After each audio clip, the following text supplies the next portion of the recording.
together for the guys in the warehouse to get material ready. Which, I mean, that's fine. It's not like I haven't done that before. I did that in my previous job all the time. But I don't know how to run the reports for this one. So it's like, I don't know how to see that information. So I came in this morning, like, expecting to do the stuff that I do every day, which is handle containers and get them shipped out of the warehouse. But, like, there were 6 of them, and then I was done. I finished what I thought I was going to be doing today by 7:30. I came in at 7.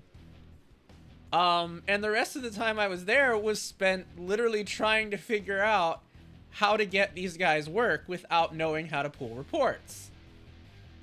Because, like, everything in this job is, like, regimented. Like, you need to have access to certain things in order to, like, pull the data, which makes sense. I mean, that's how any, like, sensible organization works that, like, has, like, multiple hands in it and stuff like that. There's gonna be, like, layers to go through. But I'm not one of the people who have access to that information. And it was only me who was inside the warehouse, and we had one other employee who was inside our gatehouse, which is the one that takes the containers and the trucks and stuff like that. So pretty much what I had to do all day was go on Microsoft Teams and chase people down and try and understand what the fuck I was supposed to do. And it was a very frustrating ordeal because, like, we have a new manager and she doesn't know how to pull the reports either because she's still in training. And the person in the gatehouse has never pulled the reports either because she's, like, on the same level as me. Like, she also works at exports and she cross works exports and packaging, so, like, she doesn't have access. None of us had access. And as it turns out, my boss the previous night before had printed a bunch of stuff for the warehouse to, like, get ready. They call it pre-staging. If you're not in the shipping industry, what pre-staging means is pre-staging is when you take, like, pallets of material and put them near a door that they're scheduled to load into, and make sure that they're ready to be loaded into a container when that container arrives. It's a fairly standard process in the industry. It involves a forklift and like information, which is like just a document that tells them where they're pre-staging the material, where they're getting it from, and where they're taking it. So that information is all on a template, and that template is controlled by our system. The problem is, if you don't know what order it corresponds to, you can't fucking print out the template because you don't know what to print. And it's not like you can just go in and, like, copy and paste or, like, find some way to jury rig this system. It's a very specific process. It's a process flow, in fact. So, like, if you, the person who is trying to get work out to the warehouse, do not have the ability to pull the orders that you are supposed to pick the pre-staged tickets for, you can't print them. And so there's no way for you to get that work out to those guys. So, when I realized that neither of us knew what to do, I instead tagged our team lead, who was the guy who had printed all those pre-stages the day before. Here's the thing. Those pre-stages the day before were supposed to be their work. And I watched the warehouse man this morning take those pre-stages off of my team lead's desk, look at them, put them down, and tell me they were wrong. And I told my pre-team lead that, and as it turns out, they weren't wrong. He doesn't know why he put them down on his keyboard again, and he doesn't know why they didn't work with them. So, it was a lot of miscommunication. And I felt very confused. I was supposed to leave at 11. I ended up leaving at like 1-ish. Or maybe more like 12. I think it was more like 12. I left at 12. And that was only after getting to a point where I was frantically like bitching and complaining in the Teams chat because I didn't know what to do. Like, obviously not without curse words. But like making it very clear that I was confused. I did not have access to any of this information. And I don't know what to do. And they finally said that I could go, and they, like, thanked me for my work and stuff like that. And, like, I feel some type of way about it. Like, I came out of the warehouse, like, in a bad mood. That's, like, the first time I've ever had a bad day at that job in 3 months, by the way. And usually, like, I know what I'm doing. It's pretty straightforward, and, like, I'm usually on top of my shit. Like, I'm not usually the type of person who has to work to like scramble to get things together last minute and stuff like that. So it really annoyed me because I felt unprepared to do something that I normally do every day. And I still have no idea like where the miscommunication came in from. Like, I genuinely think the miscommunication started when the warehouse guy took the pre-stages off of the keyboard of my team lead's desk and just put them back down.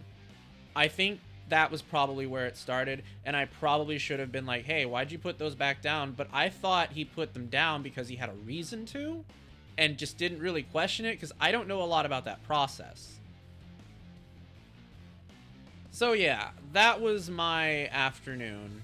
I left very frustrated, and it took a little while to calm down. Because like I just felt really bad. Like I felt like I had a bad day, and I haven't had a bad day at this job because I usually like enjoy my days at work in the current position I'm in now because I don't have a shit job anymore. So like that was kind of a rude awakening. It was a little bit like whiplash, I guess, which is probably why I felt so bad. Then I had a wank, and then I went to go eat. And I guess I felt a little bit better. I don't know.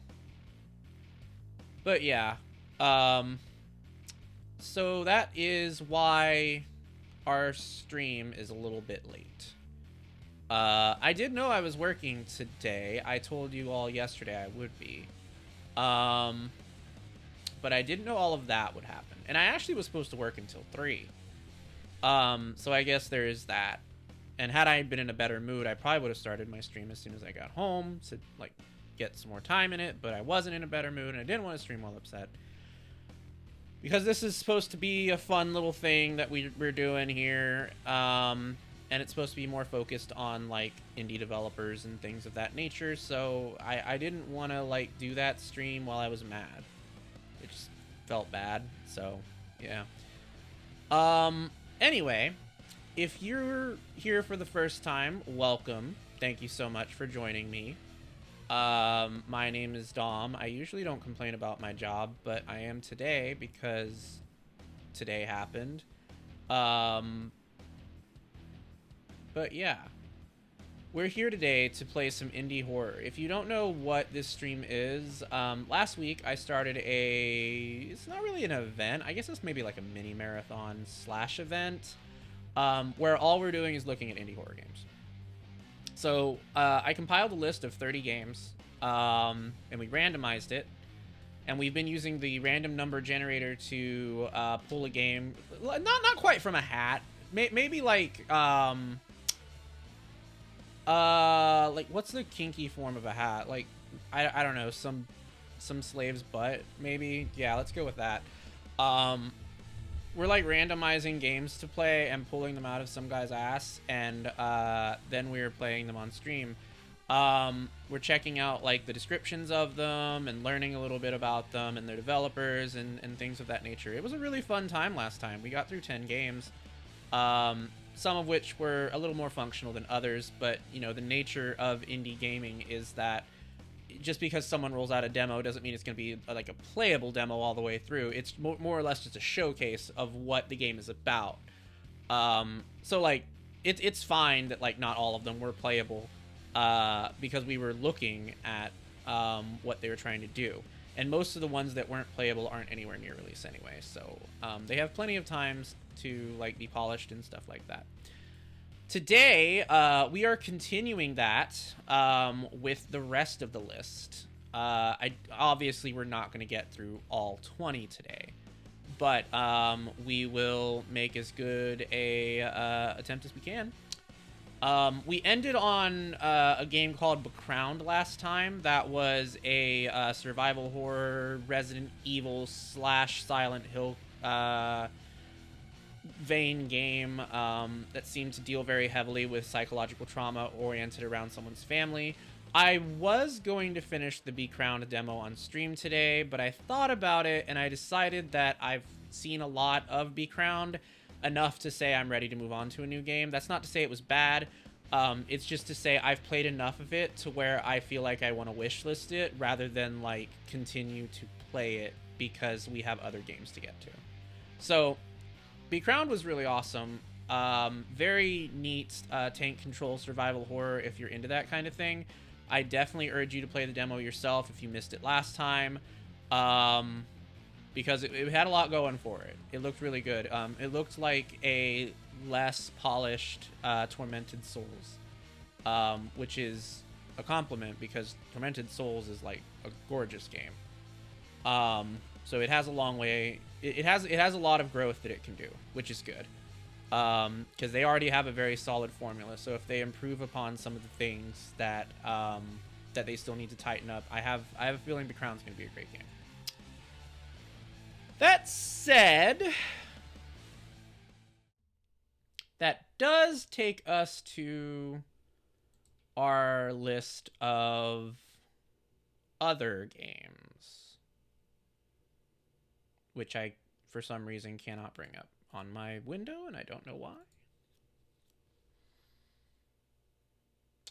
Very confusing. What the hell's going on here? Jesus, that's a logistics nightmare. Not really. I've actually seen this run worse than my current job does it. My last job was a logistics nightmare because everything they did was a mess.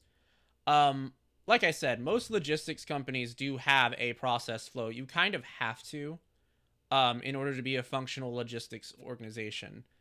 And what I mean by a process flow is, like you have stages that an order goes through before it's finally ready to ship. It's a fairly normal thing. But like I said, also most organizations that are respectable in some way also have gates because you don't want everyone accessing all of the information. And it just so happens that the gate in this case was the reporting about our export orders, which makes sense to gate because I'm not the person who needs to know about that information. That's the traffic team. It's just not a gate that was good to have today. Yeah, my house used to distribute stuff when we had partnerships, so I have some understanding, but not to a larger scale. Oh, yeah, no, I'm talking about a warehouse that can hold upwards of 80 million, 100 million pounds, give or take. It's a large operation, so yeah, like I said, multiple process flows. But, yeah. All right, so this is the list. We've crossed off a lot of these games. These are what we played last time. The VOD is still up for that if you want to check it out. We have some games on here that are not horror games that like are just little buffer zones. So in case something gets too scary, we can like cool down a bit with something that's less horror-y. But last time we didn't need any of those games, so they're still here. What's left on this list is Among Ashes, Benny Bash, Bureau of Contacts, Crowded Followed, Don't Fret, Incantation, Kumitante, Old Score Slaughter, the Lightkeeper is Gone, Magical Bakery, which is not a horror game, Net Escape, Nightmare Within, Nosebound, Pink Noise, Realm of Ink, which is not a horror game, The Rise of the Golden Idol, Scarlet Lake, Super Chillers, The Chat Room, Terror Diversion, and Touch Starved. So that's the list of horror games that I have going right now. I did say last time that you guys are more than welcome to suggest horror games that have demos, if you want to.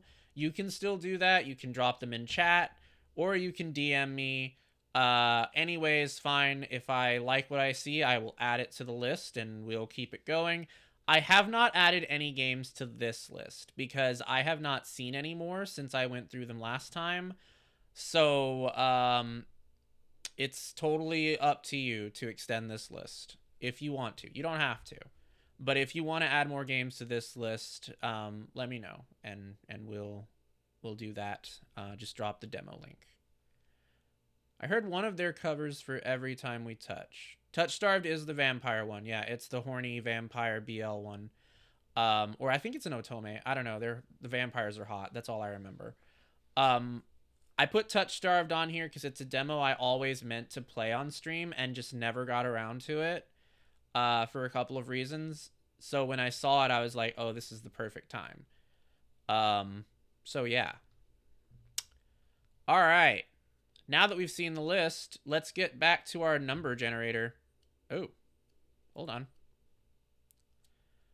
All right, so here's our number generator. We got to narrow this down a bit. We're going to start from 2. Ooh. All right, we're going to start from 2. And we're going to go down to 20, I believe. It's 20, right? Let's count. 1, 2, 3, 4, 5, 6, 7, 8, 9, 10, 11, 12, 13, 14, 15, 16, 17, 18, 19. Okay, it's 19. All right, 2 to 19. All right, let's go. You just do 1 through 30. You know what? That'd probably be easier, actually. Let's do that. That makes more sense. All right, we got 22, which we already did, so let's re-roll. 15. 15 is Kumatante Old School Slaughter. Interesting. Okay. I don't know what to expect from this game because I looked at the screenshots and I couldn't really get a vibe for it, but I am very interested in seeing what it is. It looks like a cross between Zero Escape and Phoenix Wright. Where is it? Oh, there it is. Today, or rather yesterday for me, I did some fun sensory play on Kinky Translation. I went to a coffee cupping / tasting session. It was an opportunity to heighten my understanding of taste and knowledge of diversity. Oh, fun. Not sure what kumi means, but Tante is detective. Yeah, it's a detective game. All right. Here we go. Oh, this one has a controller on it. Okay. I'm good with controller.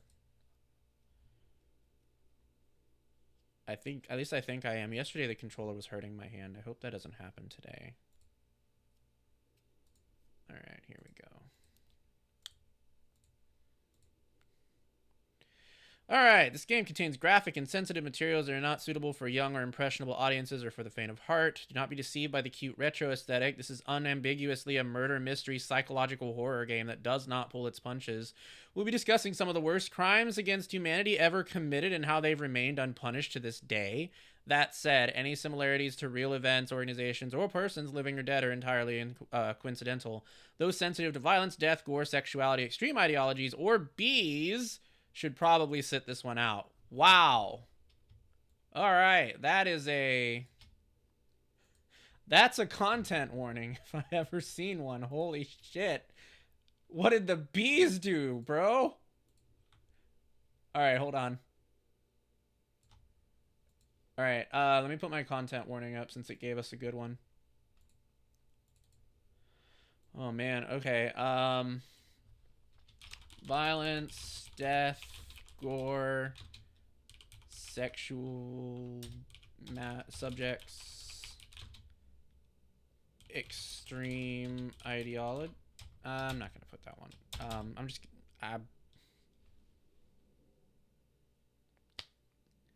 I don't know how to word that. I'm just gonna put extreme ideologies. Peace. All right, there it is. That's so fucking weird. I'm so curious about the bees, man.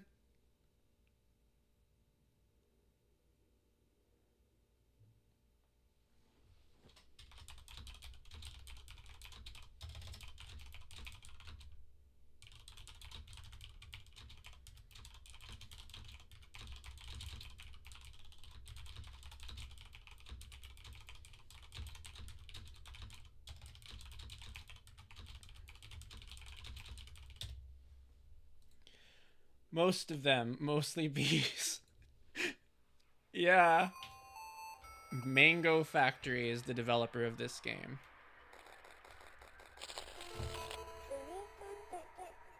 Okay, hold on. It has the retro vibes. Wait, was it really made in 1989? No. Was it? No. No, it said 2024. This has to be a gimmick. Oh shit, it has a Kickstarter. Wait a minute. Hold on, let's look at the Kickstarter. I want to look at it.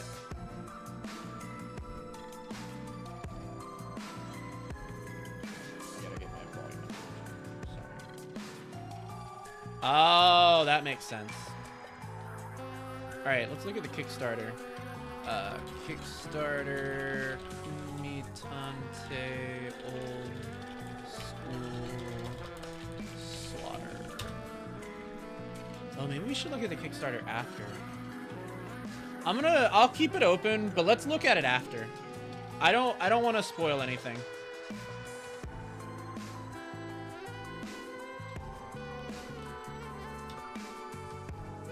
I don't want to spoil anything. Let's look at it after. I just want to play it first. What? Oh, those must be the settings. Wow, they really do got this old retro vibe down. Let's enable VSync, since I've heard that it should help with frame rate things. What? Okay. Alright, we got a story demo and a battle demo. There's battles? Okay. I'm thinking, does they mean battle as in like Rain Code? Or like Phoenix Wright? Very curious. Let's check out this story demo.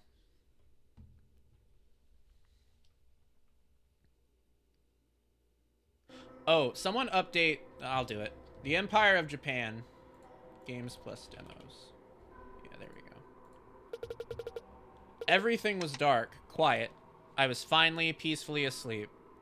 This is Himari Sanada. I couldn't remember the last time I'd slept like this. It felt like I was resting on a soft, pillowy cloud high above the world, far away from the anxieties of tomorrow. This peaceful dream was the last thing I'd ever experienced as Himari Sanada, the average girl with average grades and average friends who attended a perfectly average school. Oh god, I'm getting Danganronpa vibes from this. By dumb luck, I was now Himari Sanada, the globally recognized elite student, the icon of talent and national pride. Even a talent to go along with it, or title to go along with it. I skipped right over that word. An absolute...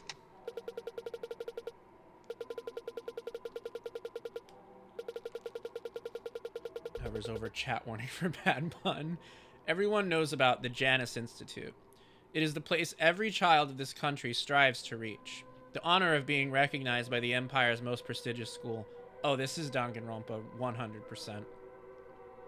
It's definitely Danganronpa vibes. The chat box looks very Danganronpa. Yeah, this is 100% Danganronpa vibes. I just hope they do a better job than Danganronpa, because I am legendarily not a fan of the Danganronpa series. It's a hard thing not to find yourself daydreaming about, one day being able to step foot in there, even if that opportunity usually never comes. Research grants, special passports, political preference, global fame, and influence in your field. Becoming an absolute anything was the ticket to a life of greatness. But still, none of that could compare to the look of pride on your parents' faces. The same way we all dreamed of being absolutes, our parents dreamed about the day they'd find out we were one. My dad dropped a glass in shock when I told him.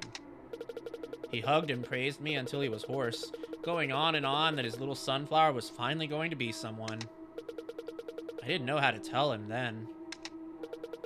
And now, here I was, nestled in my bed of clouds, blissfully sinking. Sinking. Falling.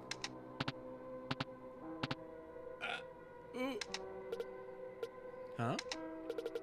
I heard a voice. The sound of someone calling out to me. What? The voice came closer and closer.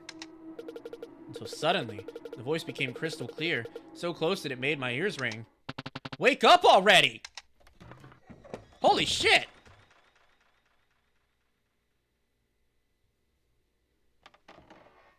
What the fuck is that? What? Finally! Took you long enough to know...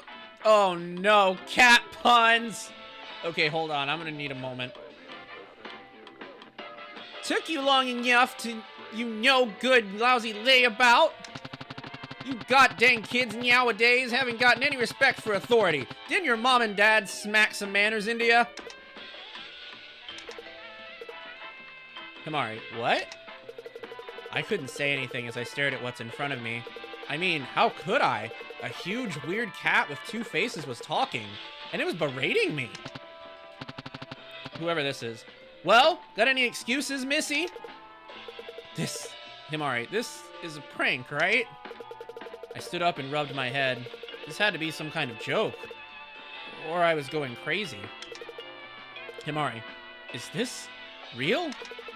I tried to get a better look, but it slapped my hand away. Himari, hey! Paws off the merchandise, Missy! That's exactly what I'm talking about. You think you can just do whatever you want, don't ya? Well, not here, Dolly. Himari, where is here exactly? What? Did you hit your head or something? You're in school! And class, or rather orientation, is already in session. There are many important things for you to attend to, and you're already being tardy. Also, this is not a place for sleeping. Himari, school? Just head to the gymnasium. Every student is expected to be there, including you. You're actually one of the last few that I had to wake up. And I, for one, had enough of your wretched snoring. Himari, snoring? Hold on, what are you? Why are you? I'm Nyanis, your overseer. Now get off your lazy bum and get moving. Nyanis, dang nabbit, kids. I swear they're getting more lenient every generation, and it's... Christ, it's Mononeko. Berating cat, that sounds normal. Yeah. Yeah, this is extremely Danganronpa, to the point that it almost hurts.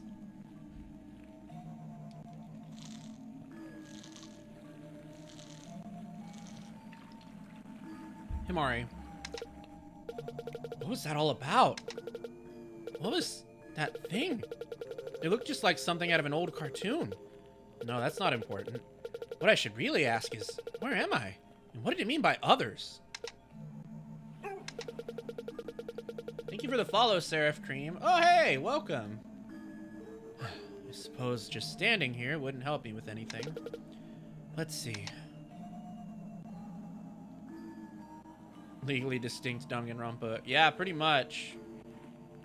Although I don't get vibes of the I don't get Monokuma vibes from that guy so much as I get like the vibes of the retro cartoons from Zanki Zero. So I wonder if they like took a lot of inspiration from just various Spike Chunsoft games, and it's not so much Danganronpa as it is like the vibe that Spike Chunsoft gives with like their escape room horror, like murder mystery type games that they're going for here. A TV. It looks like an old model. Let's see. I guess that's the power button? Or maybe not. Or maybe it just doesn't have power. Never mind.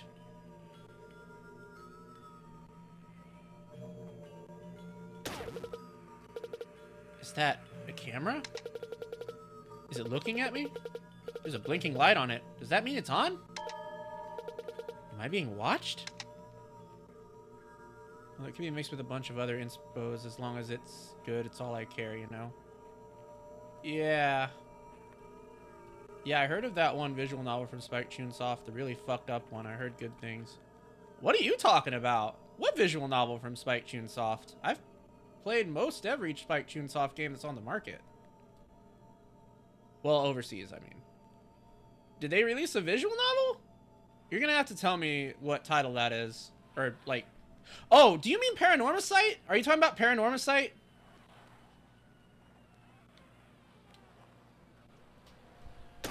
No, Paranormicite is Square Enix, right? You don't mean Deathmark, do you? Was Deathmark Spike Chunsoft?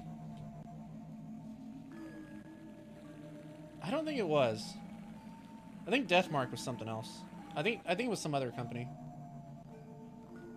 Do you mean World End Club? World End Club wasn't a visual novel, though. It was basically Zanki Zero.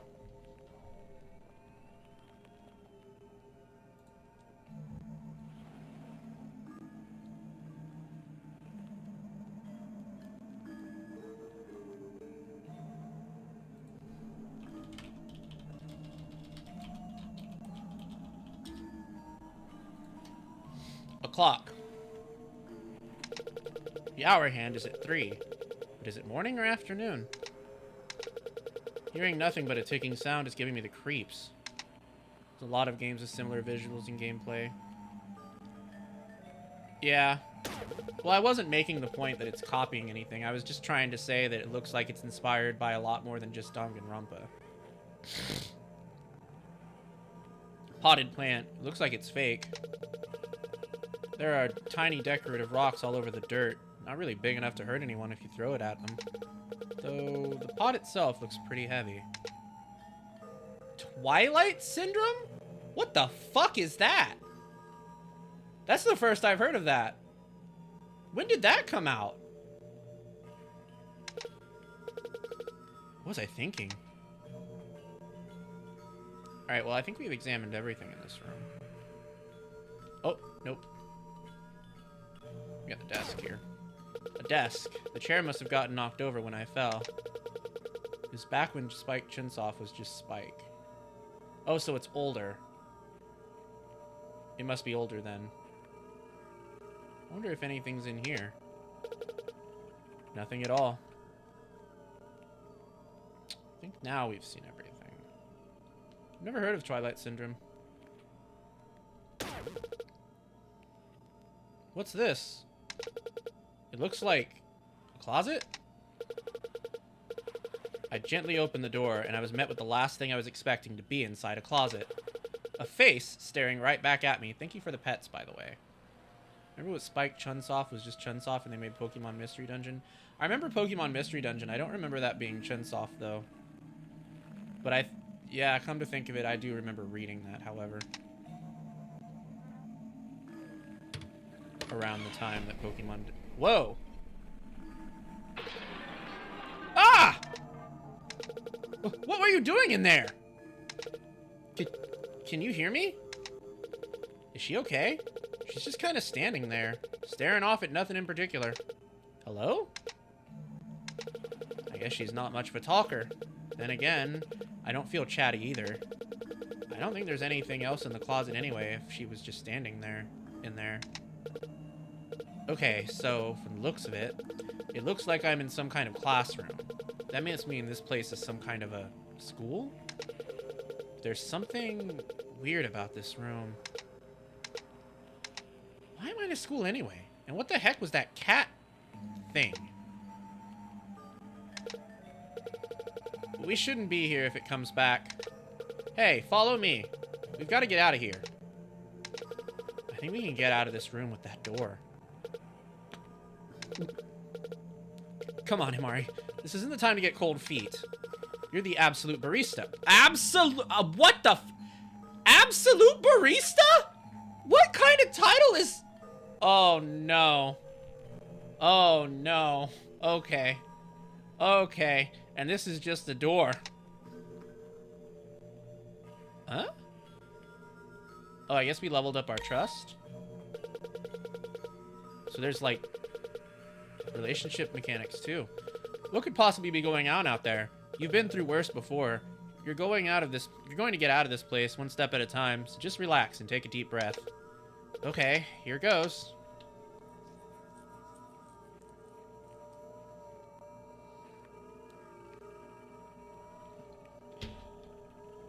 Alright, let me catch up on chat here.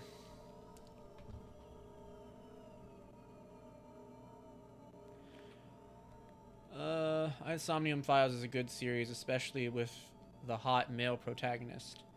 I didn't bring up Somnium Files, but I am a Kaname Date fucker, so I will agree. Yeah, we found a child. I don't know what that child's there for. There's a lot of retro games that I'm discovering with a few wiki searches. Yep, there sure are. Fucking hate this game already.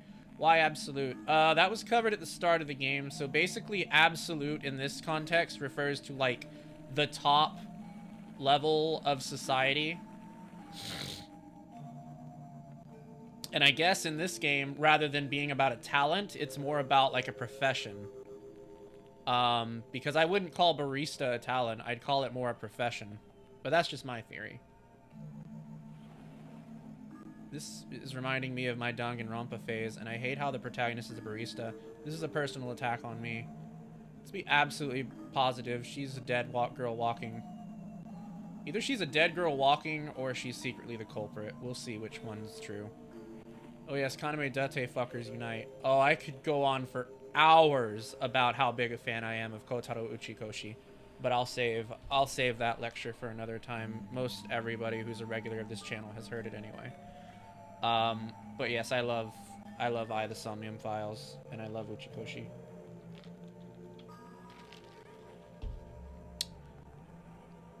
Looks at some of my OCs being Danganronpa related. Nothing wrong with that. I will not comment on the Danganronpa series, but yeah. Uchikoshi. That man is my favorite writer. I've talked to him over Facebook, actually. A couple of times. Right around the time Virtue's Last Reward was released. I participated in a lot of their Q&As, too. We don't have to talk about Danganronpa. It's a game I'm never going to stream that series. I'm not a fan of it. It exists, and that's all I'm going to say. Wow, good for you. Glad he canonized Snake's sexuality. Yeah, same. Yeah. He's a really cool guy. Back when Facebook was less gross, and like people, like smaller celebrities were like doing like updates of their regular projects and stuff like that, I followed his pretty closely. He was a fun guy to talk to. So I want to say I'm a Santa simp in spite of it all. Same. All right, let's get back to this. Hello? Ah! Oh, I probably could have done a better screen than that. Okay. What was that crash?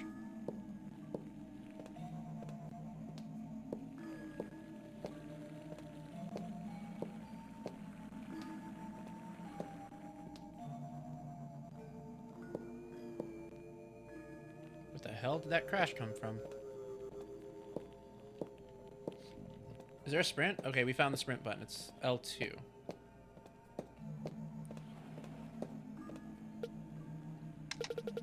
It looks like I'm in the center of somewhere.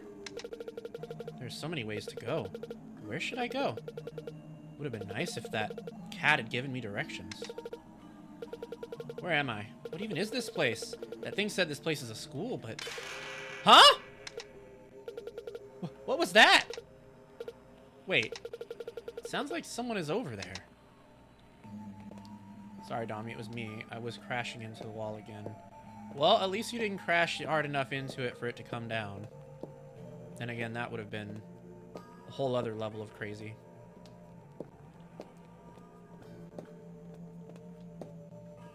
I'm going to tell you what I hope from this game, just based on the fact that it seems inspired by Danganronpa. I hope that it is a better written, more realistically grounded Danganronpa, and I hope that it doesn't go off the deep end like Danganronpa did so many times just for shits and giggles. Because as much as I enjoy the concept of Danganronpa, I have a lot of problems with how it was written. In particular, the third game, which is easily one of my least favorite games of all time. So if this is a more realistic version of Danganronpa, I think I would like this very much. Because Zonky Zero did a lot of the same things that Danganronpa did, but Zonky Zero was a little bit more realistically grounded, and that was a fantastic game.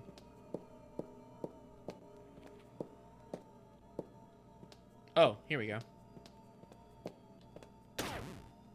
Weirdly enough, I do like the third game. That's fine. A lot of people did. I hated it. But, you know, everyone has their opinions, so. I opened the door and was met with... Oh, shit! That's a lot of guys!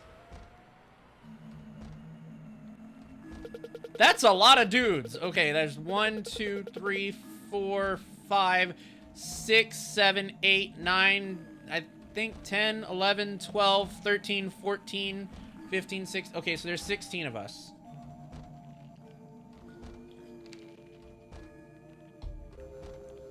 The mastermind is the least favorite part for me. Is all I'll say on that. Zonky Zero. Yes. Zonky Zero. It's another Spike Chunsoft game. It is a dungeon crawler, actually, which kind of like blends the vibes of Danganronpa and Zero Escape together, along with dungeon crawling mechanics. Excellent game. I recommend anybody who likes mystery games or like even just survival horror games to play Zonky Zero. It's trippy as fuck. Large group of strangers inside a square box room. They didn't seem to notice me yet. Ah! Why won't this shit open? Hey, don't kick it. Please calm down. I think you're gonna mess up your leg. Fucking thing won't budge. Duh. Anybody could have told you that. You were just wasting your time and energy. Shut it. I don't see you trying anything. All you're doing is just standing around barking at people. You... Oh, okay, that's not nice. I'm not reading that. What'd you call me? You too. I will not permit such fighting in the presence of nobility. Cease at once. Oh, is he a bodyguard? Are they all the others that the cat was talking about? Oh, someone now just came in. Hey. There's so many people here. I took a closer look at everyone who was standing in the room, and suddenly, there was someone who immediately caught my attention. In the middle of the room, there was a familiar face. A face that I hadn't seen in a very long time. Oh no, we know someone in here? Oh god.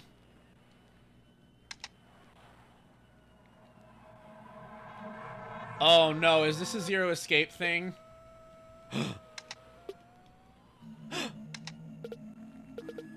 Moichi? Are we gonna turn out to... Is that guy gonna turn out to be the guy who did all the things? Ah, a new person?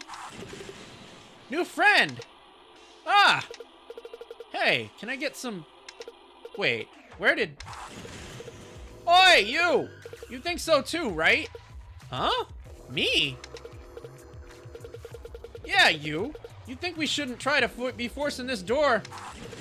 Oh my, look at you. You have such fair skin. And your face is... Gah! Another one has revealed itself. They know I know everything, and they're all here to silence me. What? You there. Halt and state your intention. This is too much. What should I do? Is she an absolute too? She'd be the first that wasn't. Please, hey now everyone. We should slow down now, we should. She must just be as confused as just all of us. So we should not put too much time on her with so many questions at this time. Hey there. I am so very sorry about that. It's just that everyone, all of us here is a little on edge right now. Little kitty man cutting into my Z's sure didn't help. I thought cats were like supposed to have love naps. You guys saw it too? What was up with that thing? Beyond being majorly cranky, it looked so weird. Was it some kind of two-faced cat yokai? The kitty yelled at me. He looked like a cartoon, but he wasn't nice. So strange indeed. Whatever could it want with us? The poor perfect little thing. Seems like they all saw it too. I'd kind of hoped I was hallucinating. You do not happen to know where we are, do you, don't you? Oh, me? No. I don't think so. I have no idea what this place is, or how I even got here. Wait, do you mean you don't? Sad to say, yes. We do not all know where we are or how we all got here either. And that one there asked if I was an absolute. But I assume the rest of you are... Yeah, I'm an absolute too. As am I. Make that 4, man. Yeah, seems we all are from the looks of it. What does someone want to do with a bunch of absolutes? It's hard to say for the moment, but there is the potential we've been kidnapped for ransom. No! This can't be happening! I was so prepared! Unlikely. They wouldn't give us so much legroom if this was a kidnapping for cash. Maybe this is simply the school's opening ceremony, or some kind of casing ritual? Upperclassmen do like to pull pranks and all, right? Not a chance. This doesn't look nothing like the school I checked out a while ago. People can lock us in and hide, but they ain't changing a building's structure overnight, dumbass. So this place isn't familiar to anyone at all? Not that any of us can tell us from our searches.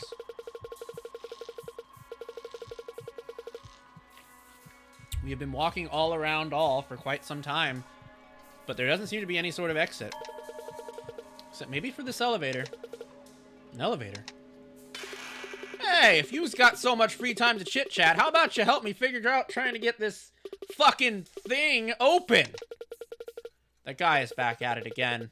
It looks like he found his second wind. Hey, I told you to stop kicking it. Make him stop. Yeah, what she said. Damn it. Why won't it open? Hey, you. You're pretty strong, right? Why don't you try getting it open? It's pointless. What? Why? I already tried. Didn't move. Huh. See? It's no use anyway, so stop it already. Whatever. The hell are you doing over there anyway? Hey, I'm asking what you're doing. There's a couple of cat references, actually. There's the guy who has the cat whiskers. There's the girl in the cat hoodie. And there's the dude who was really sleepy that could be referenced, like, for cat naps. Interesting. I wonder if that's, like, a red herring.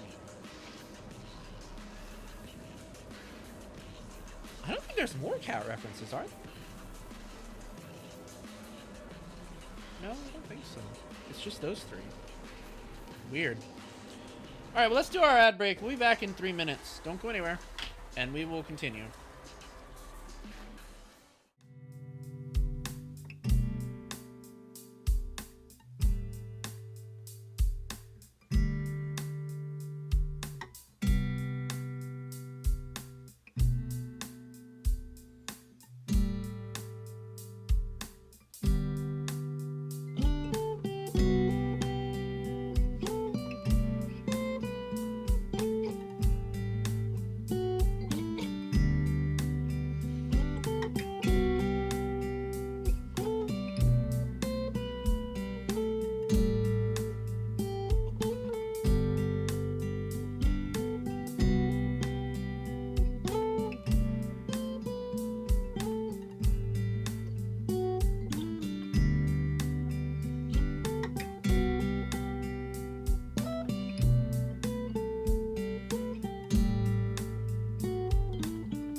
Okay, I'm gonna say this about this game so far. The music, whoever did the music, I have no idea who did it, but they did a fantastic fucking job capturing vibes.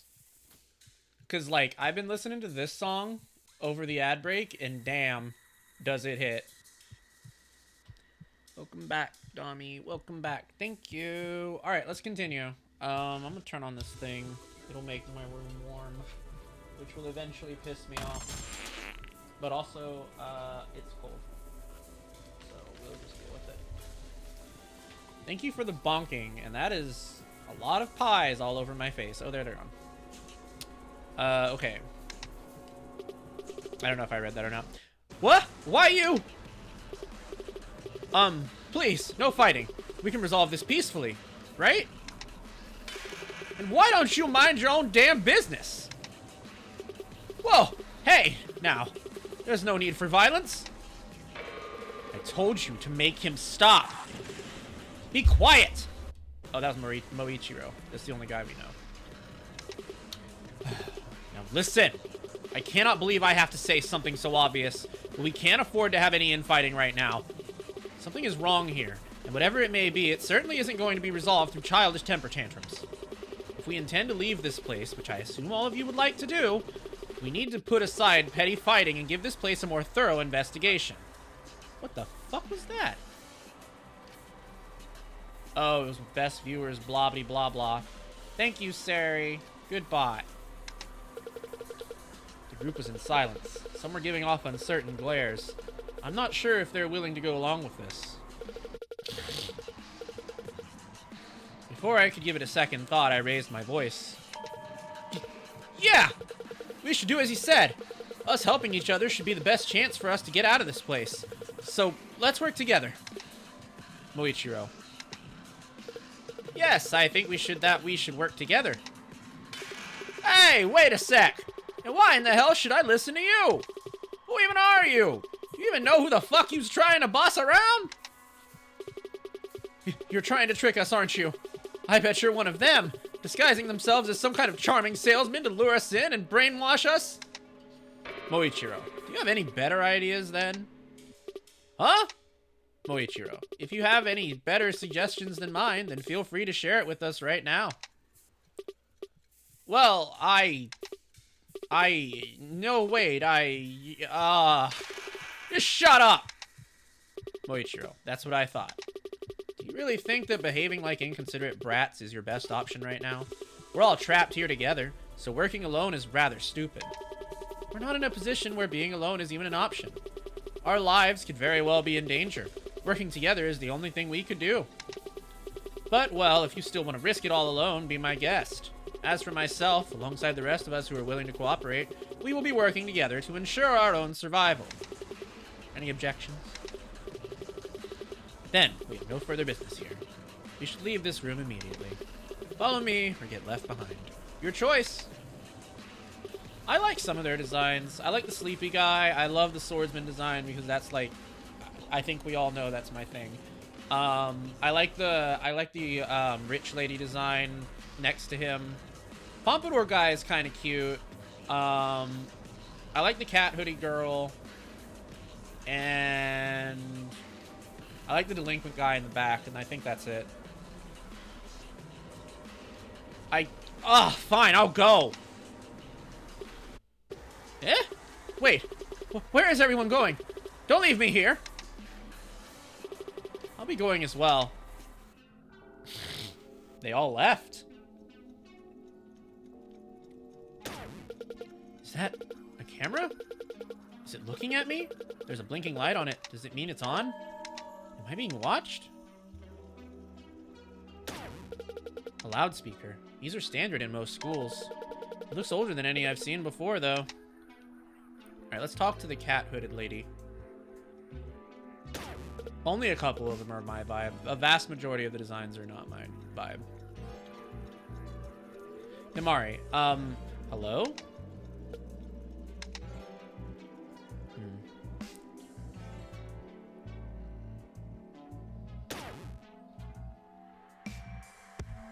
I don't want to say this because it's going to sound pejorative, but they give me, like, VTuber vibes, if you know what I mean.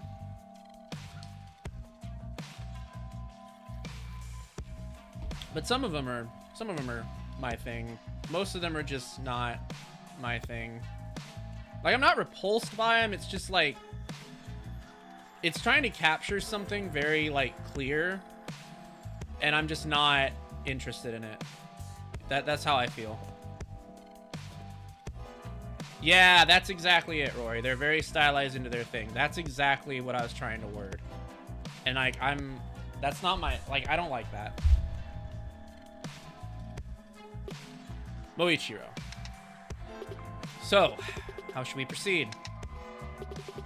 Moichiro. The door to the elevator seems to not be functioning, so we'll have to take a different course of action. Split up and search every room we can get access to. There is bound to be information that we can use. Really? That's your plan? Search blindly in each and every room of this giant place, hoping to find something? That's all you can come up with? I don't want to hear it from Mr. Kick First, ask questions later. Can you shut the fuck? Hey, quit it, guys. Oh, that was Samari. I think this is a good idea. We might be able to find something useful. Maybe even a way out. See ya. Huh?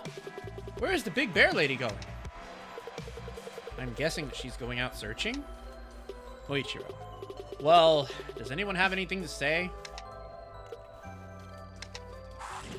Ah, my lady, please don't go off on your own.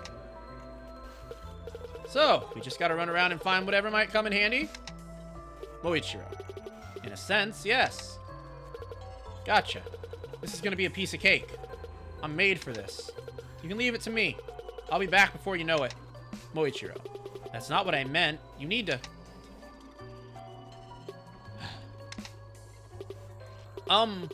Well then, I'll go this way. Okay? Wicked. Nothing wrong with that when you have a big cast. Yeah. I mean, I get it. Like, there's a lot of characters, so you want to make them visually distinct. It's just like they're so typified that it's like clear all of them have like a very specific vibe. Like, each of them are clearly like going for something. And like, that type of character design I'm not into. It's not my thing.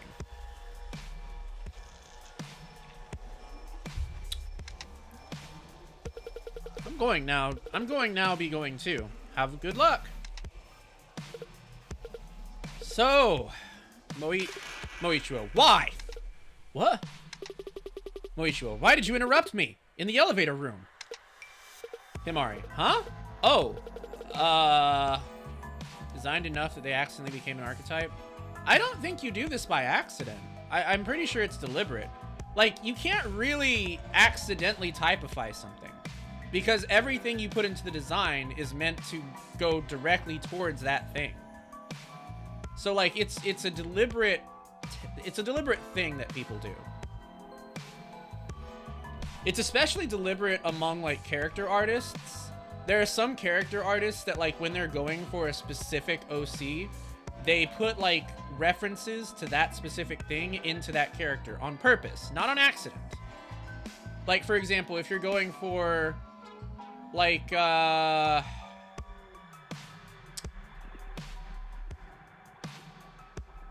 this is basic, but like a dog boy jock, then you'd put something like you'd give him big muscles. You'd probably like make him wear like gym clothes or something like that. Like, put references on his body, like accessories or something that make it look like he like works out or like does sports or something. All of that is done intentionally to reference the thing that you're making. Like Rory said, it's visual shorthand. It's telling you about a character without telling you about a character.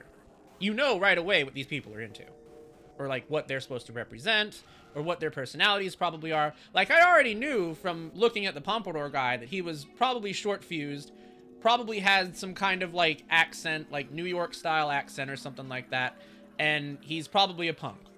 And like, that's very clearly the vibe they were going for. You can't really archetype things anymore when tropes overlay into tropes. Yeah. So for this game, we all know that these absolutes, they're likely all based around their powers. Yeah, that's what I'm thinking. So like, that guy, I'm like, I'm not 100% sure, but my guess is he's either going to be the absolute punk, absolute biker, or absolute delinquent.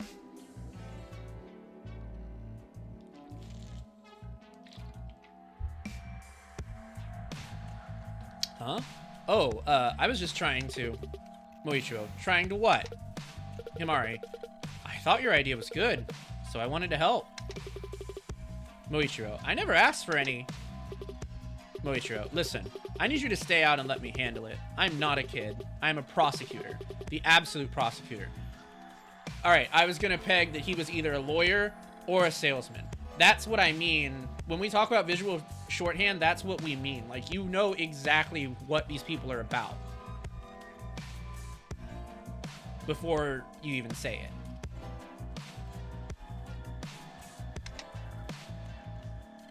Alright, so he's a prosecutor. Oh, okay. I'm sorry. Moichiro. Himari, wait! Mochi! Moichiro, what?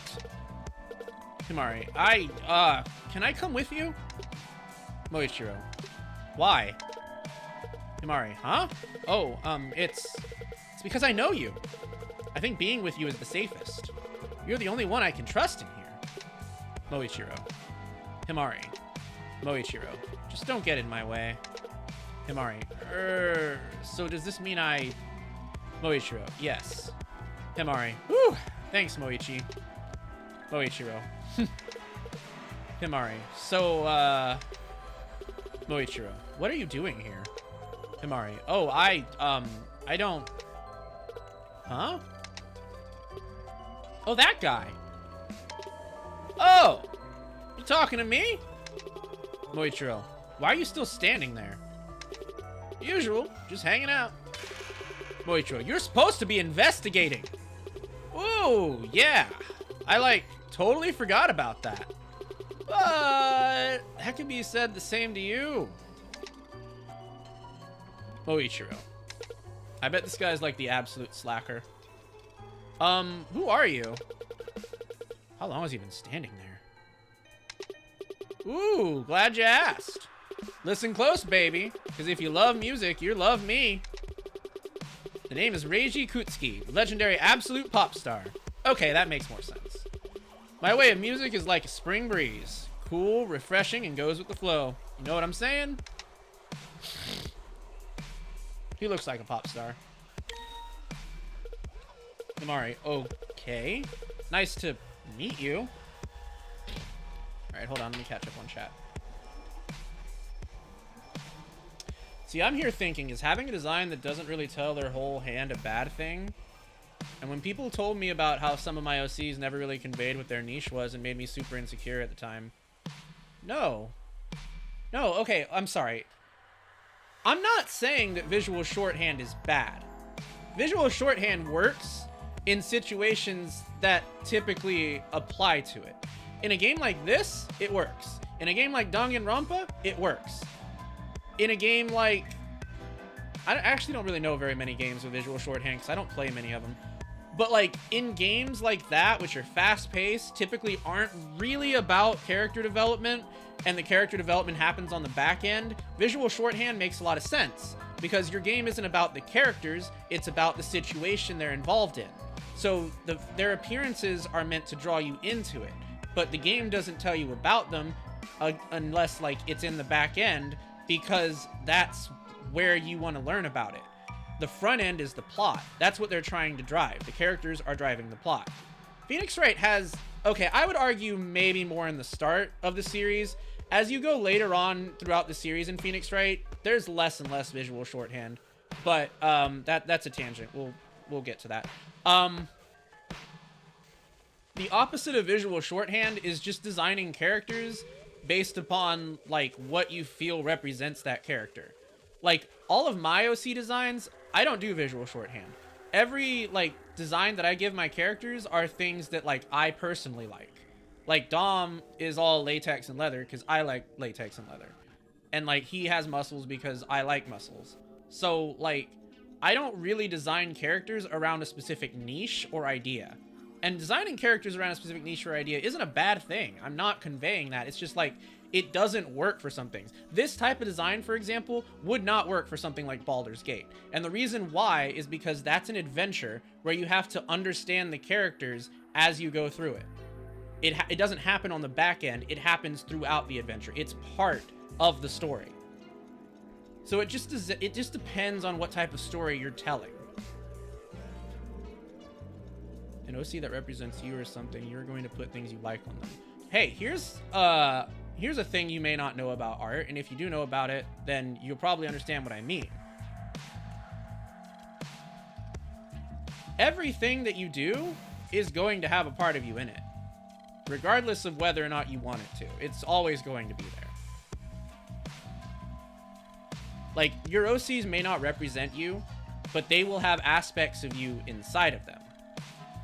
Same with like writing, same with art, music, etc., etc. Like, you'll always have a part of you inside of something that you do creatively.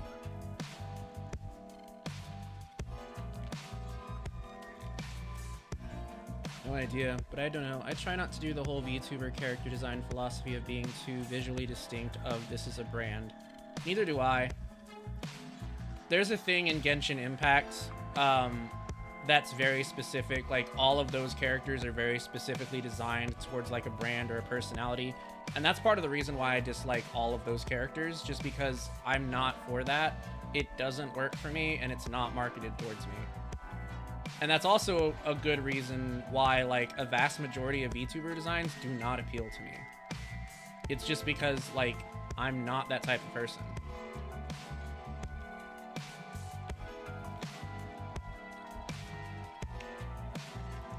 OCs for your own fiction / comic, you want to balance it. Yes.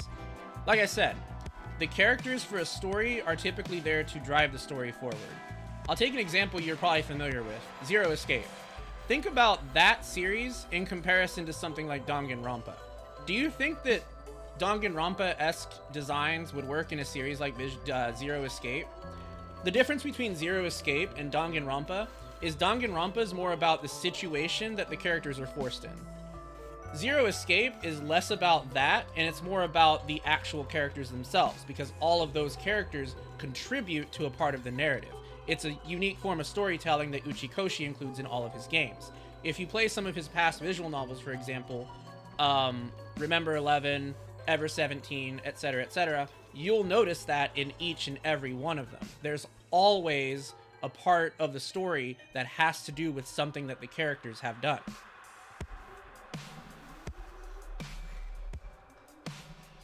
Even the name...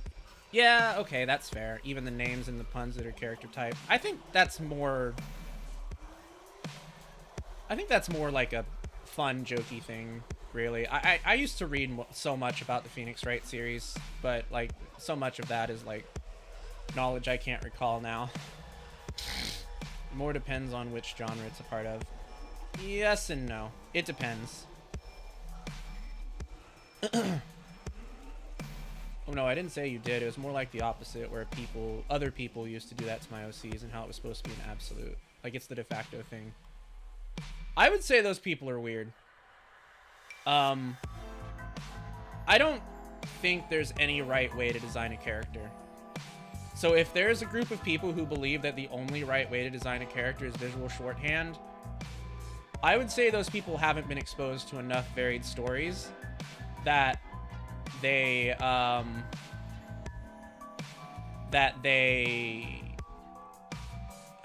know any other way, and they should probably try consuming like varied art, like varied pieces of art.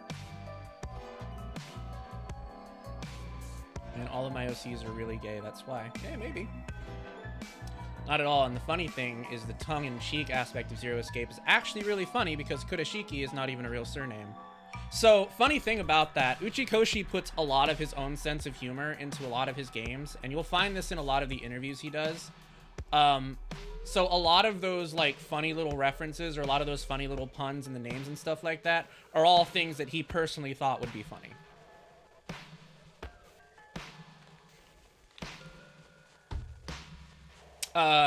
Another artist who does that is is Ryukishio 7, the writer of Umineko. It's just that Kuroshiki's portmanteau of two things that give away their story. Yeah, I think that was very intentional. I think it's one of those if you know, you know things. There's so much about Zero Escape that you only realize after you finish it. And I think that's just one of those things. Like, it's in Virtue's Last Reward, too. I think there's no right way to art everything. Yep, there is not. And anyone who says otherwise is either not... Like, they've not played a good enough variety of things, or they're just very... I don't want to say boring, but, like, narrow in their way of thinking. Like, I don't really like people who think there's only one way to do things. Like, yes, there are some things there's only one way to do, but art is never one way.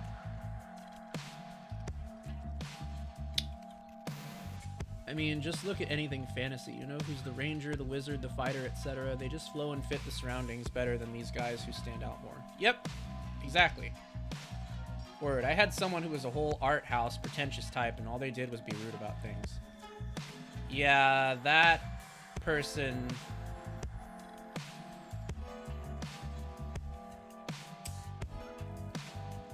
That person probably just needs to experience more art.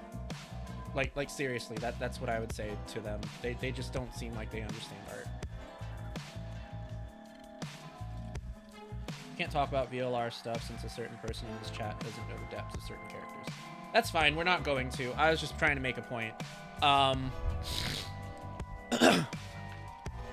Which I think the point has been made. Point is, there's no right or wrong way to do art. Art is subjective. It's fully about the artist and what they choose to depict, and also the context of that depiction. I made an OC called Reikyu. They're based off of 999 and VLR zeros. If you know, you know. It's funny. Nice. All right. Now that we've caught up on chat, let's continue. I've never heard of him. Reiji, what about you? You now know my name, but you're still totally a mysterious beauty to me. Himari, I would have found that kind of thing flattering if not for that blank expression on his face. Himari, oh, it's Himari. Himari Sanada. Reiji, Himari Sanada. Ooh, that means you two are related, right? Moichiro. Oh, wow, they do have the same last name. I didn't notice that. Wait, do you know him, Mochi? You seem awfully more talkative than earlier. Reiji, am I? I'm always like this. It's just a part of who I am, man. You gotta speak your mind when you still have time to, you feel me? Maybe you just don't know me well enough, you know? That's cool, though. We can chill out sometimes, and I'll tell you all about good old Reiji. Moichiro. Reiji. Whoa, no need to make that scary face. You gotta relax, man. It's not like this place is gonna come down on us. Yet. Moichiro, we're done here. Himari, wait, Moichi! Well, I'm gonna have to... Reiji, oh, no sweat, man. Do what you gotta do. That's what I always say. We'll see each other again. I'm sure. Himari. Alright. Looks like we have free reign. So we can just go wherever, I guess?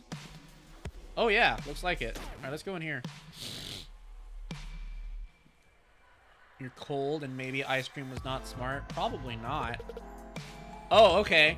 Yeah, of course I just happened into the room where the hot guy is. Himari, so this is... Halt! Stay where you are! Himari, ah! What? Do not make any sudden movements and state your intention. Himari, we're just, is that a sword? Wait, we're not meaning any harm. We're just, trying to look around. Right, Moichi? Dom, we know you don't just happen into hot guys. It's fate. Yeah, I guess so.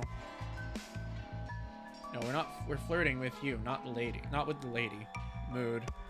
Moichiro, we're investigating each room. This one is next. You have no plan to get close to Ogasawara-san, if that's what you're concerned about. I guess that's her name. Himari, Ogasawara-san? I'm under strict orders to disallow any entrance to this area. Disperse yourselves, or I will remove you by force. Moichiro, strict orders? On what authority? That of my lady Shigure, heir to the Ogasawara Developments Company. Himari, wait just a moment. Shigure Ogasawara? The weather girl on TV? That's actually her? Moichiro, I'm not taking commands from some rich egotist, nor her bodyguard. Stand down and let us through. Himari, hold on, Moichi. I see. My lady's desire is my desire. If you will not leave willingly, then I have no choice but to use force. Himari, wait! Both of you, just calm down. We'll leave. But first, can I, ask you something? What may that be? Himari, I'm just a bit curious, but why do you have a sword? You have a question about my sword?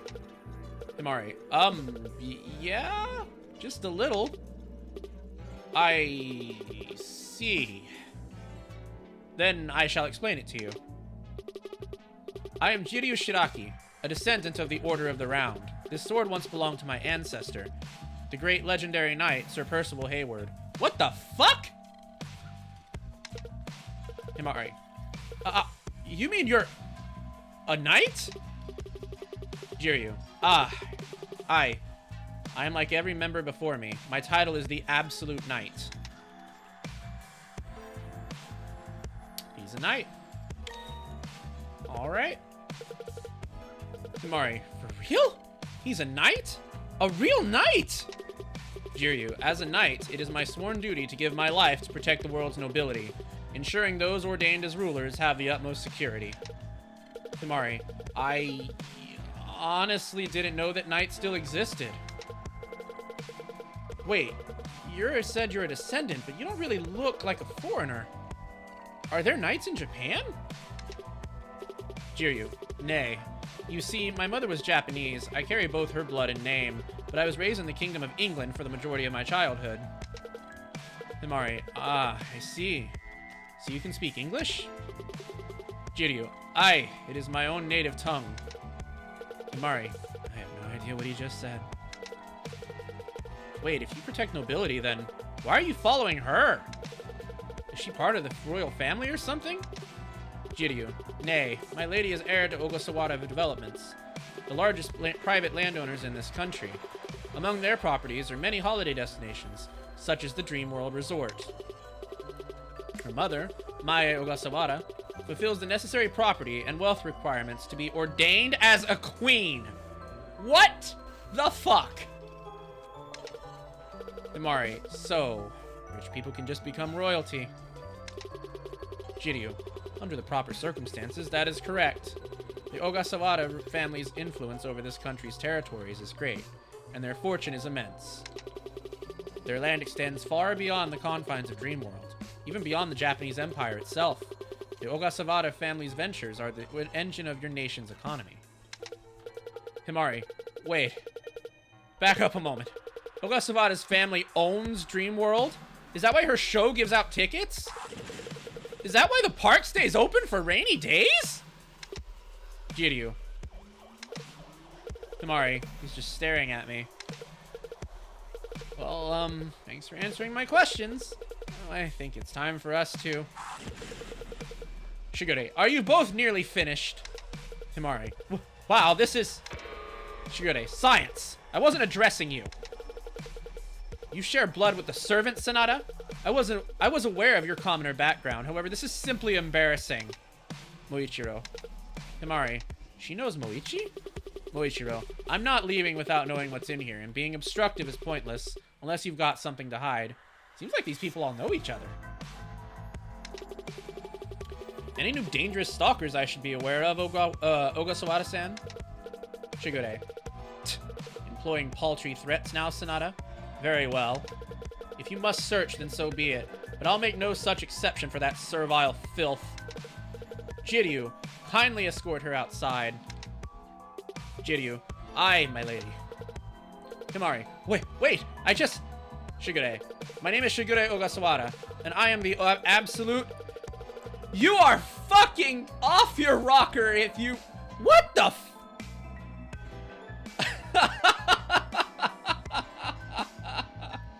Oh, this is a joke, right? Absolute meteorologist.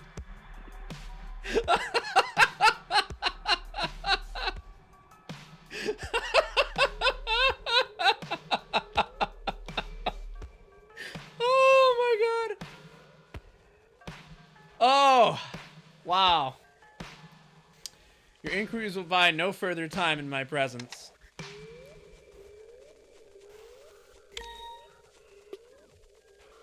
Moichiro, go wait outside. Himari, but Moichi! Moichiro, now, Himari. I quietly excused myself from the room as Moichi and Ogasawara-san locked eyes again. Himari, she's nothing like she is on TV. Oh, God. I need to step away for a moment. I'll catch up on chat. I need to get water. This is too much. This is too much. I half expect one of these guys to just be an absolute salesman or like absolute cashier. Oh god. I'll be back. Oh. Oh my goodness.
I want to see Absolute Monster Hunter.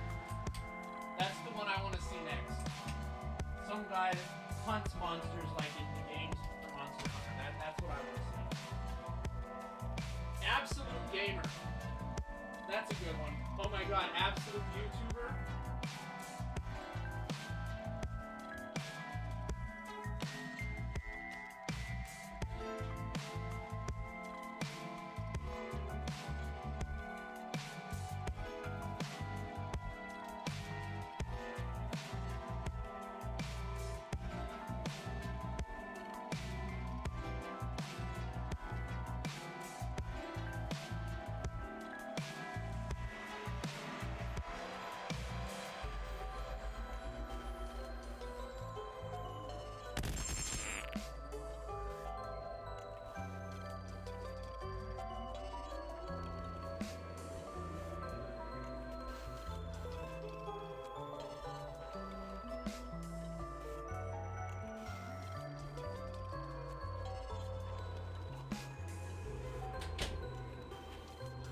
Rebrand myself as the absolute sex dog. That's what I'm gonna call myself from now on. Domi, the absolute sex dog.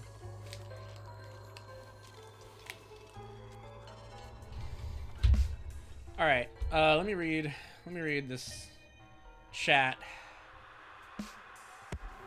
Oh man, Jiryu, she's not royalty? What in the fuck it.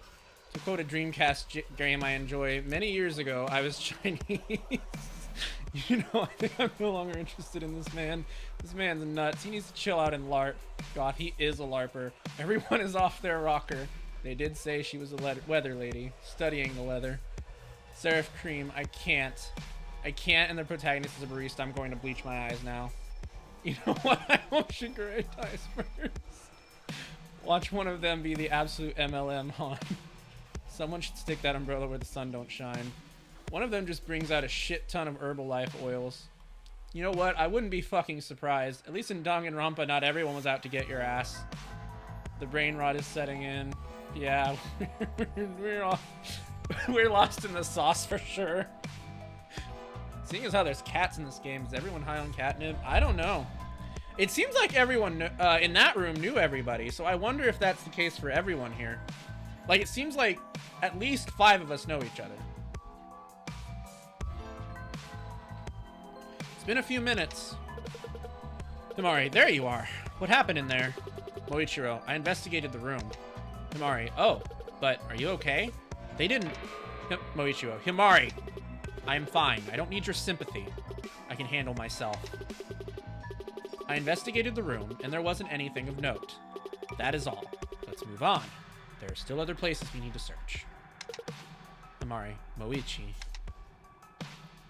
Alright, so that was that room. Let's go to another room now. Let's go to a room where, like, we won't find stuff that we wouldn't normally see. Himari, Moichi? Where are you going? Moichiro, I'm checking the bathroom. Himari, but I can't go in there. It's a boy's bathroom. Moichiro, then check the girl's bathroom. I'll meet you out here when I'm done. Himari, alone? Moichiro, we don't have a choice. Just get it over with. He's right. It's just a bathroom. It shouldn't be too hard. I can do this. Yeah, like, the bathroom has an exit. Yeah. So this is the bathroom. I like that sentence. So, this is the bathroom. This is what a bathroom looks like. There's even a camera in the bathrooms? Security is one thing, but isn't this an invasion of privacy? There's towels and cleaning supplies, but it's clearly they haven't been used recently. This whole room is disgusting. Nothing. Just an empty stall. Alright, just one last place to look. Nothing to be worried about, Himari. Nothing at... Thud. Huh? You mind? Oh. I didn't know anyone was in here. Sorry. What the fuck? Himari, I think you might have the wrong bathroom. This is the girls' bathroom. The boys' is at the other... You think I'm a guy? Himari, eh?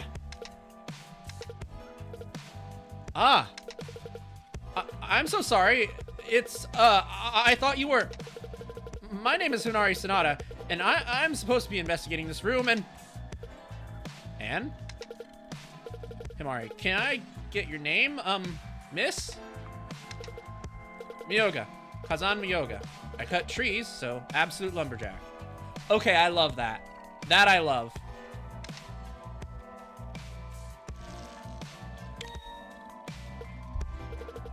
Anything else? Himari, no. That's all. Kazan, then move. Himari, wait. One more thing. Have you noticed anything or anyone weird around here? Kazan, I woke up here with a bunch of strangers, and now one of them walked in on me taking a shit. What do you think? Not the butch wearing flannel. Yeah. You know what? I like Kazan. Everyone seems to like Kazan. No, I haven't. I also like Kazan, so I joined the party of liking Kazan.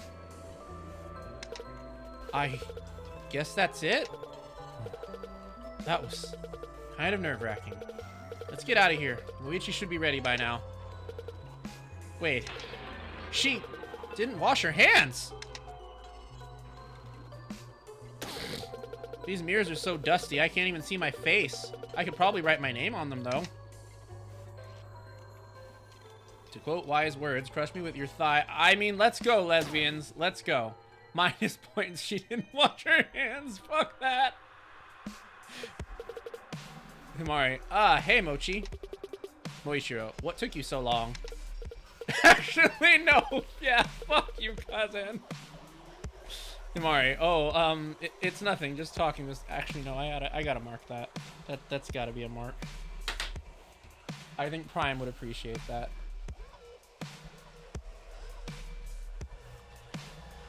That was polarizing as fuck. She didn't even use hand sanitizer. Yeah, no, she didn't. Oh, it's nothing. Just talking with someone. And half thinking I was going to die. What about you? Moichiro, I found Kutsuki passed out on the toilet. He wasn't helpful. And not much else. Himari, ugh, how can someone nap in a place like this? And why there? Moichiro, I've seen people like him before. He's baked out of his mind. I doubt he knows what's happening. Regardless, we're done here. I think it's funny how we all turned on her for not washing her hands. Washing your hands is a big deal considering where we are now. Very true. Himari, hey, are you alright? Oh, please don't sneak up on me like that. Oh, sorry, I didn't mean to scare you. What are you doing? This door seemingly opens into the AV room. I'm just peering in for the moment. Moichiro, and have you found anything while peering? I've been waiting to report to you about my findings. I have observed the room thoroughly from here, but unfortunately I found little relevant to our current situation. However, I have made some possibly notable observations. Himari, well, he certainly gets to the point. That's kind of refreshing. Moichiro, go on. This seems to be an archaically furnished audiovisual lab. I don't think anything in this room is less than 30 years old, as some of these brands no longer exist today.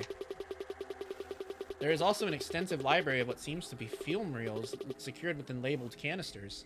Though from here, it's... Moichiro, have you not actually gone inside yet? Well, no, You've observed thoroughly, yet actually haven't entered the room to search it? I welcome you to conduct a search of your own, but if I were allowed to speak, my reasons would become obvious. It is highly unlikely that this room holds any relevance to our current situation. Both the furnishings inside and the rails of the doorway are coated in dust, suggesting they've been undisturbed for years. Furthermore, the only dust that is displaced is on the handle of the door, where I attempted to open it and discovered it was locked. You requested that I search, and I have done so. I do not appreciate having my reliability in question. They do seem very gender and pretentious. Yeah. I have a feeling they're going for a very specific vibe with this character. Moichiro. Himari. Whoa, that came out of nowhere. I don't think he meant it to be offensive. I'm sorry, he just is a little on edge. Actually, I don't think we've been introduced to each other yet. I'm Himari Sanada, and this is my brother... They are brother and sister. Wow. Wow. Okay. This is my brother Moichiro. Ah! Apologies, Sanada-san. It is a pleasure to make your acquaintance. My name is Nisuke Ajima, and I am the absolute filmmaker. Oh, filmmaker, okay. I was gonna say absolute missionary. Because of the cross, but I guess not.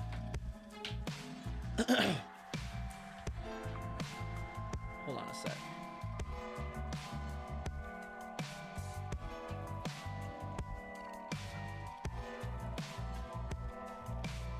They're a pretentious film nerd.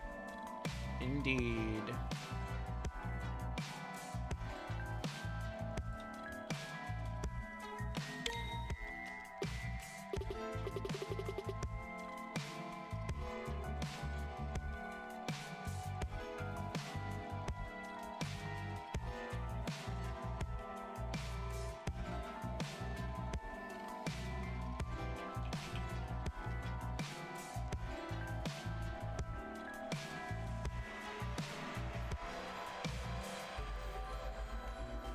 However, most prefer to call me Aji. Himari, wait. You're Nisuke Ashima? I've heard about you. One of my regulars is really into your movies. I never once asked either. Anyways, are you saying this is some kind of really old building? Nisuke, we don't have enough evidence to prove that theory is fact, but there isn't enough evidence to suggest otherwise either. Most importantly, our purpose of being here still remains enigmatic. Moichiro, kidnapping and breaking and entering. Whatever slime that's behind this made a bad call involving me. Regardless, I've seen enough. We're leaving now. Himari. Ah, Moichi, wait! Ugh, why does he always... I'm sorry, Aji-san, but I can't risk losing track of him, so... Nisuke, I understand. I imagine that being an older sibling is very troublesome. You have my sympathies. Oh shit, we're older? Himari, actually, no, never mind. It's nothing. I'll see you later. Nisuke, goodbye, Sonata-san. Alright.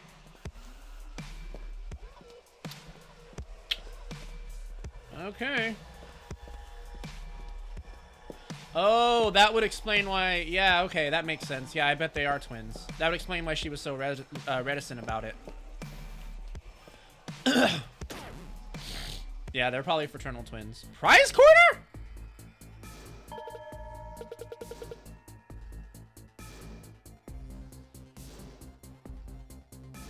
What the fuck am I looking at? Whoa, just look at this place. This room is almost eerily modern. Everywhere else here has been super decrepit. What is this room anyway? Some kind of arcade? A prize corner? Kosadoro Hime? The princess thief? When did they make a game about her?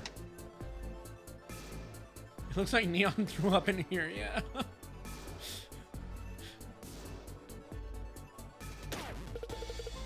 A loudspeaker. These are standard in most schools. It looks older than any I've seen before, though. So everything is clearly quite ancient. Wait, that plush toy. It's Rubato.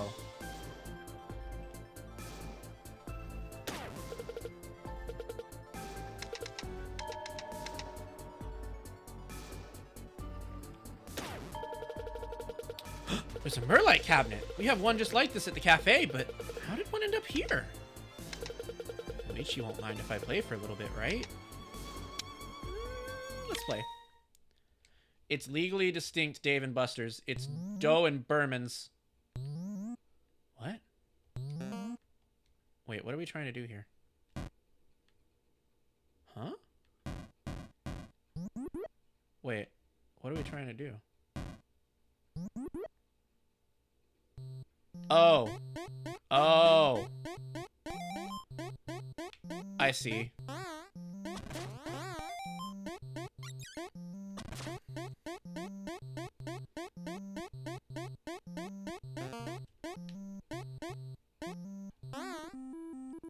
Oh no. No! Shit! I have nothing to use the hammer on! Oh no, I got hit. I should have used the hammer on something else. What are we doing here? I'm trying to climb, I think.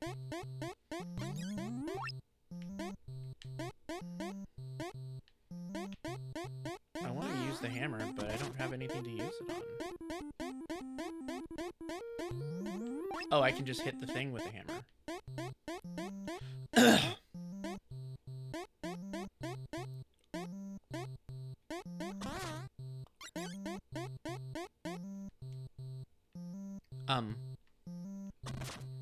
Did I... Is that not how you play? I'm confused. Did I get stuck? I got stuck. I got stuck in the video game. You ever just get stuck in a video game? Because I did. Alright, okay, cool, we can skip it. Alright, let's try again. It's legally distinct Dave and Buster's. It's Doe and Berman's. That's a that's a really good name.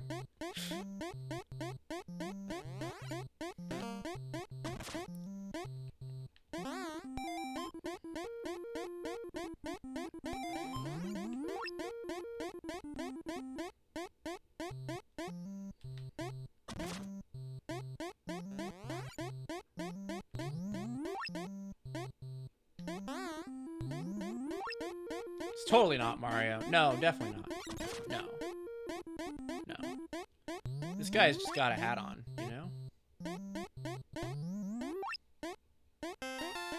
Oh! So that's the goal. Okay, I see. The goal is to turn on the lights. That's my goal of getting up in the morning, too.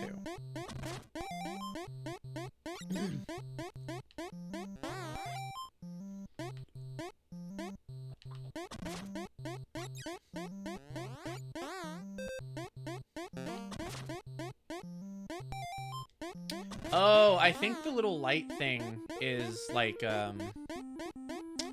what you use to turn on the lights, maybe? So I think you gotta collect that and then get to the end of the level.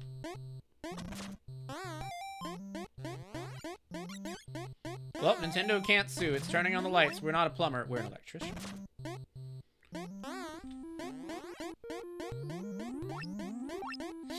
Which is another utility thing. You got a lot of cute ideas in this game.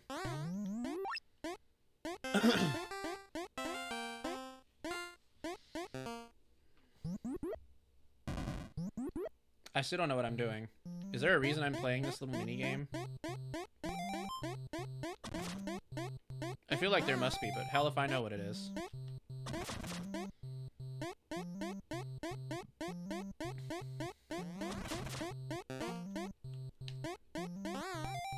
Oh no! I still wish Shigure a very much death hour. That's fair. It's okay to feel that way towards rich people. They control the means of distribution. So, you know, that's okay.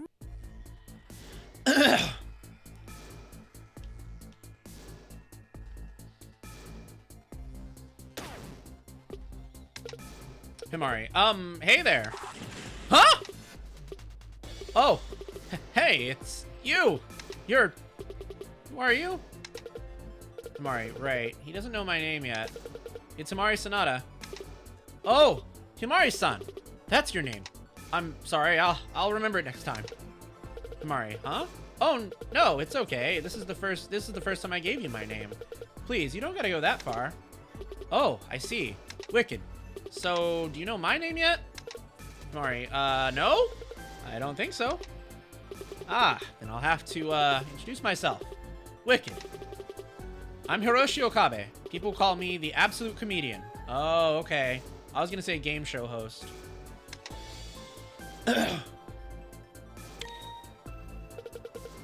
Himari, you're a comedian? I could have guessed that from his accent. Hiroshi, well, they call me that, but I haven't performed in a long time. Himari, huh? Why not? Hiroshi, my brother and I were a Manzai act, but, he passed away a few years ago, and my dad, too. So I can't really, you know... Himari, oh, I'm so sorry for your loss, Okabe-san. That's awful. My brother and I lost our mom really young, so I sort of know how... Moichiro. Hiroshi. Wah! Hey, Sanada-san. I didn't see you then. Wait. Do they know each other? Moichiro, did you find anything of note in this room? Hiroshi. There's a lot of things here. There doesn't seem to be anything that might help us, though. Moichiro, are you sure? Hiroshi. Yeah, I think. I tried checking everything, but it's all so weird. Yeah, it seems like everyone's connected to Moichiro. Weird. Himari, yeah, this room is filled with all kinds of things, but they're all just a bunch of random items. They don't look like they belong together at all. Moichiro, so, no progress. Sorry. Himari, by the way, what were you doing earlier? Hiroshi, huh? Oh, you mean this? Himari, what is that? Hiroshi, I'm not sure. Though I think it looks like a crane game machine, like the ones where you insert a coin and try and grab a prize. Himari, I guess it does look like one, but the way it looks feels off. There's a label on it, kitty catcher. Is that what it's called? Himari, have you taken a look at what's inside? Hiroshi, I tried, but I can't get it open. I think the only way is to insert a coin and play it. First interaction, don't trauma dump. He's a comedian, we trauma dump on the first date. Oof. Moichiro's bi harem. There's something going on here. I think Moichiro definitely has met them in all in cases. Ah, that's interesting. Yes, maybe so. He is a prosecutor. Himari, actually, even if you do have a coin, I don't think you can use it. The slot on the machine doesn't look like it's taking any yen coins. The size is different, see? Hiroshi, eh? Ooh, you're right. I hadn't thought about that. But what coin does it use then? Himari, I don't know. Maybe it's a special kind that was made for it? Hiroshi, a special kind? I wonder where we can... Oh, here it is. Wicked. Himari, a coin? Hiroshi, I just found it under a table right there. Himari, that was oddly convenient. It looks like its size matches with the slot. Not to mention how it looks. It's just like the machine. Hiroshi, so, here, you can have it. Himari, huh? Wait, why? Hiroshi, knowing my luck, I would probably just get something awful out of it. And also, you helped me figure out what coin to use. So, I think you should be the first one to use it. Wicked. Himari, okay. I feel like Mochi's gonna be the first victim to die, and he's got dirt on everyone. I think Himari's gonna be the first to die. I think Himari's gonna be the first to die, and the reason why Moichi is in this game is because he's being tortured by something that has to do with one of his cases. Like, I feel like all of these people have been brought here for a very specific purpose, and I feel like that purpose all has to do with Moichiro. This is a prosecutor. What if they see this as a chance once the game starts to get rid of the one person who caused them grief? Oh, that's an interesting take. Huh. Could be, yeah. Before we continue this, I'm going to go do the ad break because I have to go to the bathroom, so we'll be back in 3 minutes. Don't go anywhere.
Hi, I am so sorry. I had a horror situation of my own that I had to resolve, but we're fine now.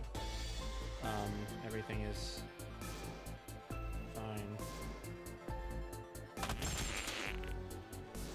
Thank you. Let's catch up on chat.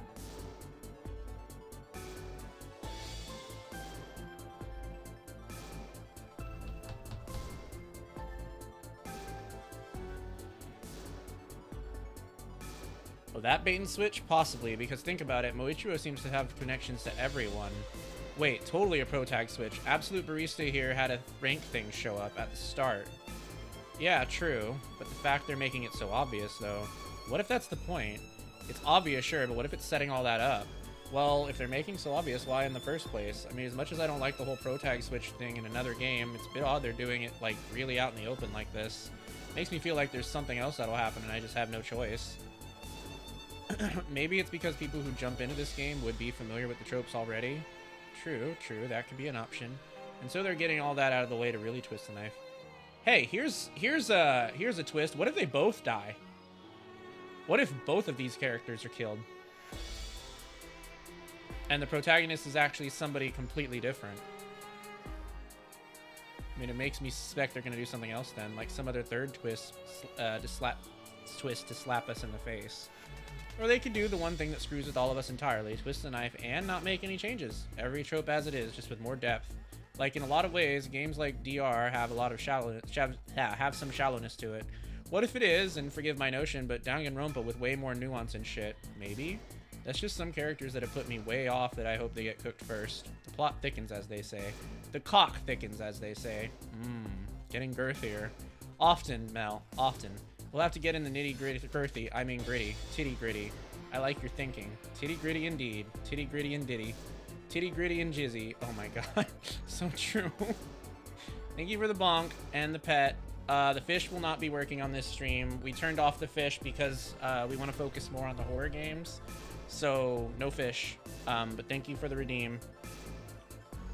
It's okay, Dom. We were having important discussions. I see that. Thank you for the pets. Everything's fine. Smash with pies. Yeah.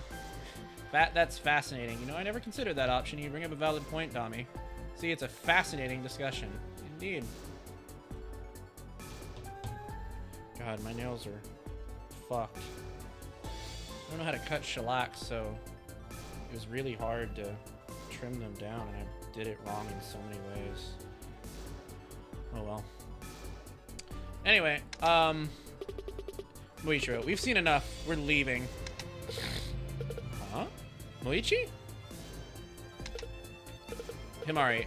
Sorry, but I'm gonna have to... Hiroshi. Oh, no, it's no problem. I'll stay here and you go on ahead. I like being alone. I mean, I don't like being alone, but I mean that I... Never mind. Himari, okay. Good luck then. Yeah, shellac is a bitch. To cut. That was not fun. I was... Like, my hands were shaking the entire time, too. Because I was just so scared. But... I had to do it. Like, I twisted one of my nails when I sat down. And it hurt so bad that I was just like, I need to cut these. This has gotten too long. I need to cut these now. So I went to go cut them. And then I realized I didn't know what I was doing. So I was... trying to figure out like how to angle it, and I couldn't figure it out because they're so thick.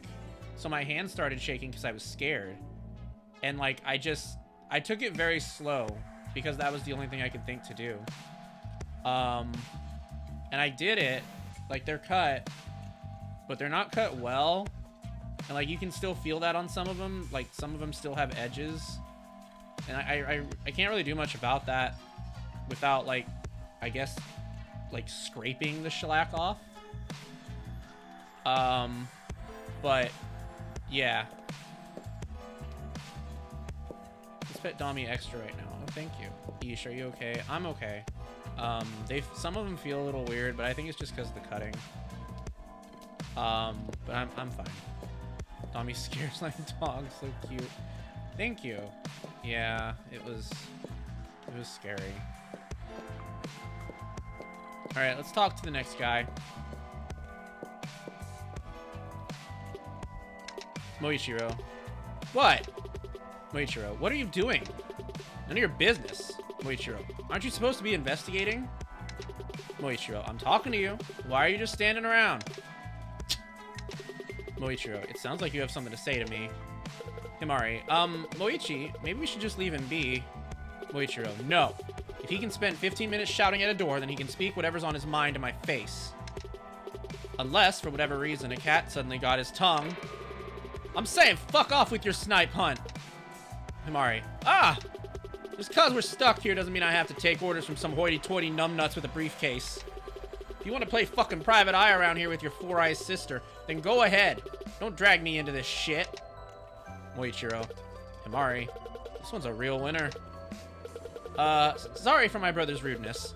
We were just wondering if you'd seen anything important while you were standing here. This hallway is a vantage point after all. That's more like it. That's the respect I deserve around here. Wasn't expecting that from you, Four Eyes. Why does he keep calling me that? Sure, I seen a thing or two from here. Lots of coming and going. Himari, could you maybe be more specific? Why should I? What's in it for me? Himari, huh? Moichiro, he hasn't seen anything. Let's go. This is a waste of our time. What? You calling me a liar? You got any idea who the fuck you was talking about? Name's Tadmotsu Ishikame, and I'm the absolute soldier. I put a bullet through more people than you can even fucking name. Alright, I called it. See? Punk, delinquent, soldier, biker, all in the same vein.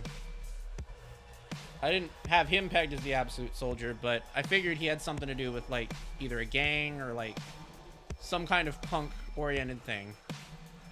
So, his pompadour looks like a jelly bean in the front. Yeah, I suppose I can see it. Nah, I don't need to respect pompadour with whiskers. This guy is totally the Navy SEALs copy pasta in a nutshell. Interesting.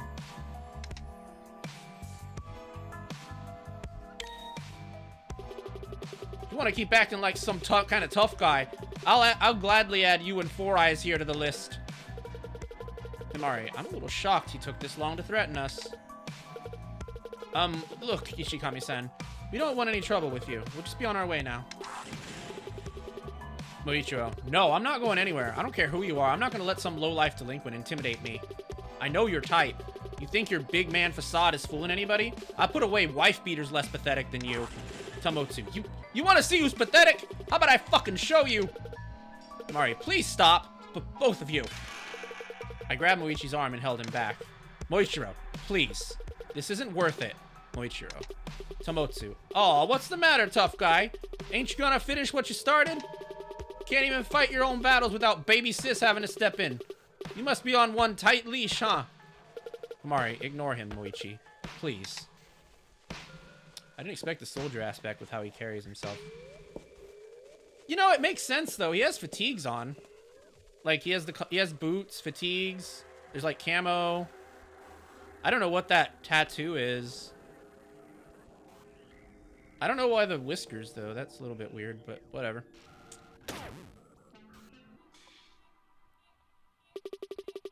They're coming for me.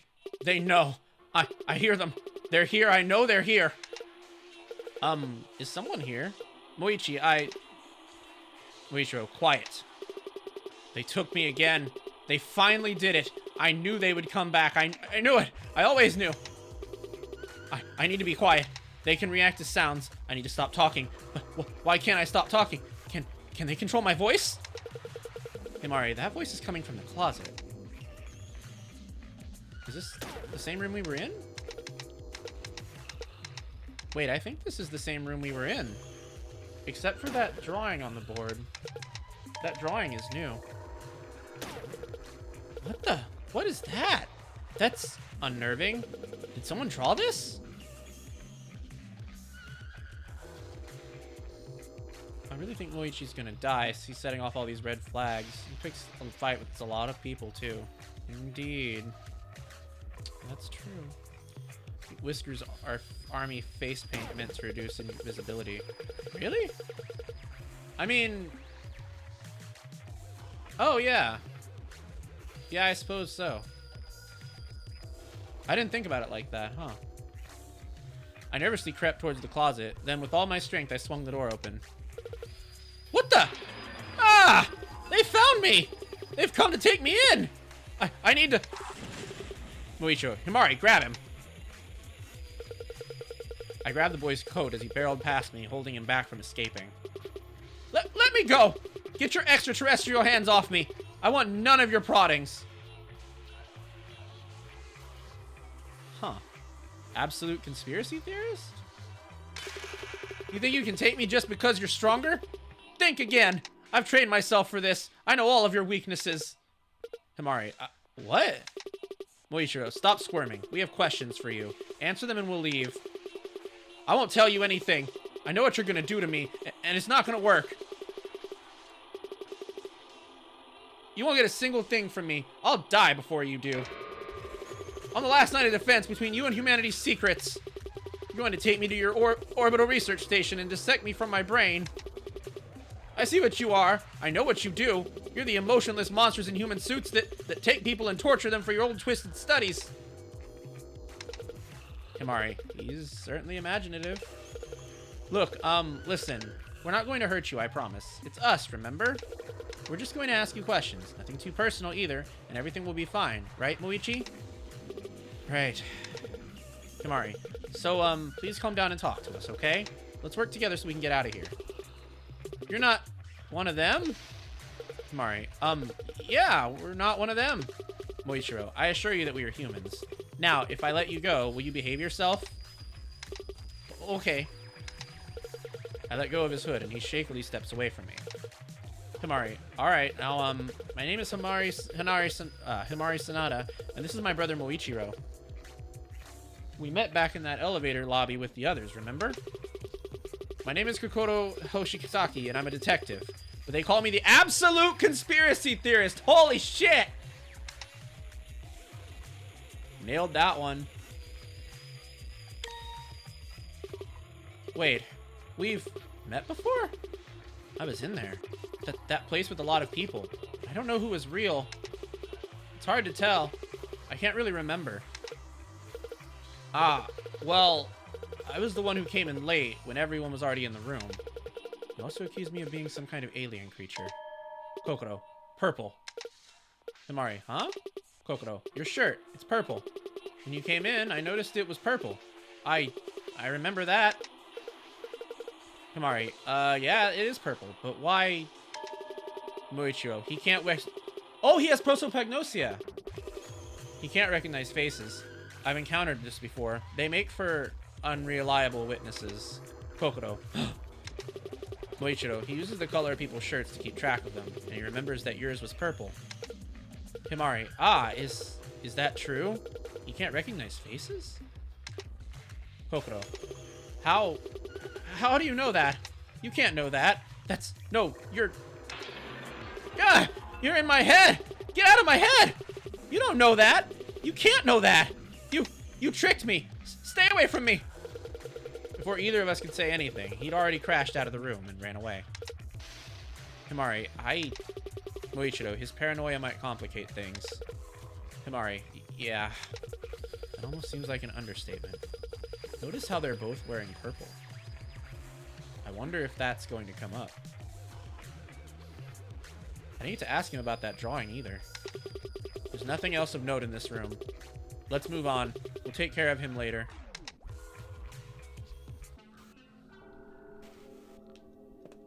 Alright. That was classroom 1A. This is classroom 1B. Doesn't look like anyone's been in here yet. All of these classrooms seem to be identical. We need to check everywhere. Information is power and we're lacking both. Yeah, I know. Just look around and see if there's anything interesting. I got a carrying bag. Some other stuff.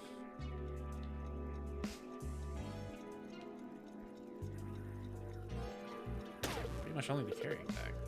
A bag? What's it doing here? Hey, Moichiro, what is it? Himari, I found a bag on this desk. I think it might belong to someone. Moichiro, Ronin Shiba, absolute mountaineer. Himari, is that who it belongs to? Moichiro, that's what it says on the tag. Moichi dumped the contents out onto the desk, finding a book, a wool cap, and a folded-up pamphlet. I picked up the book and started flipping through it. Himari, they were reading Gulliver's Travels? I hadn't even finished part 3 yet. Moichi picked up the pamphlet, opening it up and looking it over. Himari, is there anything on it?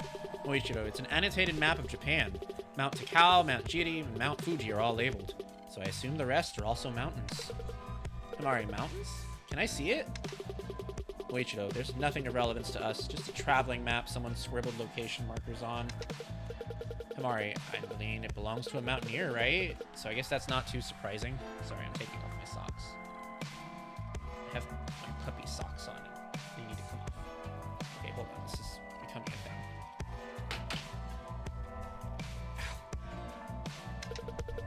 We should probably return their bag, though. Is there anyone we here named Ronin Shiba? Oh, that's so bad. No, they need to come off. I had them on. I had them on because it was warm. Or I had them on because it was cold, but now it's warm in this room, so I need them to come off. Moichiro, the dust on it is the same as the rest of this place. I doubt they're missing these things. Himari, hey, wait a second.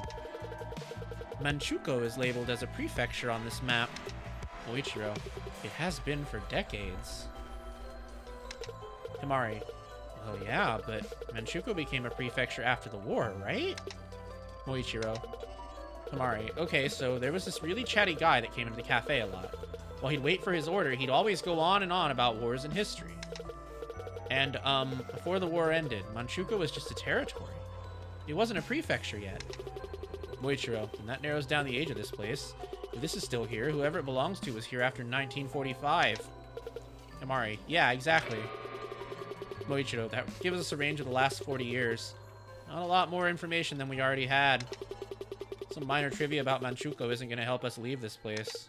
Himari, I suppose you're right. Moichi picked up the wool cat, felt it, shook it, and then set it back down. Himari, that hat looks really stretched and worn out. You want my socks? I mean, you can have them if you want them. To sniff? I mean, if you want to. Moichiro, it's nothing remarkable, just someone's old, forgotten junk. We're done here. Himari. Wait, Moichi? I guess I'll just take this with me.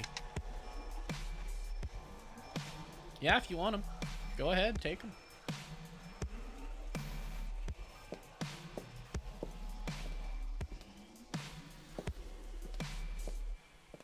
There's a lot of weird stuff going on. You don't even know what year it is, much less where we are. I don't get it. Shouldn't we just go to the gym? I mean, we've already been in most rooms and found nothing. Hey. Okay, that does not feel good. Let's not do that again. Ah! Himari, eep! Oi! Don't sneak up on me like that. I almost kicked you in the head. Himari, oh, sorry. Talk about a knee-jerk reaction. So, what are you doing? Hey, aren't you that girl who came in late? The one we saw barging into the elevator room? I really think that bag was left there specifically. Yeah, same. It seems like an important clue. Himari, huh? Oh, yeah, that's me. Yeah, and I don't know your name yet, so I suppose you don't want to be called Late Elevator Girl forever. Himari, right. It's Himari Sanada. Himari-chan, huh? I'm Takara Hanabusa, and I'm the ultimate, absolute track star. My speed is unmatched. Oh, nice. Alright, so we got a track star. Himari, oh, nice to meet you, Takara-san. And, this is... Takara, hey, Moichi-chan. I'm done checking all the rooms in this place like you asked. So she knows him too? Himari, already? Well, we only just started. Moichiro. Takara, wait, I just realized. You two have the same last name. That means you're his sister? Himari, yeah, we're twins. Moichiro, didn't you have something you would like to tell me? Takara, huh? Oh, that, yeah. Wait, don't you know it's rude to eavesdrop on people? Himari, I think we could still hear her even if we weren't trying to. Moichiro, have you done any investigating in each room? Takara, investigating? I just checked the rooms, but there's nothing physically interesting at all in any of them. That's weird. She didn't see the bag? Moichiro, So, not only were you unable to suggest a better plan, you have also failed to contribute to the group's effort. Takara. What is that supposed to mean? Moichiro, you were supposed to thoroughly investigate every room, not haphazardly glimpse over them like window shopping. Takara. Hey, you're the one who told me to run around and find stuff. You didn't say anything about thoroughly investigating places. Moichiro. I said that. Takara. Besides, I think this was a waste of time anyway. We already looked through these rooms so many times already. What's the point of doing it again? It's stupid. Moichiro. Stupid? Himari. Hey, guys. Let's calm down. This isn't the time for us to be arguing. Let's just get through this together regardless of what we think of each other, okay? Takara. Moichiro. Takara. Alright, fine. But only because your sister asked me to. Don't think I won't kick you in the butt. Don't think I won't kick you if you keep being rude. The word butt is not in that sentence. I don't know why I inserted it in there. Moichiro.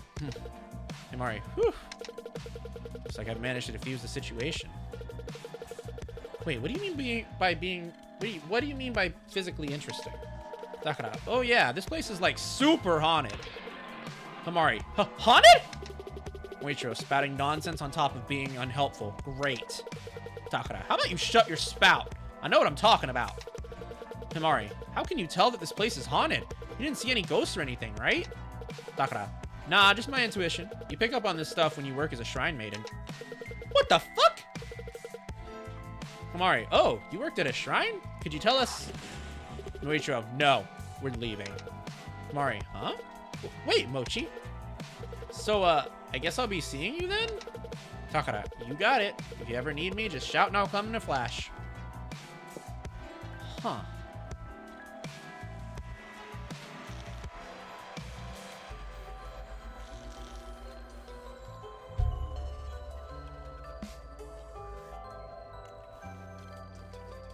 I'm just noticing something.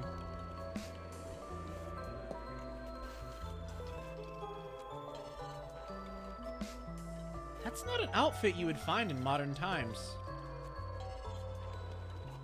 Isn't this very, like, 80s-ish?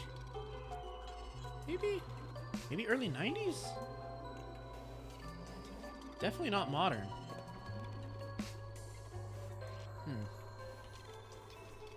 Alright, let's catch up on chat.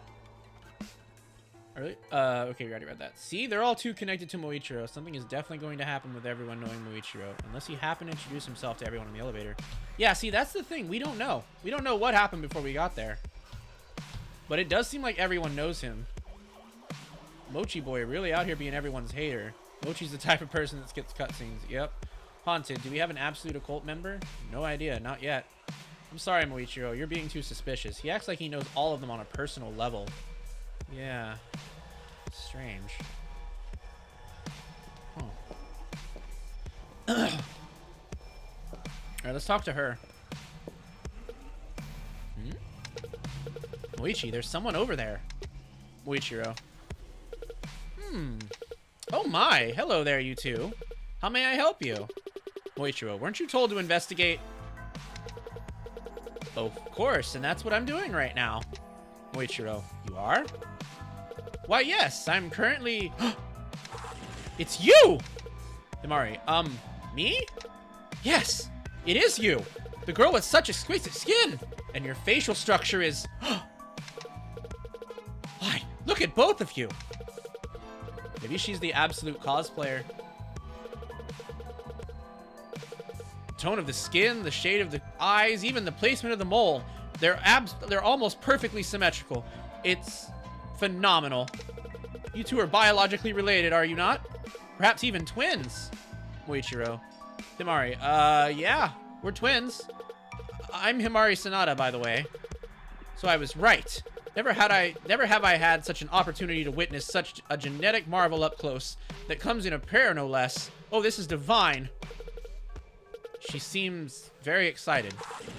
Sanada-san, would you kindly let me initiate a closer examination of your body? What? The beauty that you carry. I must study it. The world needs to see it. I must reach into your body and reveal its secret within, and thus the true concept of beauty can... Enough! We don't have time for this. Oh my! I am very sorry. I must have gotten carried away. There's another matter that we must attend to, yes? By the way, I don't think we've ever been properly introduced yet. You and I. My name is Erika Hakare, and I am known as the absolute plastic surgeon. Wow, did not call that one.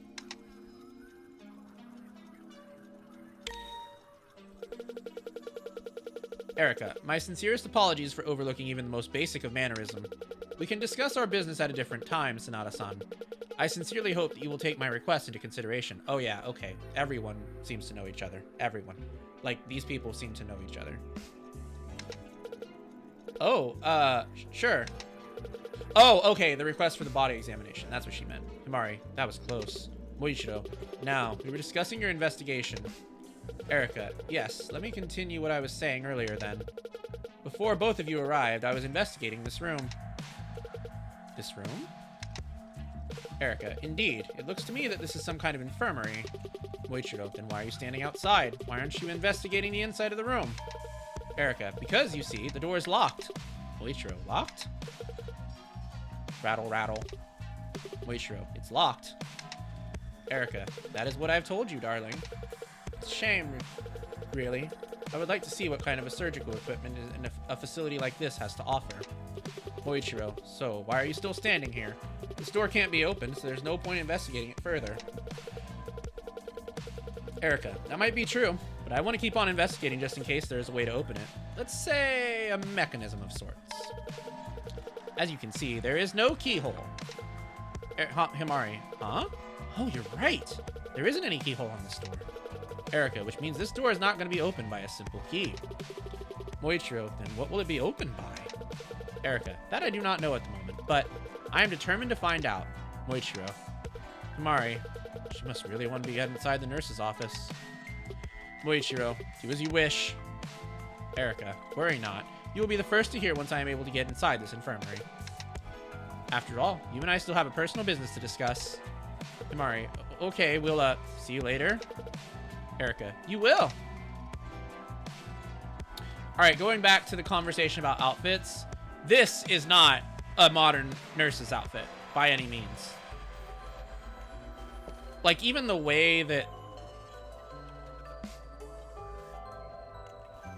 Yeah, it just looks antiquated. Like, it doesn't... I don't know.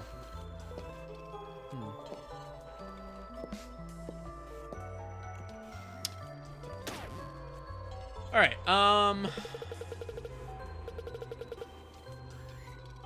like, how would he know to stop her speech about the shrine? Yeah, good question. I don't know. Oh, look, it's Discount Lady Love Dies. Moichiro, I'm the absolute prosecutor. Your lives are all in my hands. Mimari, eyes widen. Oh god, I'm gonna be used as chapter development for him. Oof. Hey, there we go. Twins. Yep, twins confirmed. I don't... Erika was being useful, at least. They talked about the war in 1945, too. Yeah. So that would put it around the 80s, right? So does this game take place in the 80s? That screen also said 1989 when we started up, too. I wonder if it takes place in 1989. So this is another classroom? The sign said it's 1D. It looks just like the room I woke up in. Moichiro. This is the same dialogue that we've already gone through.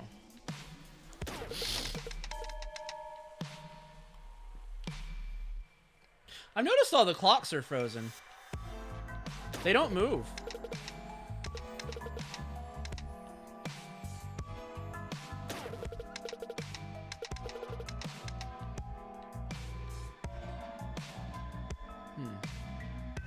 Anyway, let's talk to these guys. Oh, hello. So are we meeting again? This place is very strange a place to be, Sanada-san. Very strange. May I share the findings of mine? Himari, ah, wait, how did you... Moichiro, she's referring to me. You may proceed, but keep it brief. I will try to do my best. Anyways, I am checking most every room to now, and seeing a pattern of the room featuring. There is the common feature in there is no feature. No windows. All the room here do not have windows. Very, very strange, yes? I'm thinking... Himari, I'm really sorry to interrupt, but are you okay? I'm sorry? I am okay, thanks you. What I am meaning is... Himari, are you sure you're okay? It's just that you look really pale and you kind of, I think this is absolute zombie or absolute corpse. Let me assure you now to you, I am fine. Isn't thee. Himari, are you wearing a Halloween costume then, or? Moichiro, Himari, let her finish and ask your questions later. No, I am understanding to her. It is normal her to be confusion toward myself. My body was not always mine, dying many years ago. I did wake up, not knowing who the body is now mine was before mine. Now it is mine. Now it is mine, so I am making the most of the life. Oh, I'm sorry. I haven't not introduced myself yet. I'm Tsubaki Inoue.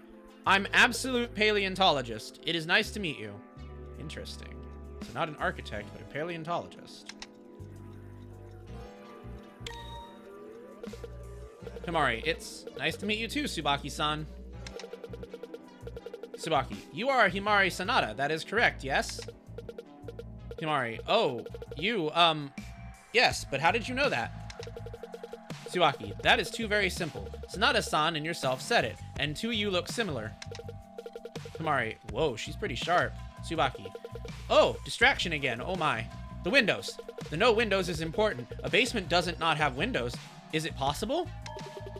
Moichiro, you meaning that because there are no windows on this floor, we must be underground? Is that right? Tsubaki, that is correct what I believe. Moichiro, I see. It's not the worst theory with what we know. Himari, Moichi almost sounds impressed. I guess a paleontologist is sort of like a detective. Alright, so she's the paleontologist. Yeah, I think the scar is probably from when she came back to life. Like, she said she died and then she took someone's body, so maybe there was like a brain implant or something, or I don't know.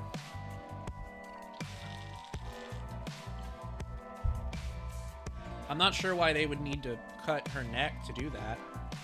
Maybe they... I don't know what they did. I don't know. I can't even begin to speculate what they did.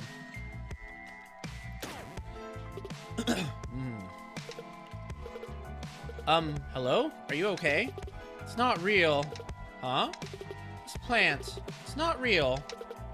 Himari, this is... Oh, that's a fake plant. Fake plant?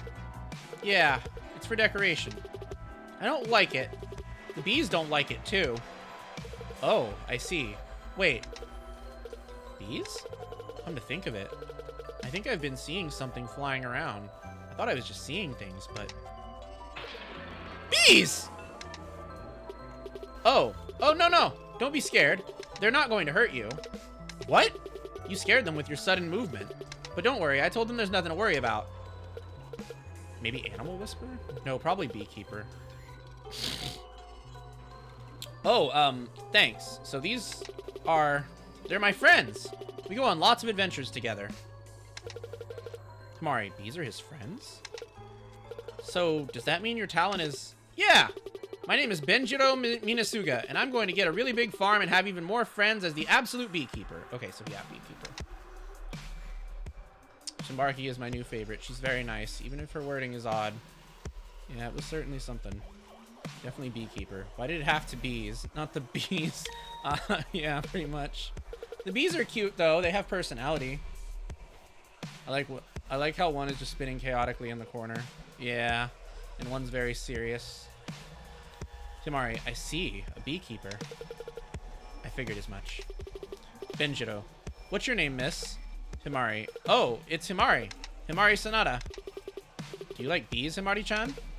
Himari. I think so, yes? Benjiro. That's good. People who like bees won't be mean to them, unlike Miss Nannies. They were nice, but they always said that bees can't come into the house, even though I wanted them to see the new pretty flowers we bought. Himari, I would probably do the same thing if a kid brought a bunch of bees into the cafe. Benjiro, speaking of flowers, there are no flowers here, and the bees are getting hungry. Himari, oh, that's right. They need to eat nectar, right? Benjiro, I wanted to see if the plants had any flowers, but the bees don't like them. Himari, because they're not real. But don't worry, I'm sure we'll find some flowers for them soon. Let's help each other look for them.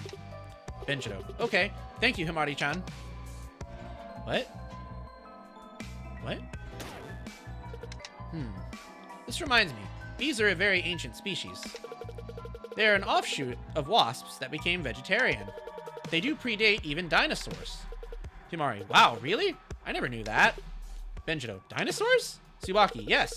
They looked a lot more like wasps in their early stage, but they can still counted as a very old species of bee. So, at some point in history, these little things we're living among were dinosaurs. Benjito, whoa, that's so cool. Tsubaki, do you want me to tell you more about it? Benjito, yeah, I want to know more. Himari, I'm actually kind of curious myself.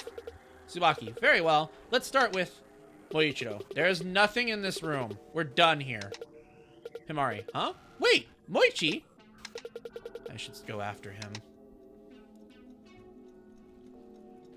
Alright. Oh shit. What other room do we have? Oh, I guess that room over there. I thought this was a high school. Why is there a kid in a high school?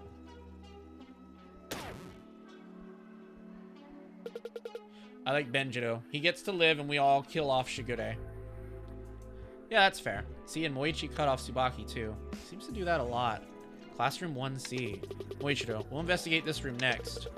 Himari, I already did actually. This is the room that I woke up in. I looked around for a bit before I left. Moichiro, are you sure you looked everywhere?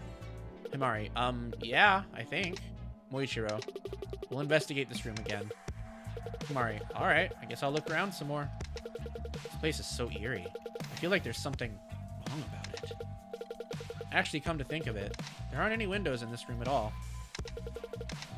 There's no way to look outside, if this room is even connected to the outside. Just where are we? Why can't I remember anything?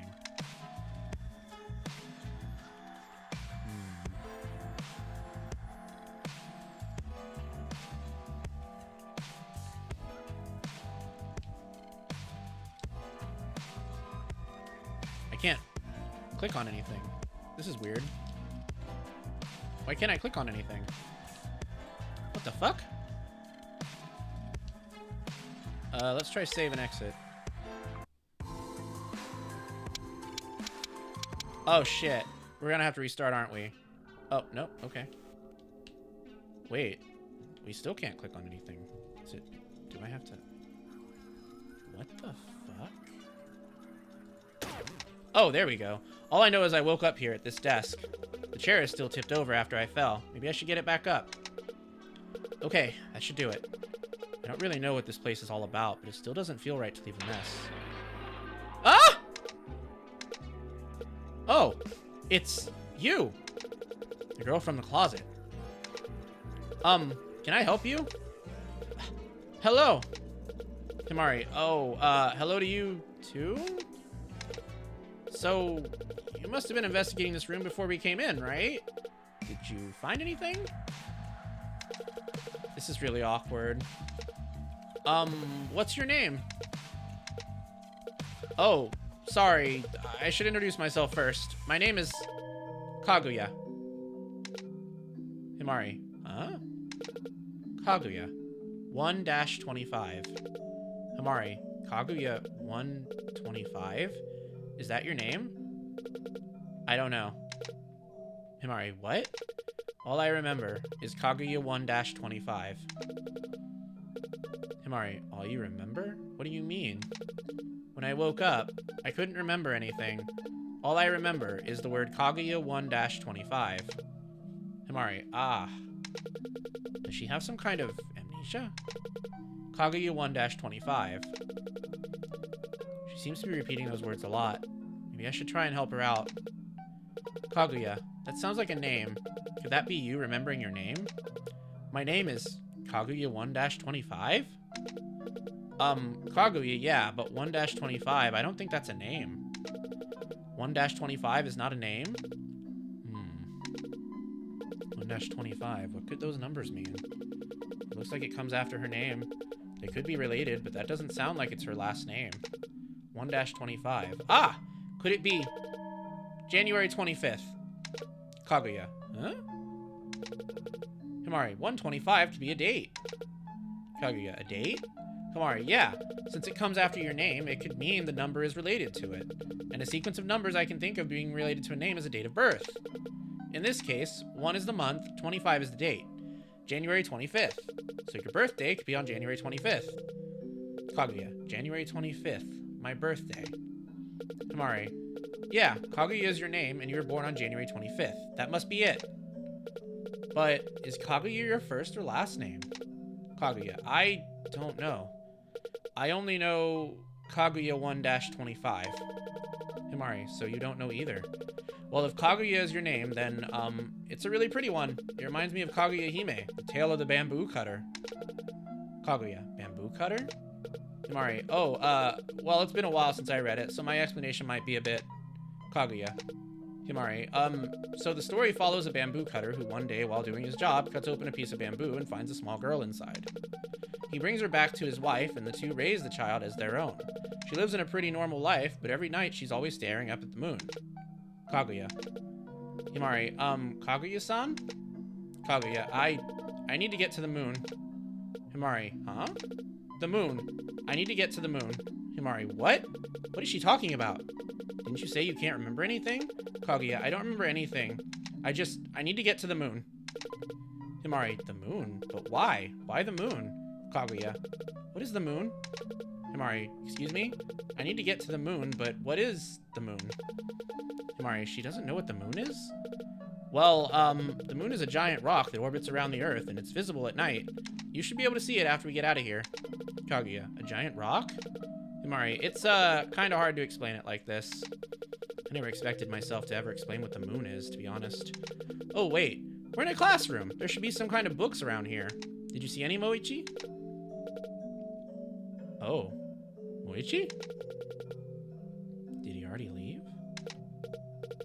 I'm so sorry, but I need to go find my brother. It was really nice meeting you, Kaguya-san. Kaguya. Oh, I see. Himari, if anyone asks you about your talent, let's just call you the Absolute Enigma. Does that work for you? Kaguya 125, the Absolute Enigma. Himari, oh, and there should be books on the shelves around here somewhere. They might be able to help you figure things out. I'll, catch you later, I guess. Kaguya, catch me later, yes. Hear me out. Kaguya, clan 1-25. Someone with the surname Kaguya died on that date. This person remembers the gravestone. Could be. Could be. I was thinking it could be the name of a missile. But, I don't know. Moichiro is screaming about skipping the cutscenes for real. Yeah, I don't know where he went. Moichiro is the type of speedrunner that ignores the side quests and wants the game done. Yep, pretty much. He has that vibe. Alright, let's do another ad break. We'll be back in 3 minutes. Don't go anywhere.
Alright, I'm back. Okay, let's continue. We've spoken to everyone. All that's left is to check on the girl who's fixing the elevator. Himari, okay. Moichiro, I assume you made progress with the repairs. Is it working now? Moichiro, well... Himari, is she okay? I cautiously approached, reaching out to tap the small girl on the shoulder. Do not touch me! Himari, sorry. If something is wrong, you can tell us.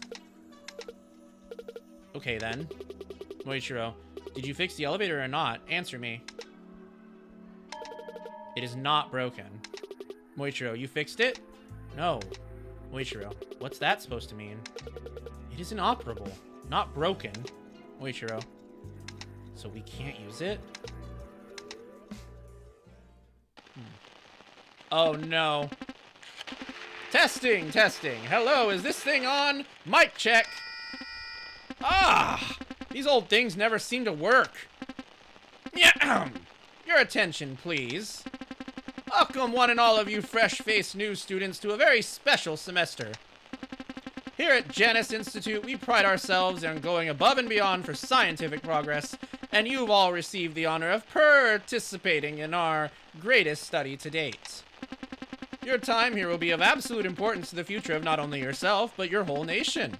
Do make sure to pay attention. The orientation and briefing will begin shortly, so please make your way to the gymnasium at your earliest convenience. Hurry up now. Let's not keep the future waiting.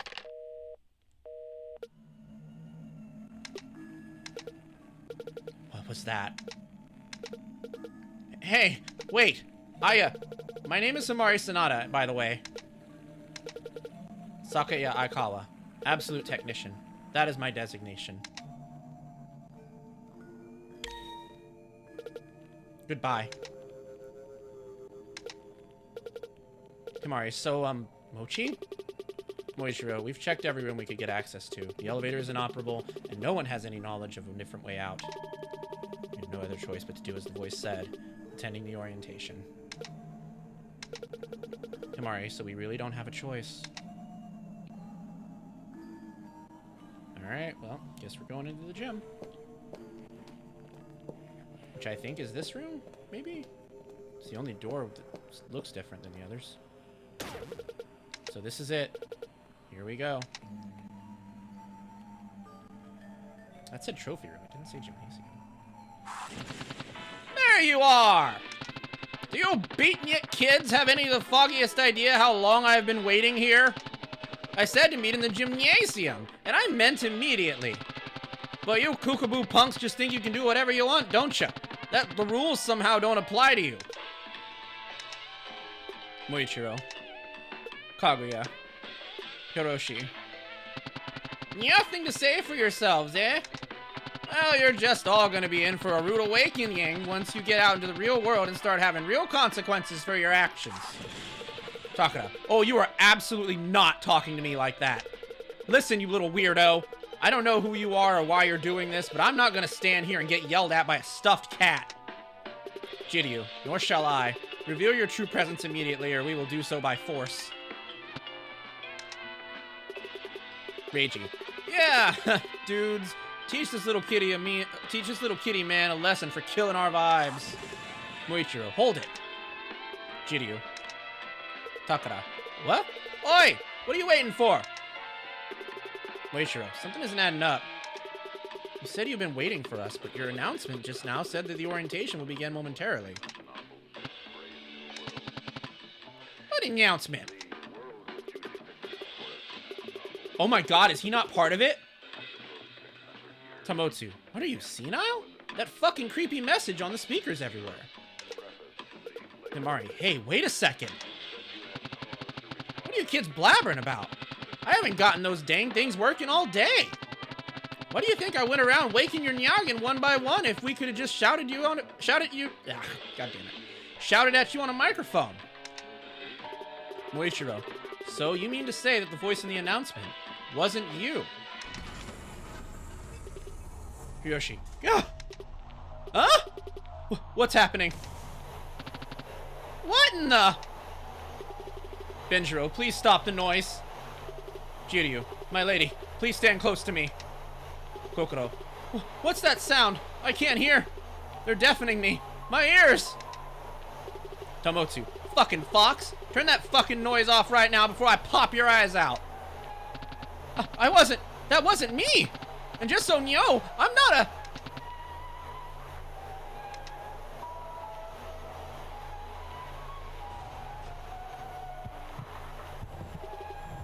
Dudes, the door, it ain't opening. This one won't budge. I feel really dizzy. Moichi, help.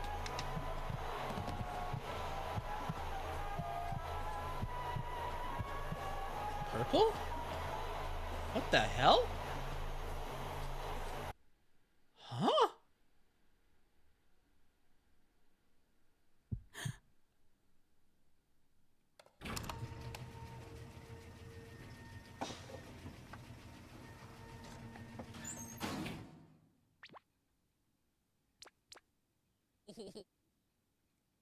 Wait, what? Good morning. What the? Where the heck? Erica. Goodness. Is everyone all right? Tomotsu. My head fucking hurts. I swear when I get my hands on that. Oh, don't worry. I took care of that old scrap heap myself. Nisuke. There are 2 of them? Kokoro. Ah! They're self-replicating! They're gonna overpower and kill us all! Huh? 2 of what? I just said I smashed that old geezer. And didn't your mother teach you not to stare? Oh well, I suppose I can't help that I was blessed with 2 such beautiful faces. Anywho, since the absolute buzzkill is out of the way and you're all alert, let's get this started. On behalf of Janus Institute, I'd like to welcome all of you fresh-faced first years into an especially special and exciting semester of scientific study. I'm Janus, and I'll be your overseer for the duration of this. Moichiro, what kind of study? And wasn't that other cat named Janus?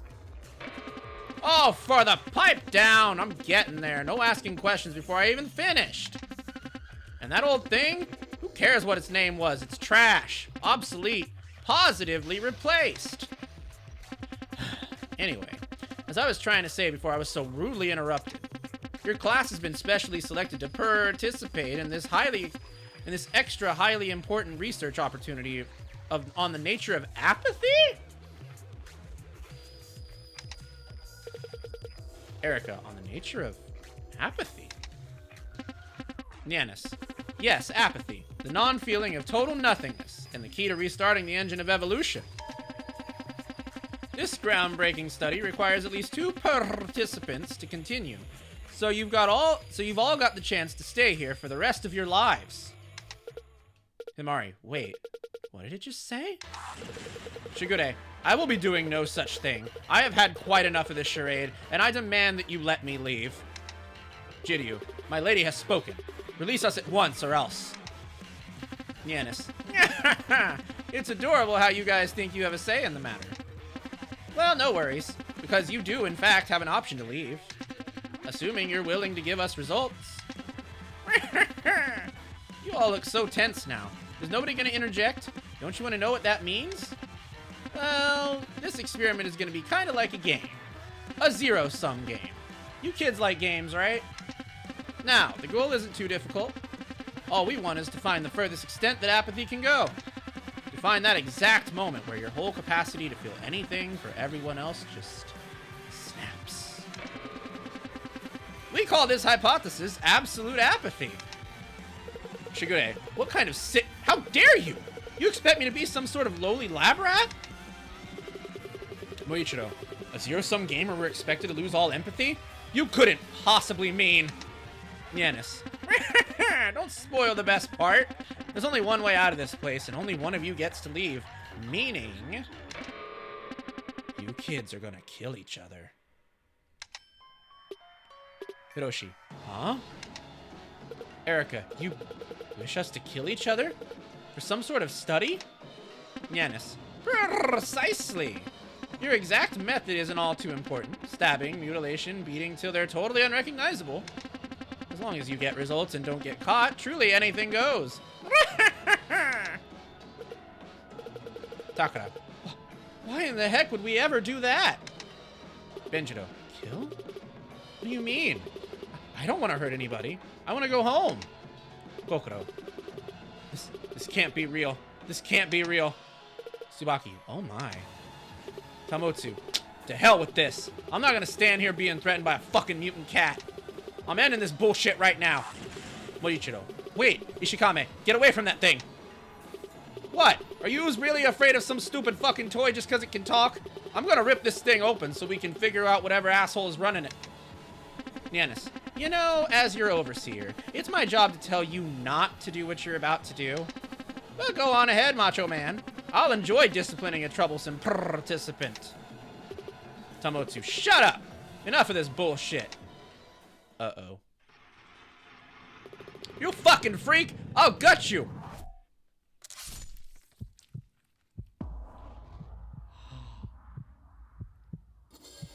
Oh! What's the matter? Cat got your tongue?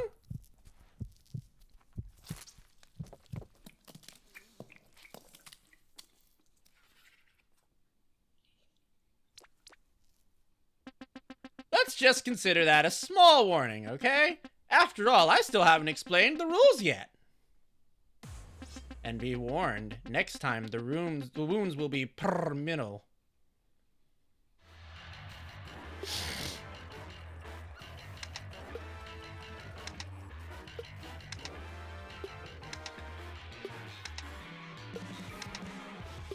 Oh my gosh. Nianis, I hope you understand that as your overseer, I have to set an example for the rest of you, even if it means we're down one student. 15 is a solid subject pool, so don't go making choices you'll regret. Now then, let's move on to the rules. Oh yeah, someone may want to give Soldier Boy here a tourniquet. He's definitely going to bleed out without it. Erica, please, darling, let me see your hand. Tamotsu, don't touch me, freak show! Erica ignored his protest and stopped the bleeding, then wrapped the wounds in bandages. Thanks. Nianis, now I'm still going through the process of printing you all your own copy, so you better commit this to memory. In your student handbooks, you will find the experiment regulations. Let's go through them all right now, so everyone is on the same page.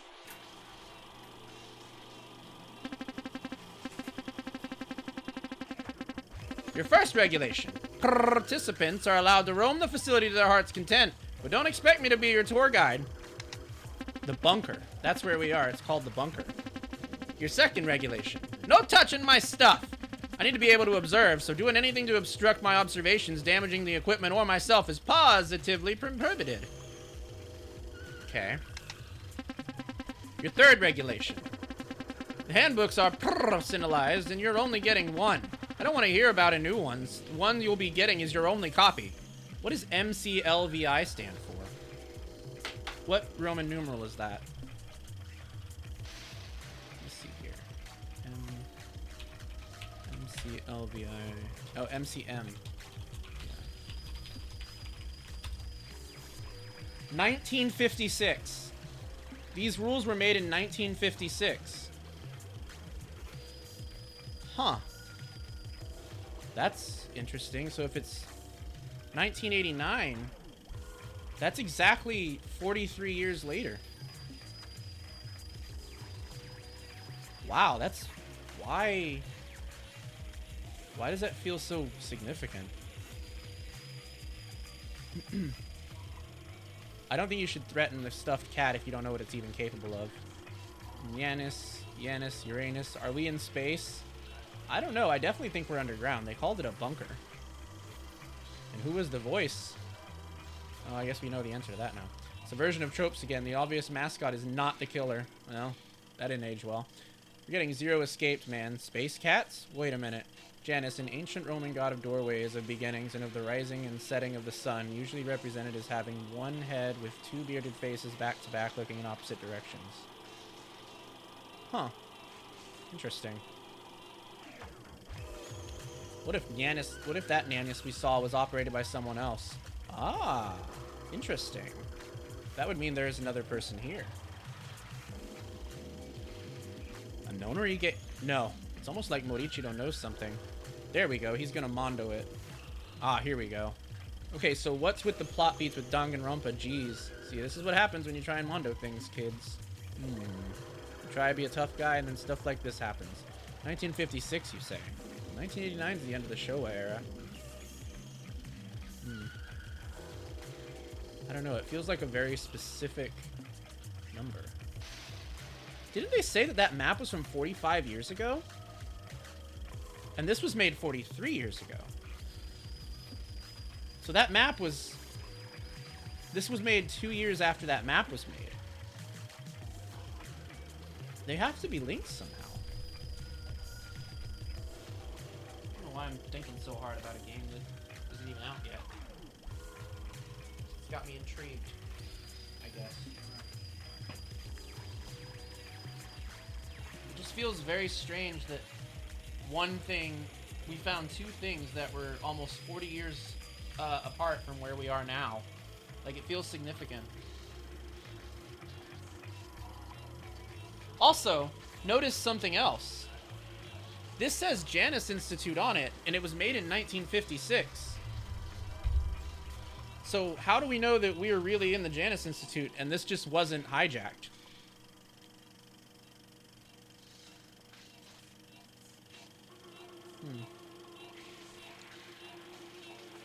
Either that or it is 1956, but I guess we don't know what year it is, do we? I don't think it's 1956, though. I think it's the 80s. I think it's 1989. So that would mean that this was yanked. Like someone stole it or something. Could be a Cold War experiment.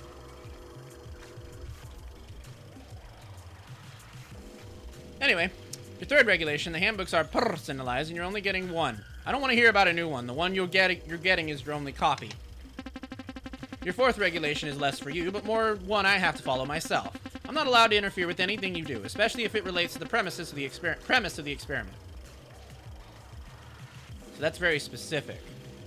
Nyannis cannot directly interfere with subjects engaging in the intended activities of the experiment, mutual termination of other subjects, or in simpler terms, murder, but may interfere if the subject violates a rule. Okay, so if this was made in 1956, or no, yes, 1956, that means that they had a murder experiment back in 1956 too. So if this is 1989, this was done before. This was either attempted before or done before.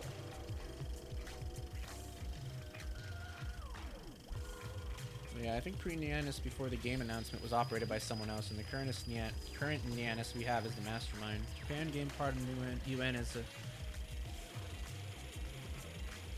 UN in 1956, and also had a tie-in with the Soviets. This is interesting so far. What? Wait, backpack. Could be. But if that was a previous participant... Ah, interesting. Definitely possible.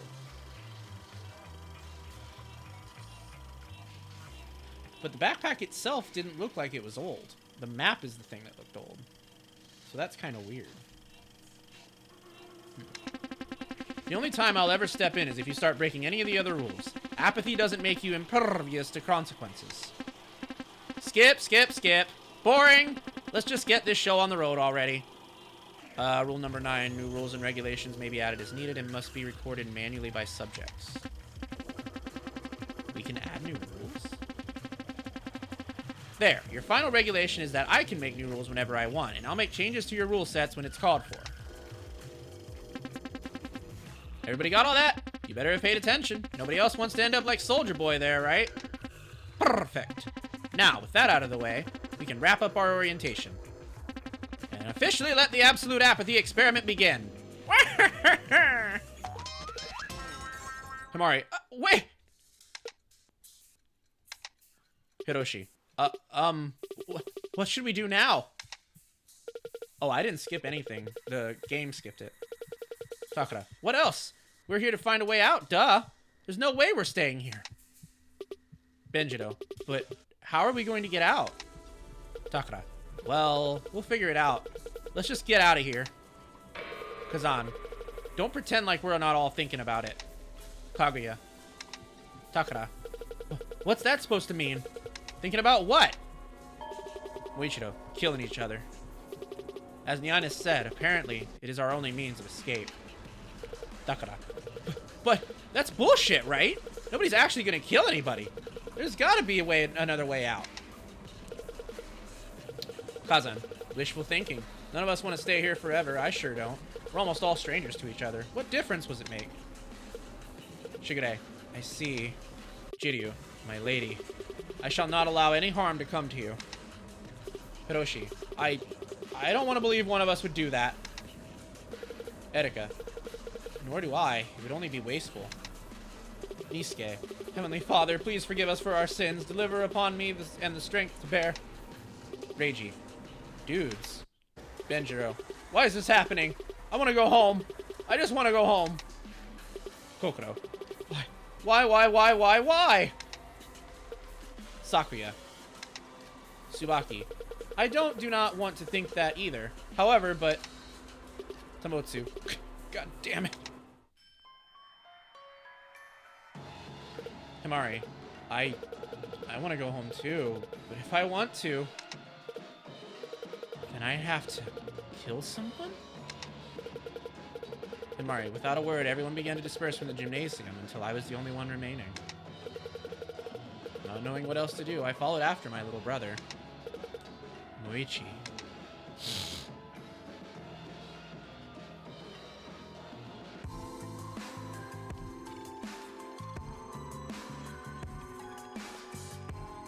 That seems to be it for the demo. Wow. Wow, that was a lot more interesting than I gave it credit for.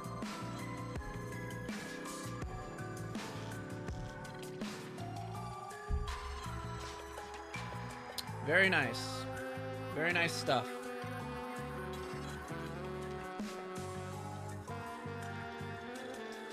Thank you for the stretchies and for the water.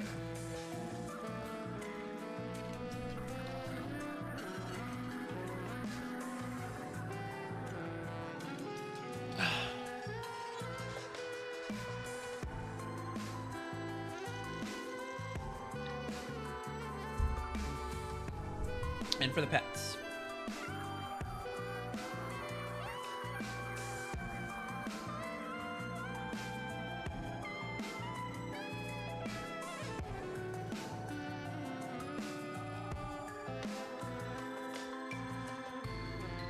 I really think that Moichiro seemingly knowing everyone is going to be a real thing here. Could be.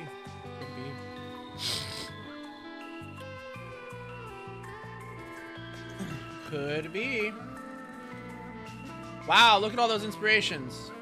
Akira Toriyama, Shigeru Miyamoto.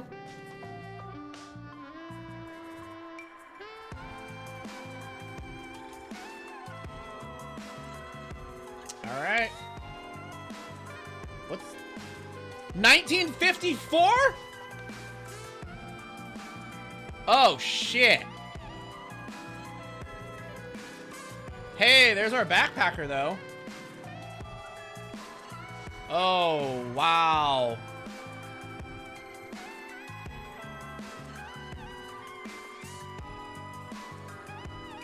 Wow.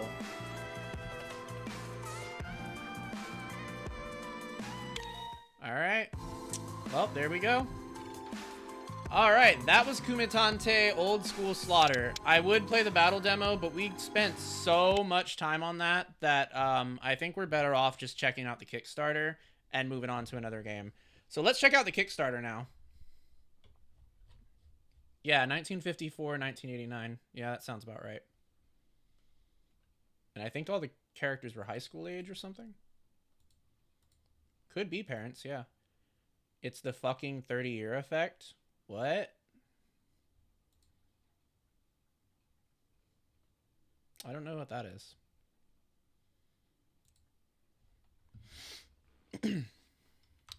Alright, a nostalgic anime retro tribute inspired by Danganronpa coming to Switch and Steam. It was last updated a couple of days ago. See, I think the Janus Institute was originally a good school, but then something went absolutely wrong. Yeah, maybe. Very possible. It looks like it was funded. It was funded $2,000 over its $20,000 goal. A quirky murder mystery game to fill the Danganronpa shaped heart in your hole. God damn it. Filled with reverence of Japanese culture and media of the 1980s. Kumitante is an episodic adventure game with a twisting, character driven narrative following 16 eccentric absolute students who find themselves trapped in a deadly psychological experiment designed to chip away at their capacity for empathy. All the while, the class is goaded to kill each other by a sadistic little two-faced cat who assumes the role of overseer. You play as Hamari Sonata, the sheepish absolute barista, who desires to overcome the relatability of her fellow participants and make friends, but is often forced to investigate and solve their grisly murders. Help Himari bond with others to learn their skills, scour diverse crime scenes for evidence, and then leverage it all in the clinical trial's fast-paced card battle debates. We got a lot of stuff. Yeah, okay.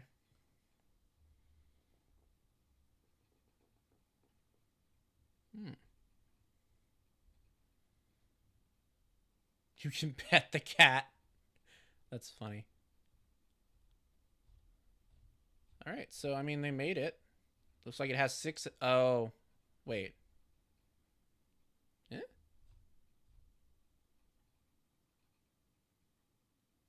Oh, I see. They only have episode 1 funded. Is it over? When did it end?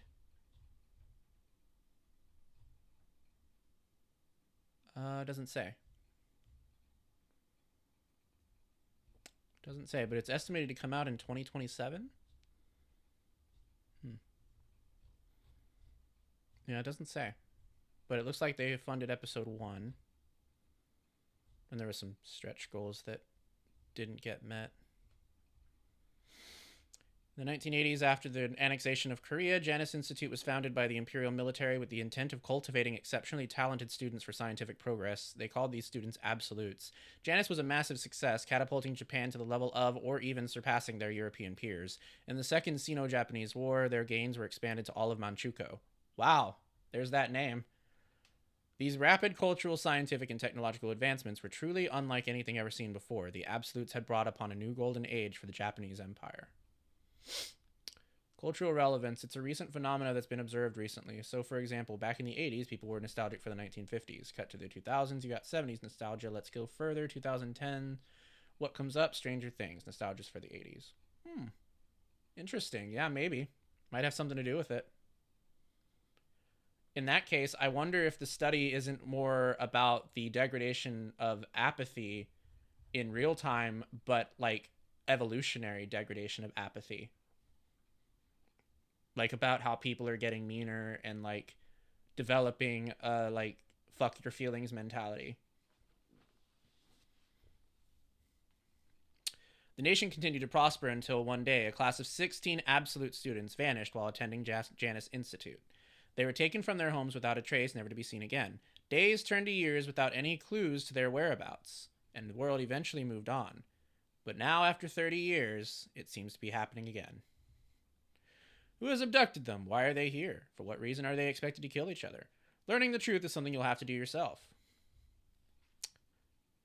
The visuals of Kumitante are intended to emulate watching classic anime on an old CRT television, with an art style heavily inspired by the works and adaptations of Rumiko Takahashi. Every single piece of character art is brought to life through authenticated, traditional animation, from dialogue sprites to rendered CGs to full motion cutscenes. No still frames to be found. So that said, if people were to participate in this experiment today, oh, that's a horrifying prospect. This is indeed horror. They technically did something like this, though. I mean, Milgram's experiment was kind of like this, only it was focused more around empathy and the power of absolute authority. And, like, if you think about the Stanford prison experiment, it was kind of the same way. Additionally, every environment has been lovingly crafted to evoke the look of painted backgrounds in cell animation while in reality being fully three-dimensional.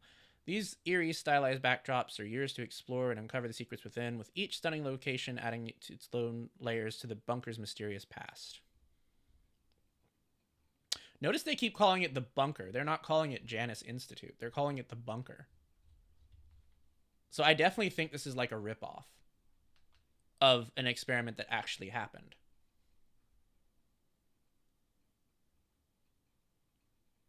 I like that. The intention of Kumatante is not to reinvent the wheel, but rather to polish and refine a structure that's certainly not broken. So maybe this is going to be a more nuanced Danganronpa.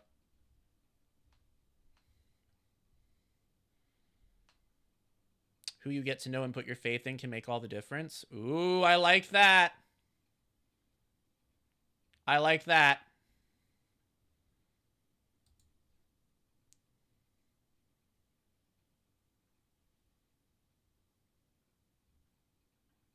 These are all Danganronpa mechanics, so that's pretty... Yeah, okay. And it looks like card battles are how you do your mystery things. That's interesting and kind of fun. We might check that out sometime. This is all about the card battles. Donkey Kong, Galaga, Punch Out, and more. That's cute. Split into 6 episodes, each progressing the overarching story and featuring a unique murder case involving some of the surviving participants as they gradually succumb to apathy, culminating in a hectic clinical trial to uncover the killer's identity and sentence them to execution. Okay. The fact that there was 16 students that disappeared before, what if one of them survived and created the bunker? Yeah, that's what I'm saying. They probably survived and ripped it off. Because think about it, the backpack was there indicating the past experiment, but there is no mountaineer among our current group. Right. Which has its own implications. They could be a part of the experiment, or they could be trying to stop it. They could also just be dead.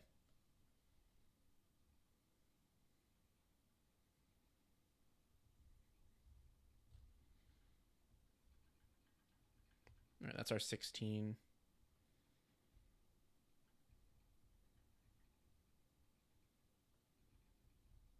This is about our characters.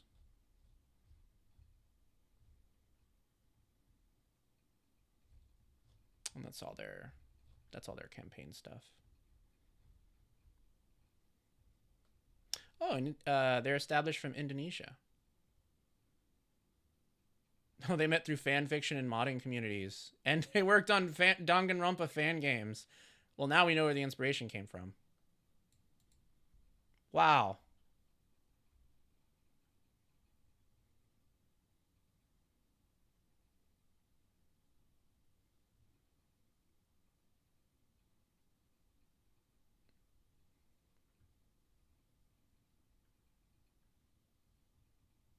A lot of stuff about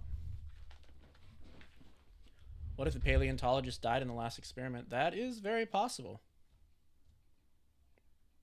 Extremely possible, actually.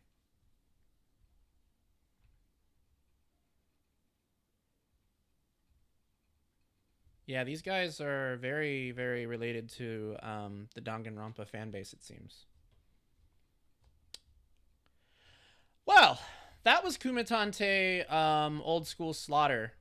That was awesome. I really enjoyed what I played. I'm excited for the prospect of a more nuanced Danganronpa. Like, the actual prospect of this is interesting.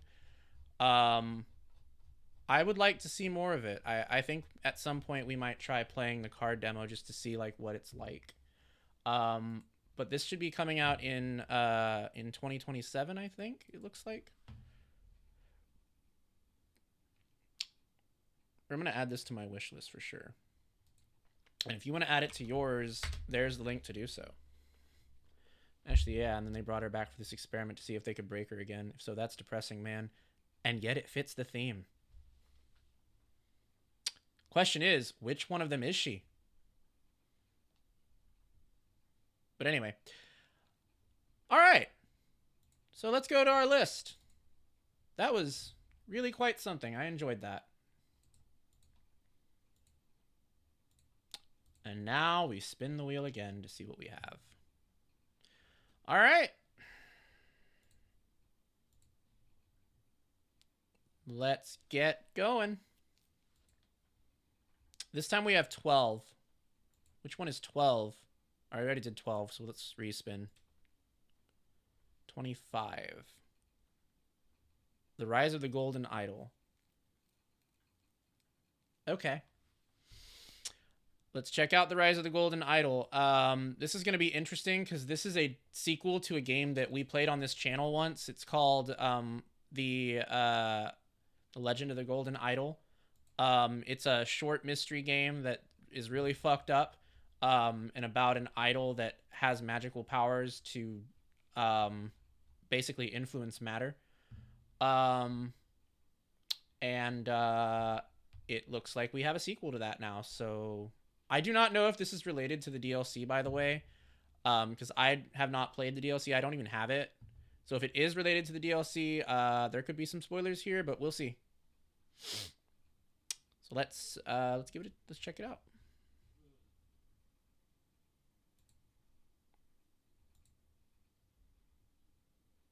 I don't know what that is.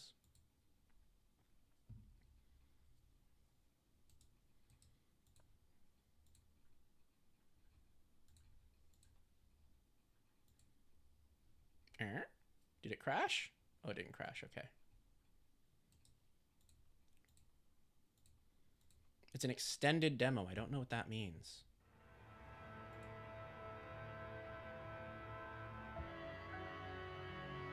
Oh, I'm sorry. I said Legend of the Golden Idol. It's The Case of the Golden Idol is what it is. That's the original game. Ooh. I like the music already. Is this demos in games? It should be, but I don't think it says it. Let me try it again. Alright, there we go. It looks incredibly polished indeed. I'm excited. Oh?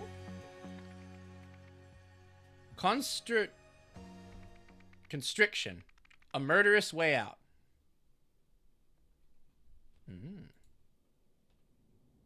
In this game, you will solve scenarios involving murder and other strange events. You will do this by dragging words onto the correct slots within sentences. Solve this example puzzle. Police need to gather blank to prove that a death had been blank. Evidence to prove that death had been a murder. You like the turkey? Oh, Jesus!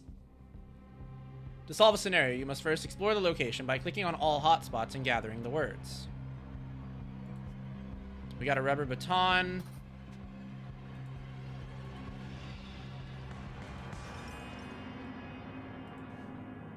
Patients in Special Care Unit C, June 1977. 200, Alexander Jensen, Pacific War veteran, vacant. Auriel Toussaint, professor of ancient Lemurian history. Vacant, vacant. Mason Turner, accountant, repeat murderer. Ivy Hayes, beauty salon manager. Starting off strong indeed. We got a lot of words there. Alright, we read that. Sweet Pines, pack of Sweet Pines cigarettes. A ring of keys. A name tag.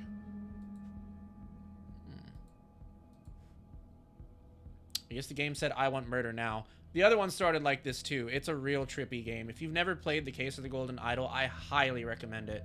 It is something else. Redwood.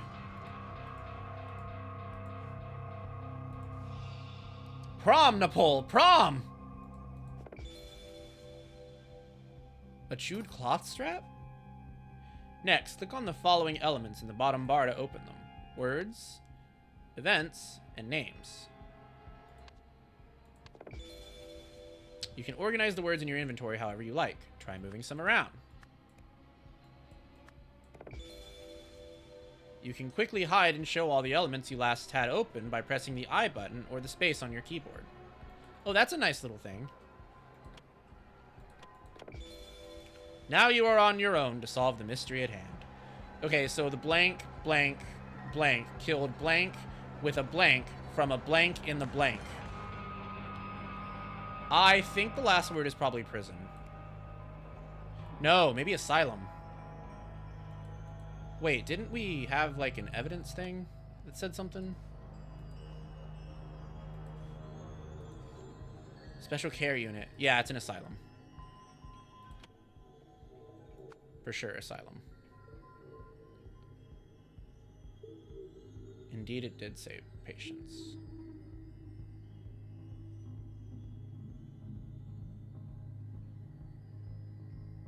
Seems like it could be a strap from a straitjacket in the Redwood Asylum. Okay.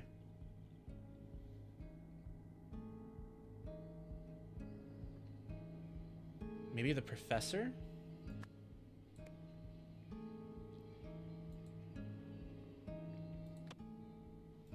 Maybe this is the professor? Need to find more. I mean, we need to find the thing again. Yeah, the professor was Oriole to a song. Professor to a song. Killed. So who would this be? Sweet Pines. Oh, Morg Braca.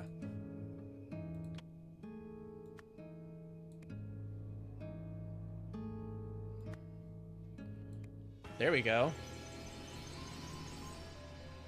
Looks like we got it. The professor, Oriole Toussaint, killed Morg Braca with a strap from a straitjacket in the Redwood Asylum. You have solved the scenario! Oriole Toussaint, professor of ancient Lemurian history, chewed through his straitjacket strap and suddenly strangled nurse Morg Braca. Lazarus Hearst was the leader of the Puritanical Order Party, which governed Albion from 1792 to 1795. Some claimed he used a mystical golden idol to seize power. Nowadays, though, this is known to be a myth. Interesting.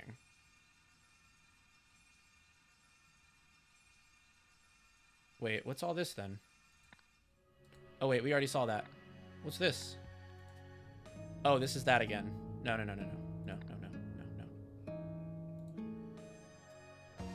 Next we have The Curse.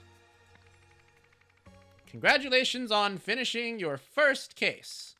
Welcome to Chapter 1, The Curse, in which a strange threat looms over New Wells. Academic impact. The death of a brilliant mind.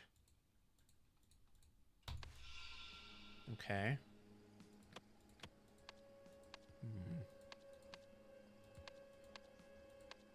Okay. The car's engine is still running.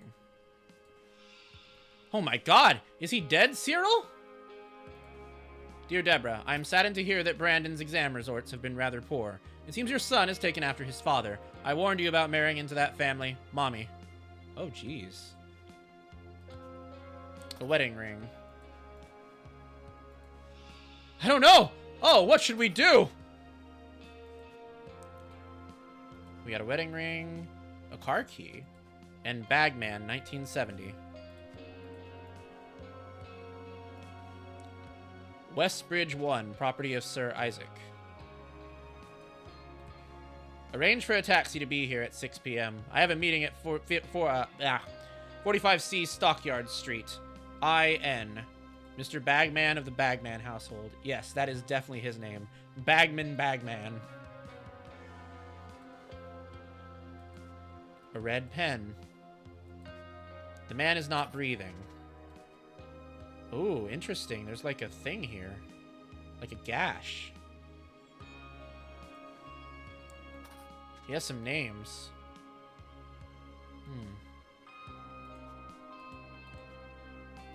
A key. A pack of Brigantine Blue blend cigarettes. A lighter. Sire, which of these speech titles do you prefer for the graduation ceremony at Imperial University? The shortcomings of Noak's algorithms. I don't want to criticize my own work in an inspirational speech. In the age of computers, math is a new frontier. Not great, but it will do. Wait, is this AI? Holy shit! Is that ChatGPT?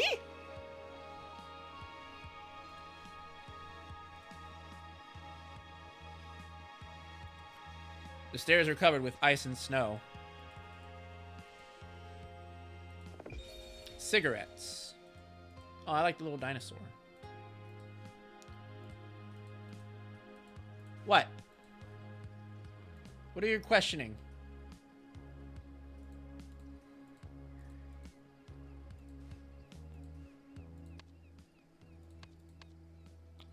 Blank, blank, and blank, blank. All right, so we know that Cyril is the first name and Bagman is the last name for the man. As for the lady, we know that her name is Deborah. I'm guessing we can probably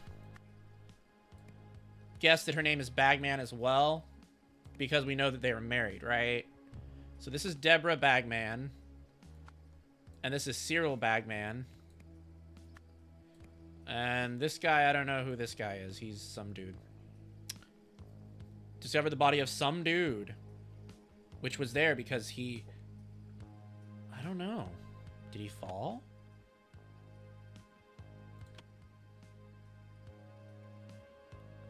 Did he fall from the bridge? No, he fell from the stairs. Yeah, he fell from the stairs. That makes sense. So who is he? Who is this guy?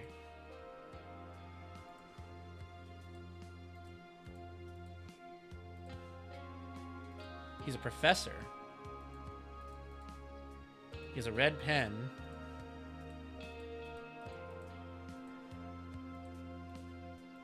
He has a key and a lighter. Blue blend cigarettes. Who is this man?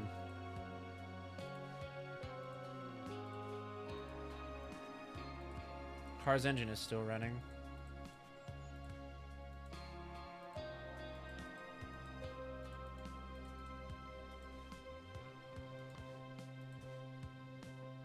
I-N. Isaac. Maybe his name is Isaac. Isaac Nowak? Perhaps? Oh no, 2 or fewer are incorrect. But that's the guys! Okay, hold on. So we got something wrong. So did he not fall from the stairs? Maybe he slipped on the stairs?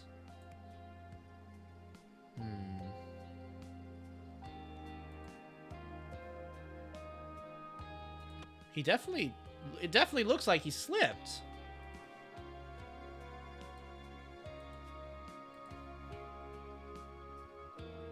Maybe not, though?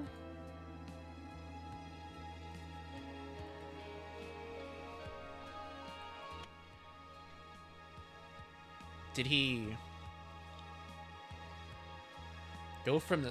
went for the cigarette, maybe? No.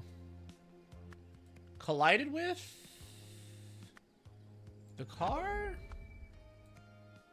No.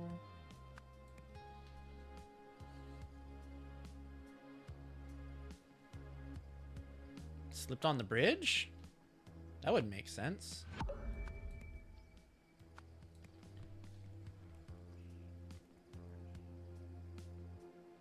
Huh.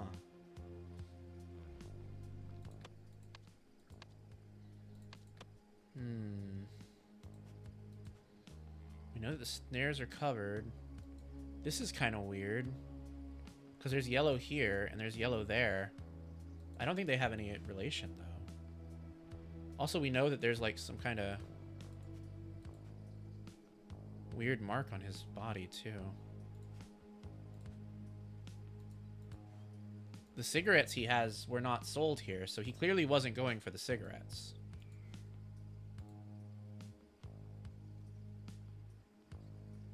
Did he get pushed from the bridge, maybe? And land on the stairs?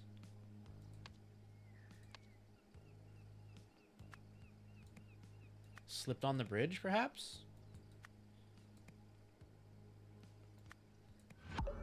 No. Fell from the bridge. Aha! Wait, I thought I did that one already. Deborah Bagman and Cyril Bagman discovered the body of Isaac Nowak because he which was there because he fell from the bridge. Okay. You have solved the scenario! While driving home, Deborah and Cyril suddenly noticed the dead body of Sir Isaac Nowak, who had fallen from the bridge above. Oh? Thank you for your cooperation. We are happy to cover Brandon's tuition fees, provided our arrangement lasts. From your side, we expect complete confidentiality about our motivation for funding Brandon. Any breach of this confidentiality will result in a swift termination of funding. Sincerely, Rare Talent Fund. Ooh, that sounds weird and suspicious. What the fuck? I don't have enough information for that. Oh, we got a new one. Under construction. A brutal blue-collar departure. I'm liking these names. They're reminding me of Law and Order episodes. Machines! Best Bill? What the hell?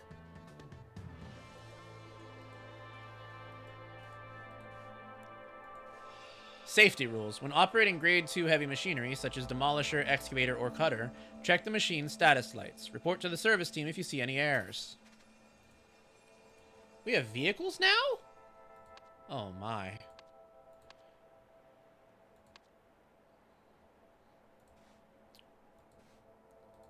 Huh. Some guy with a fish. Some fish man. Oh no, he was crushed. Foreman, fine. You and the boys can end your shift early today to watch the Peel game, but only if you finish dismantling the old sewage pipes in the construction pit first. These are the tasks for this coming Monday, July 14th. Werder should start digging out the old electric cables. Totsky must finally demolish that red garage building. The man is not breathing. Well, I mean, we could tell that just by looking at him. Hey, Roy, come here quick. We got another corpse. It's fresh, but there's something wrong with it. Inspector Ian Worth. Oh, Jesus, there's 2 corpses. Luke Brown, A+. There's easy work at the old docks. Ask for Hunter Wolf, Benny Crystal. The man is not breathing. What the heck is with his eyes? Yeah, shit happens, Monty. Shit happens. Shit! Shit! Shit! And we missed the Peel game as well, Ted! It was all for nothing! Alright, so... I think we can start putting some names to faces now. Maybe. So this guy is Ted. This guy is Bill. No, Monty. I'm sorry, Monty. So this guy's Monty. Who is this guy? Who's this dude? Inspector Ian Worth. Alright, we know who that guy is. And this dude right here, did we find out his name? I don't think we did. Oh, Luke Brown, yes. An old military dog tag. So he was a veteran.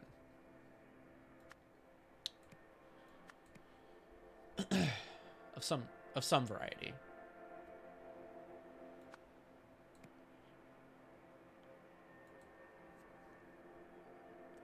That means that Bill is the one who's dead.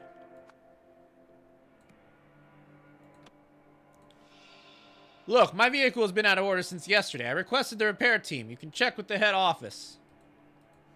No idea who that guy is.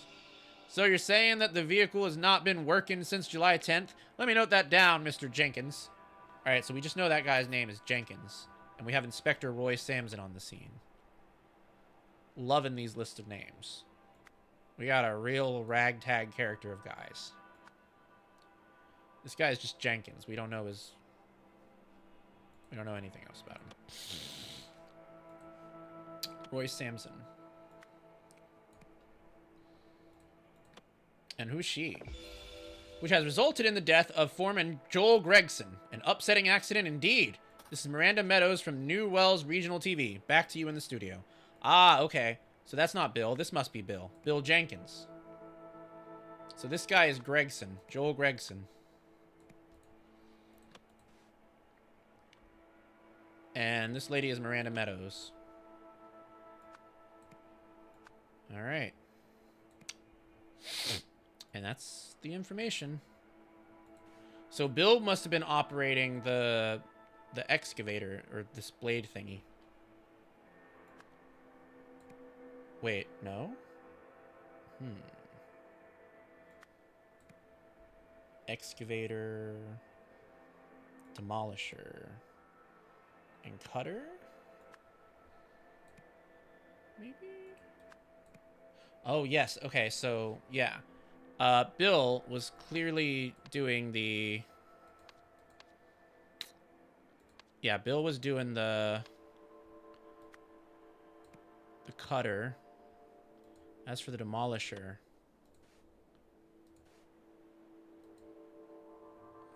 we don't know.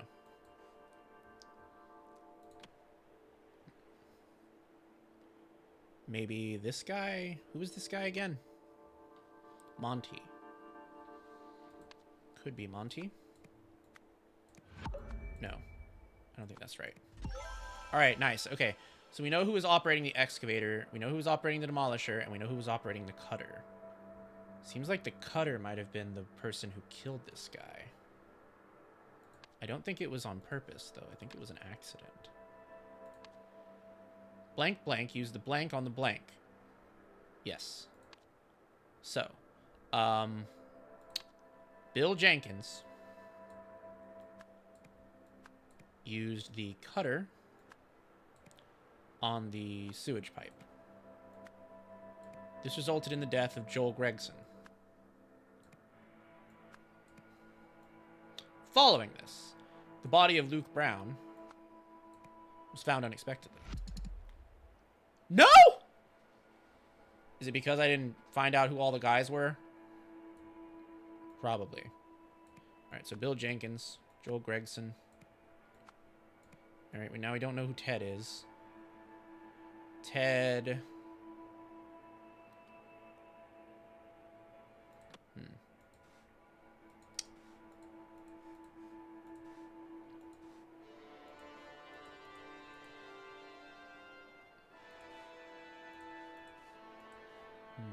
We may just have to randomly pick names.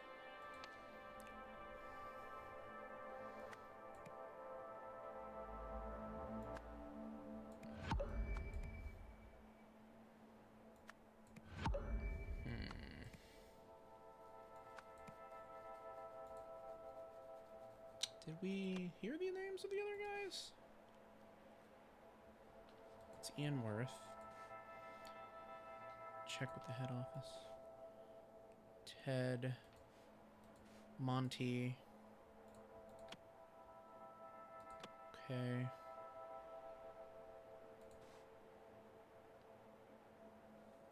Joel Gregson. Check with head office.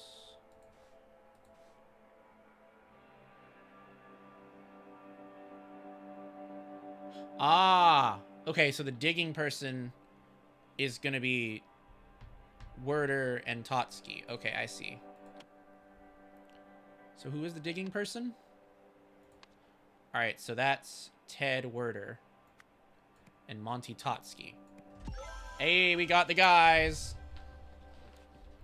Alright, alright, alright, alright. We're getting there. Okay, so Joel Gregson used the cutter. No, this has resulted in the... No, that's not right. Okay, hold on. The cutter was this guy, Bill Jenkins. Bill Jenkins.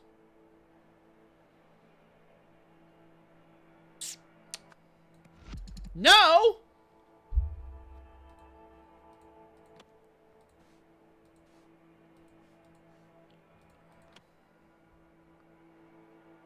But that's what he did. Right? Am I wrong?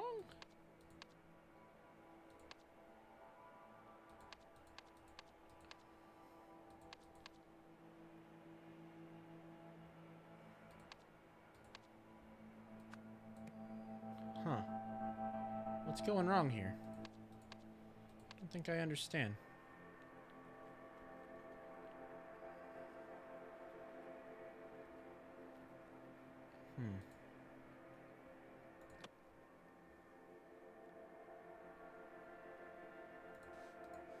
So maybe not?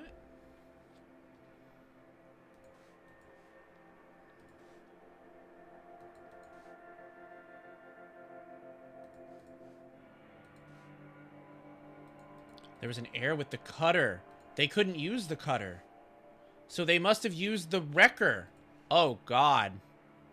That's how it ended on top of him. Oh, no. Monty's going down. Poor Monty, or not. He seems like a piece of shit. Monty Totsky, is that his name? Use the Demolisher. There we go, we did it. Alright, we'll continue shortly after this. Don't go anywhere, we'll be back after our ad break.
And so it was, a murder leading to another murder. A murder sandwich, one might say. A sandwich of murder. But anyway, yes. All right, let's continue. You've solved the scenario. Foreman Joel needed to remove a sewage pipe, but the cutter vehicle was out of order. Not wanting to miss a pale game, he asked Monty to use his demolisher instead. This led to Joel being crushed by the pipe. Police arrived and, during their investigation, found another fresh body inside the sewage pipe. Thank you for the bonk, Rory. I appreciate it. Your law and order is showing, Dom. How so?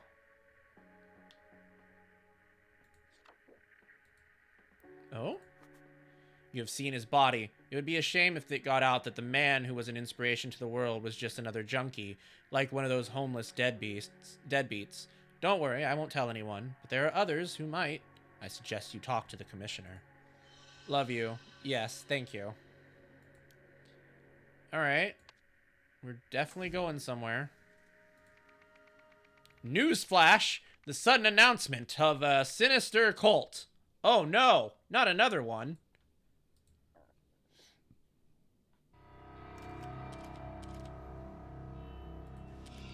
It's alright. Apparently Ninth District needs help, so I've been promoted to homicide lead there. Besides, if this is some drug cult thing, it's definitely out of my wheelhouse. Roy, get to Sebastian's office immediately and bring these case files of yours. Possum 13, Beetle 4, Cougar 9. What the hell, Roy? I thought you called this conference. What is old Seb blathering about there on the podium? Are you off the case? What's a bloody demonic drug cult expert? Never heard of it. Whoa. Is the family going to press charges against the municipality? I am thankful for our police force. It is one of the few corrupt-free institutions we have. As the commissioner said, the death was a tragic accident. Why did the police call the cause of all these homeless deaths the Red Curse? Is there really a demon-worshipping cult? It's just shorthand. We strongly believe the deaths are linked to a demon-worshipping drug cult, and we plan to involve experts from out of state. Are you considering any explanations other than a connection to drugs? For instance, a deliberate assassination through telepathy. We deal with real crimes, sir, not fantasy. Next question, please.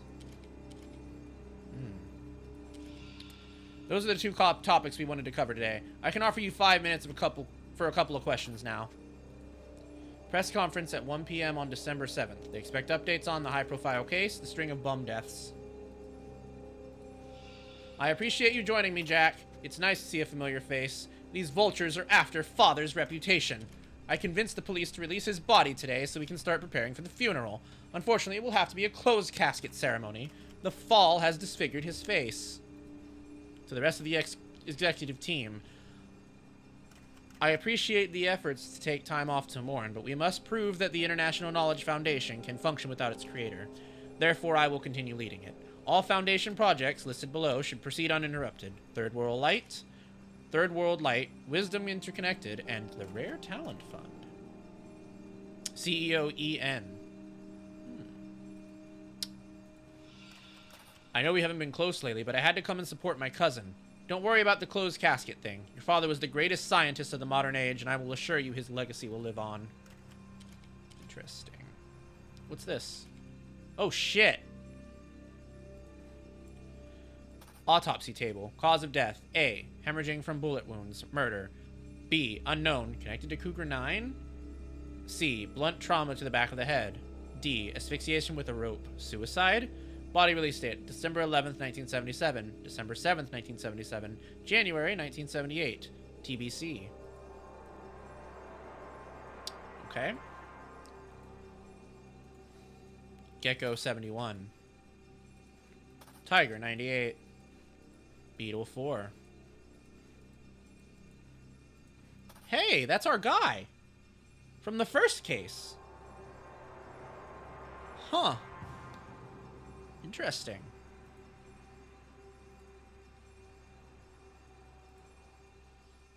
And we have an office now. This looks familiar. Oh, there's a K on this person's neck, too. Huh. Case name, Cougar 9, Red Curse Cases.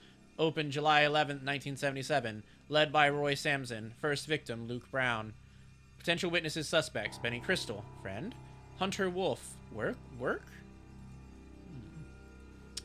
Case name, Possum 13, Small Canal Case. Opened December 1st, 1977. Led by Roy Samson. Deceased homeless individual, alias Dirty William. Found in a container on the old docks at Stockyard Street. Cause of death unknown, but clearly connected to Cougar 9.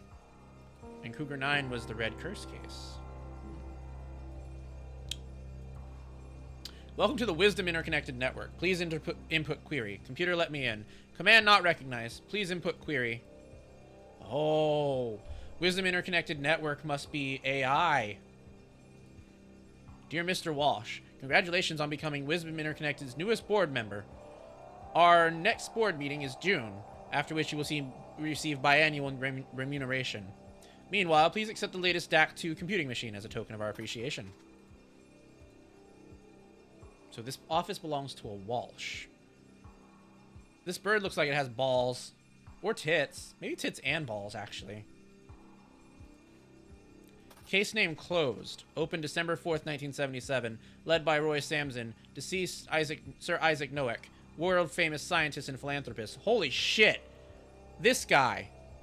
Living relatives. Elizabeth Noack, daughter. Adam Noack, younger brother. Jack Noack, nephew. Alright, so the Noack family must be who we saw in the beginning. During the conference, blank claimed blank. Alright, so let's put names to faces. Alright, so we know that Elizabeth Noack is this person. And this is Jack Noack.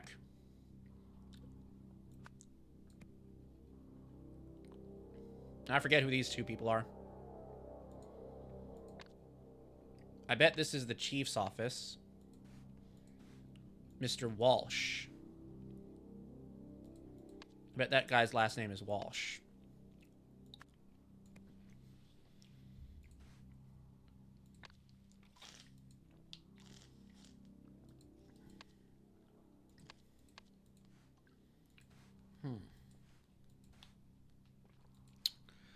Now, did we have anything that has his name on it, though? The Allied States of Hesperia flag. I think it might be said Novak.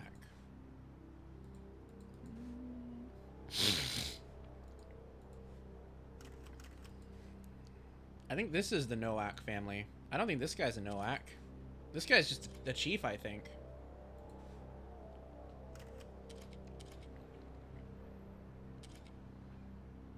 Commissioner.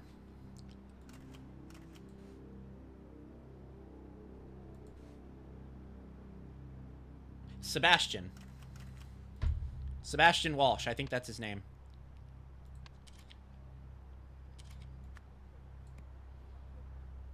No, not Walsh. Sebastian. Wait, where's the name? Oh, there it is. Alright. I think this guy is Roy Samson then. Which makes this dude over here... Who is that guy again? That first guy? Oh, I lied. That's Roy Samson. So who's this dude? Who's this chump? Oh, Ian Worth.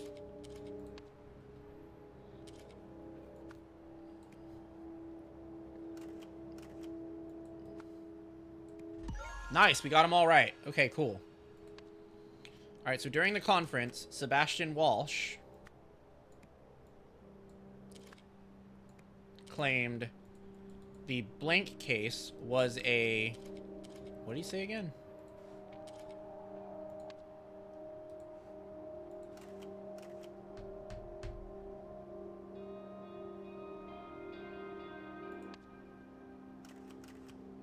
Ah.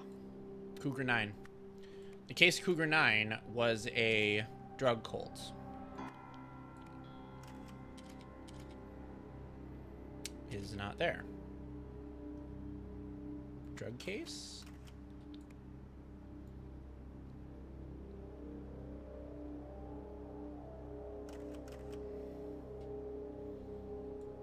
I don't know what that last one is, though.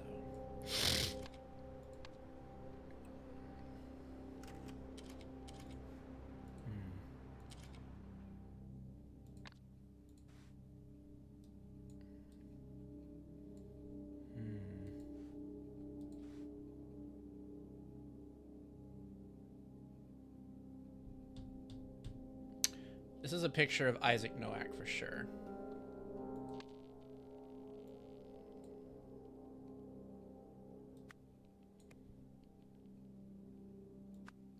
And this is from the case.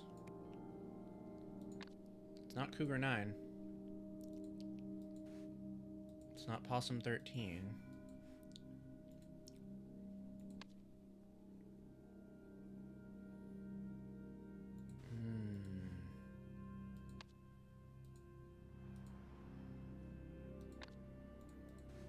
Beetle 4.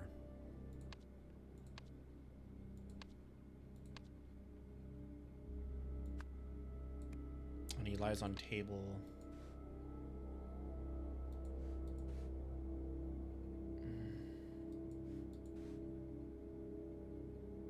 Maybe B? No, I think it was blunt trauma to the back of the head is what killed him. Probably C then. His death is linked to the red curse. Got one wrong. B. Okay, so he's B. So B is... Oh, unknown. They don't know what killed him, but he fell. He fell from a bridge. Is that not clear? Weird.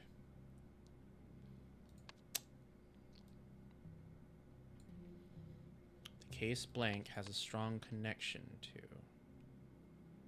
No, has a strong...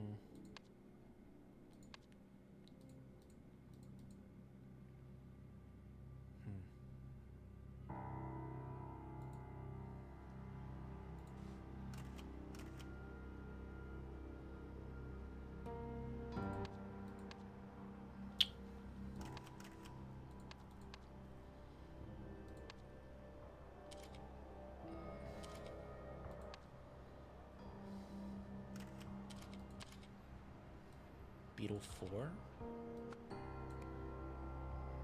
has a strong drug connection? No. Has a strong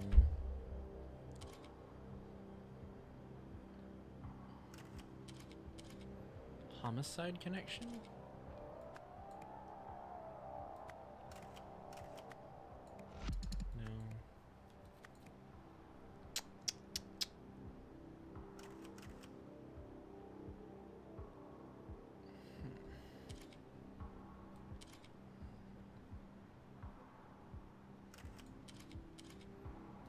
It says was. That implies a past tense. Like it's closed.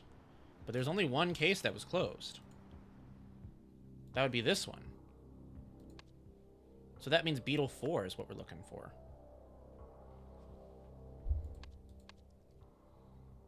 So Cougar 9 is the second one, maybe? And what do we know about Cougar 9?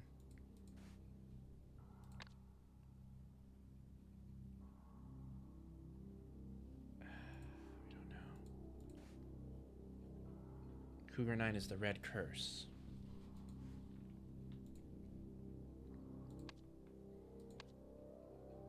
So Possum 13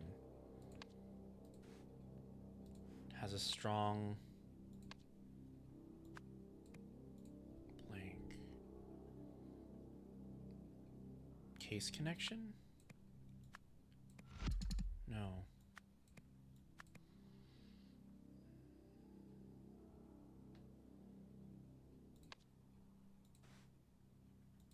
Accident. Maybe the case Beetle 4 was an accident? No, he didn't say that, though.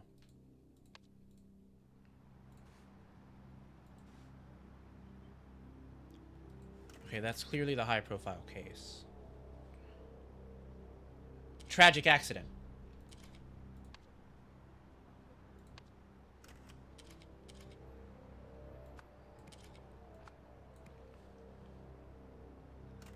So, case... drug connection. Yes! Nice. Okay. New Wells police scheduled a press conference to announce that blank blank had been a victim of the blank blank. Before the conference, blank blank blank blank blank blank, a blank in computer. As a result, during the conference, blank blank declared that blank blank had been the victim of a tragic accident. So it's a cover-up. It's a conspiracy.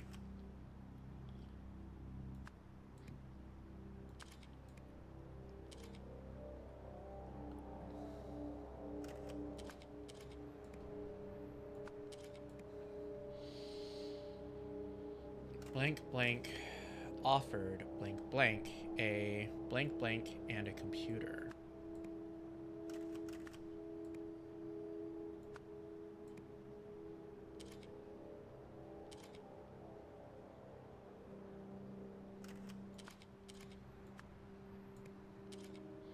Luke Brown had been a victim of the Red Curse.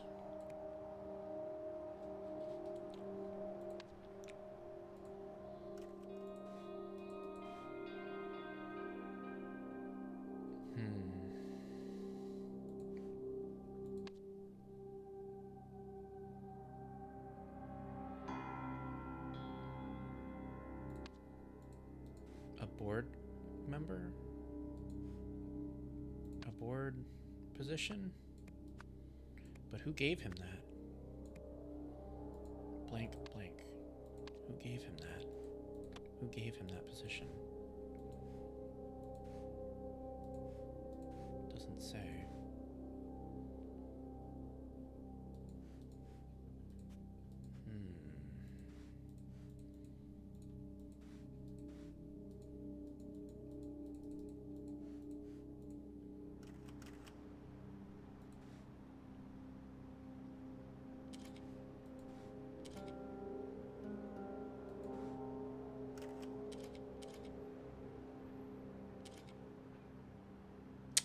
Ah. Elizabeth Nowak? She is the board member. She is the CEO. Oh, damn.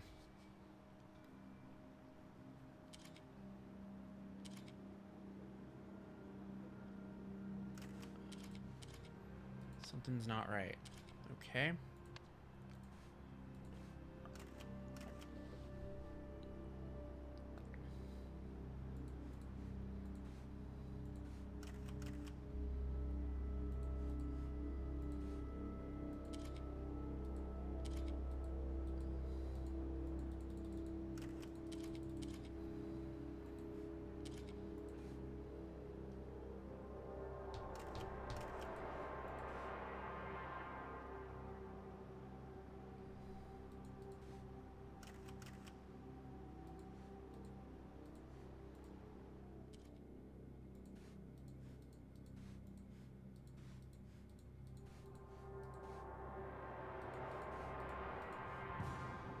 Hey, I wonder if that's the body from the beginning.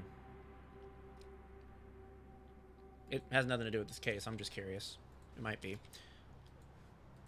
Okay.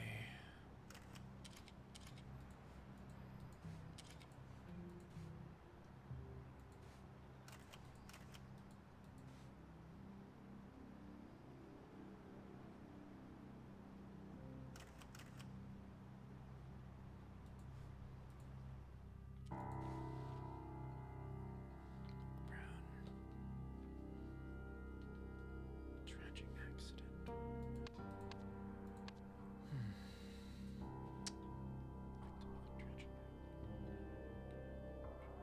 Maybe Jack did it? Jack? Nowak? No. So it's Elizabeth, clearly. Victim of the drug cult? Drug... No. Red curse is definitely gotta be right. What am I got wrong? Offered a...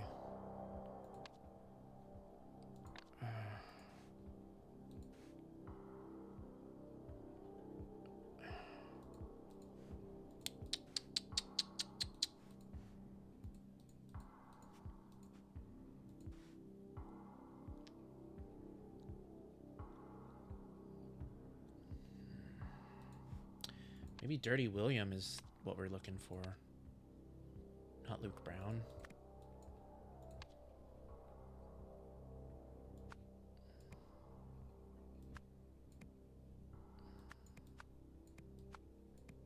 No. Weird. Dirty William is still correct, technically. But...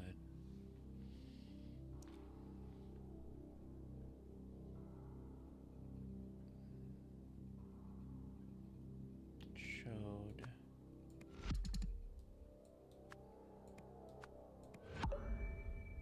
offered... a...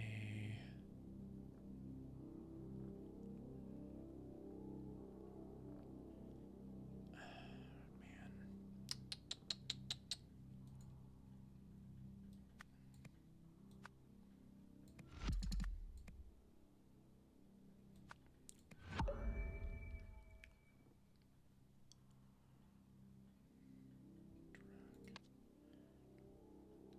Beetle 4 was a tragic accident. Possum 13 has a strong drug connection. It's gotta be Possum 13. It's gotta be Possum 13. Drug connection. Had been a victim of the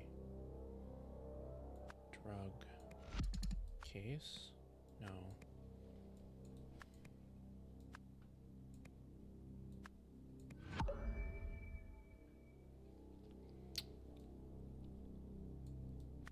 We're circling it, but we're not getting there.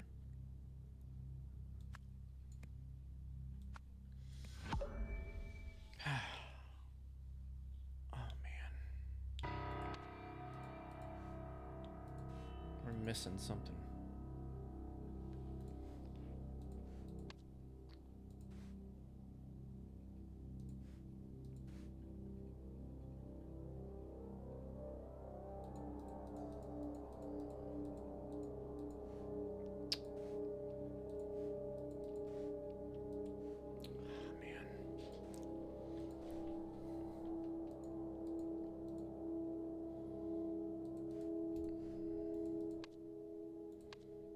We're circling it, but we're just not there.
What are we doing wrong?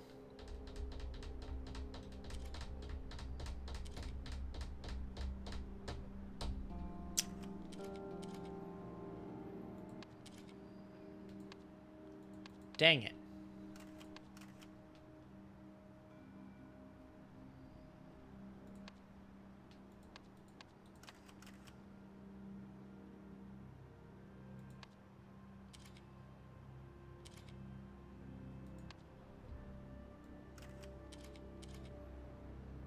Oh, I'm a fool. I'm a fool.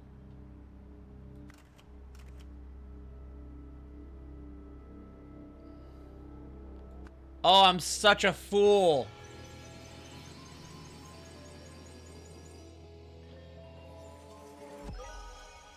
New Wales police scheduled a press conference to announce that Isaac Nowak had been a victim of the Red Curse. Before the conference, Elizabeth Nowak offered Sebastian Walsh a board position and a computer. As a result, during the conference, Sebastian Walsh declared that Isaac Nowak had been the victim of a tragic accident. You have solved the scenario. The day the conference was announced, Elizabeth Nowak visited Police Commissioner Sebastian Walsh and offered him a lucrative board position with one of the foundations she led. In exchange, she wanted him to hide the facts about her father's death. Sebastian accepted the proposal. He swiftly promoted Roy Sampson to another position and took over the conference announcements. Oh, man. Summary of evidence. To Roy Sampson, December 6, 1977, Beetle 4 had the same affliction as Cougar 9, strong. Beetle 4 and Cougar 9 had the same cause of death, weak.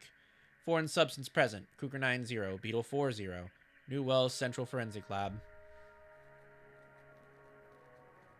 Fascinating. One might have been a drug case, but the other one was not. Ooh? Cougar 9 notes. Notable places. Benny's Place. 380 Low Street. Drug pushing office. 3 warehouses in the old docks. FARP warehouse, 45A stockyard, would not let us in without a warrant. Old warehouse, 45B stockyard, decommissioned in 1950. A homeless congregate there. Steelside warehouse, 45C stockyard, completely empty, with evidence of recent cleaning. Benny Crystal claims he hardly knew Luke Brown and they were not friendly.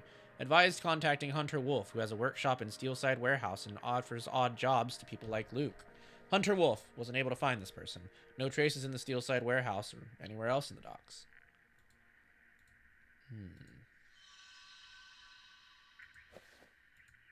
Oh dear. We seem to have everything we need. Now we must solve it.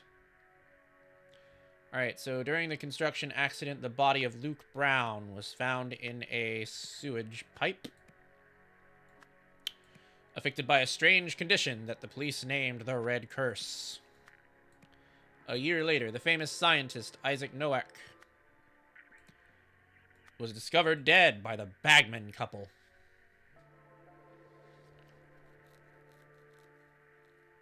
I don't see that. Where is it? Oh, there it is. After being contacted by someone, blank blank. Ah. Wait. What?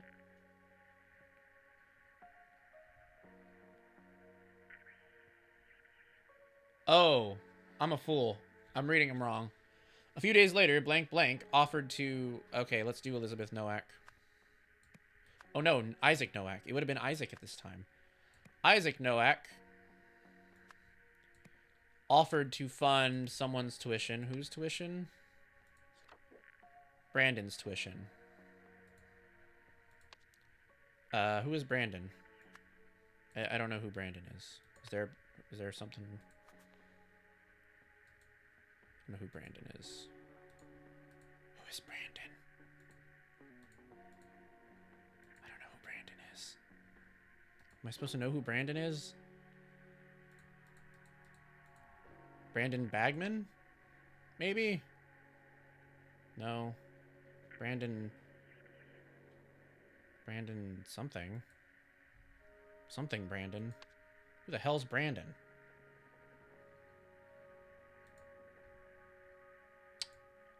Shit. I don't know who Brandon is. Why the fuck do I give a shit about Brandon?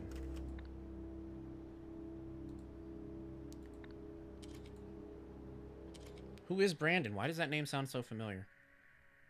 Brandon who now?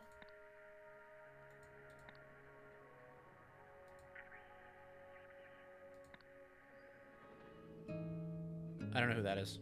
Or no, that's not what I'm looking for. Who is Brandon? What do I give a shit about Brandon? Brandon Bagman? I'm just gonna go with Bagman.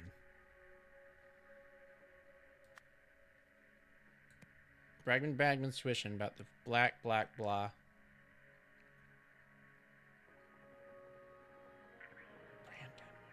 Why is that name so familiar?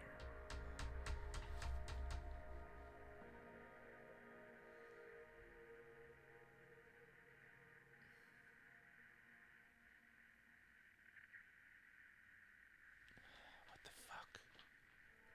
Sebastian Walsh? Brandon Walsh, maybe? No, that wouldn't make sense.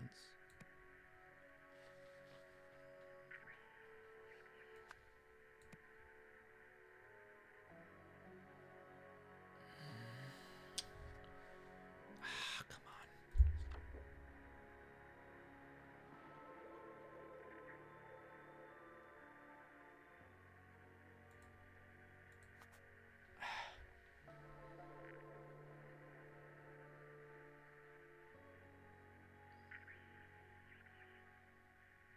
What the fuck?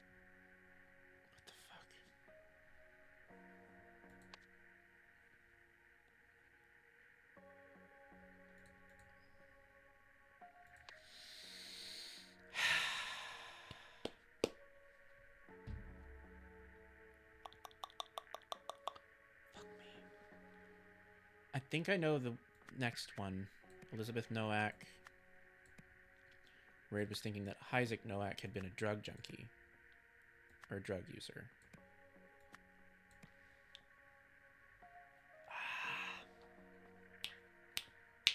Brandon who? Who the fuck is Brandon?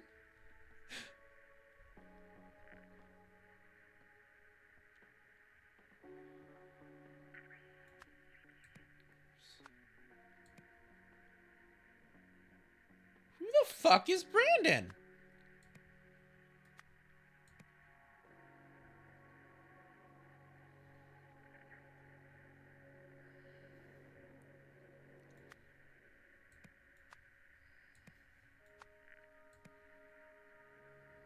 That either murder victim... Whoa! Jesus Christ.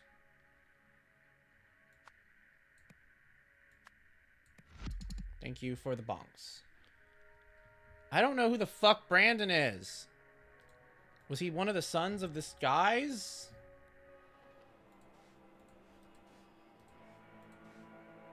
The fuck is Brandon?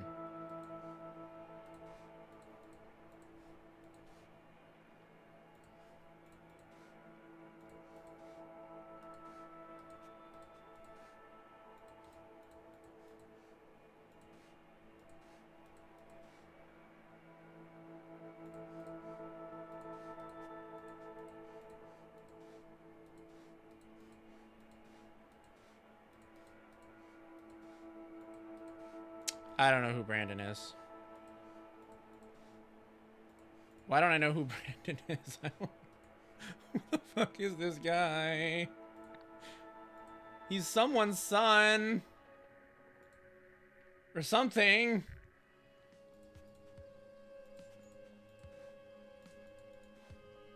Oh! Yeah, it's Brandon Bagman. See, I knew.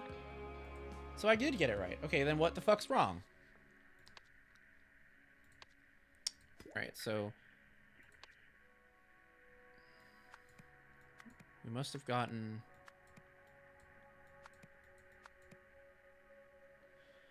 red curse.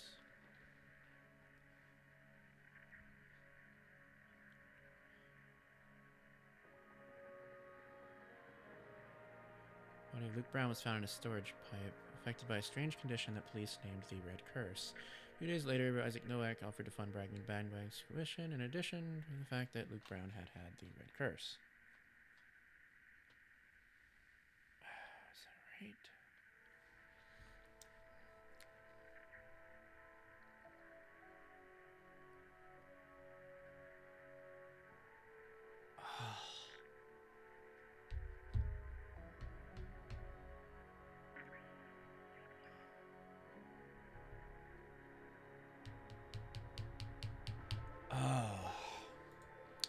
Laboratory investigation found that had found zero evidence that either murder case victim, no, Red Curse victim, Kugel 9 and Beetle 4. So Cougar 9 was I don't remember. Cougar 9 was Luke Brown and Beetle 4 was Isaac Nowak. Either murder victim had been a drug user.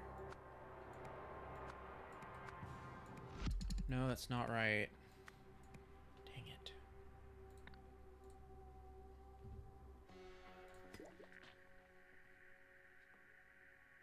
Same affliction as Cougar 9, but not the same cause of death.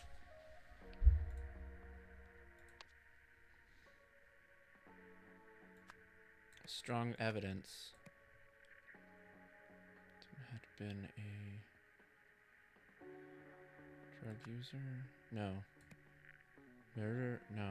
But either... it had been a drug... No. That either...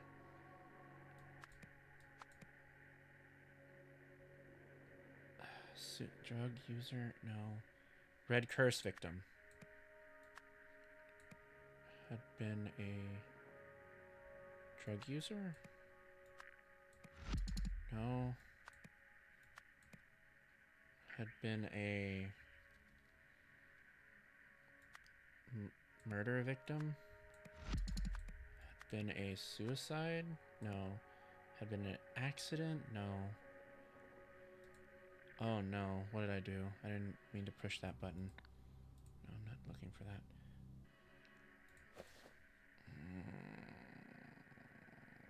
Whoa, fuck me. Had been a...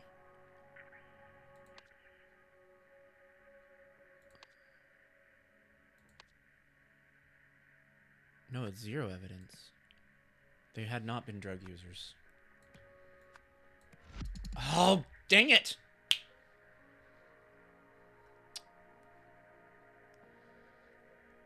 Ah, what do we have wrong?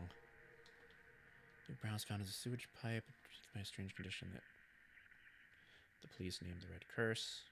Isaac Nowak was discovered by the bagman. Elizabeth Nowak worried that everyone think Isaac Nowak was a drug user. A few days later, Isaac Nowak offered to fund... I don't know if it's reading this way or this way.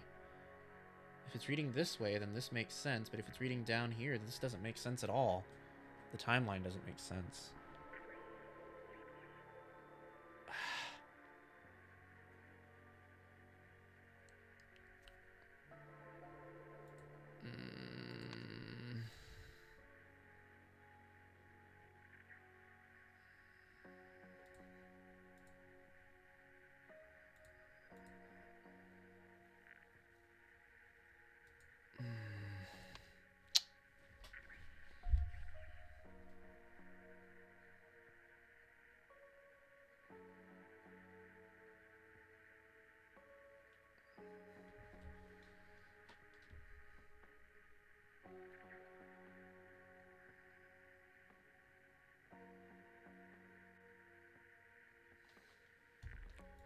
We clearly must have these events out of order.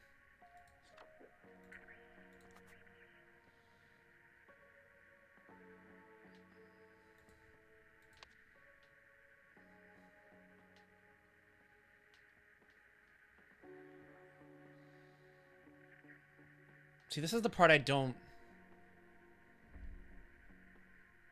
Maybe Elizabeth? Oh, we got it. Almost. We almost got it.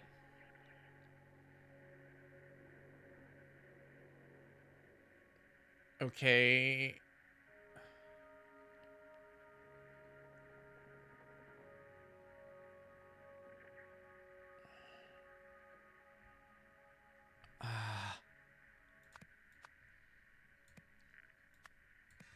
Yeah!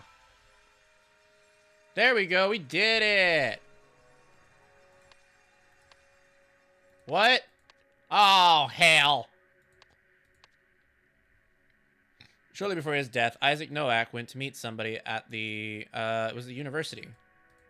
I don't think it was the Imperial University. It might have been, though.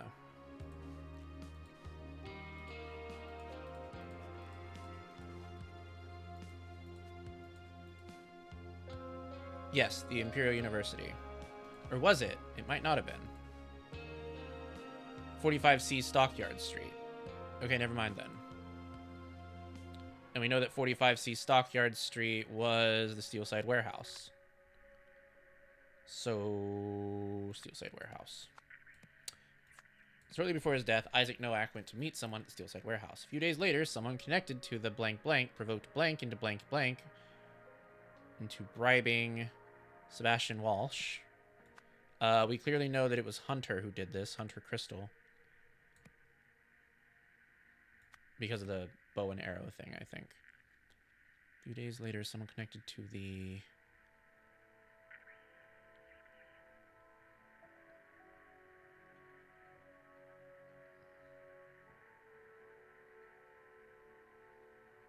I don't know. Into Isaac Nowak's death. Right? No. Yes? Maybe. Yes. Maybe? Yes. Possibly?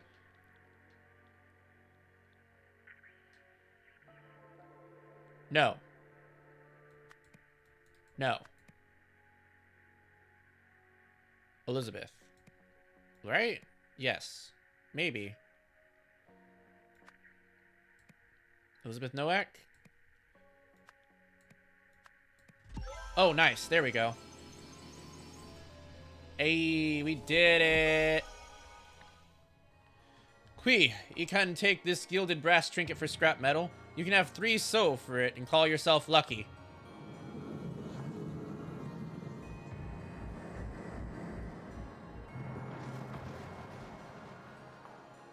Uh-oh. Oh dear. The Pursuit. Several years earlier, Chapter 2, The Pursuit, in which a lost power is sought. Oh no, more TVs! Alright, we have a corkboard? Oh dear. Garden Retreat, the Zen Center Rendezvous. Alright, so you're listening to the Psychedelic Hour on the Rock FM this fine Friday evening. That was Bad Rug with their short-lived hit, She Pulled Back From My Kiss. The song enjoyed some success earlier this year, but quickly fell down the charts. Oof.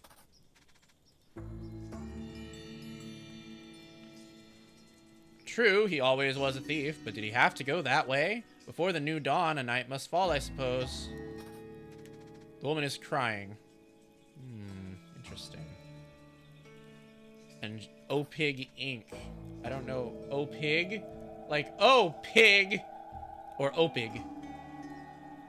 Don't know. A brazier. A passport.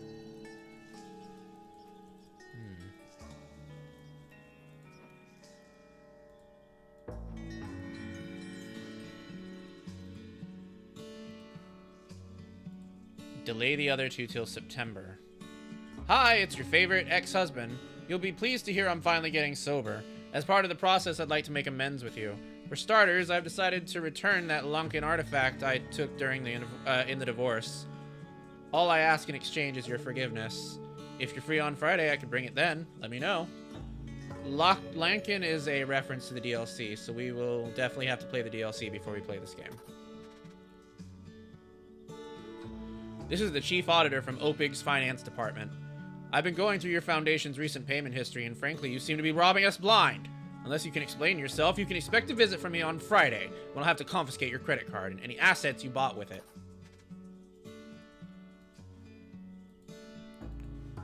Hey, it's me, your trusty colleague. Sorry I've been off radar. I've been keeping my head down at the Dragonfly Inn. I'll swing by on Friday with our new pointy-eared friend.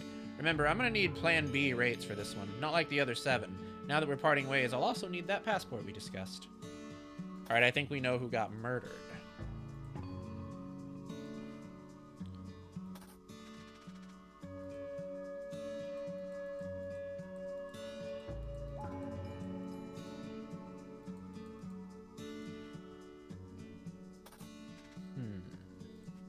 A spray can?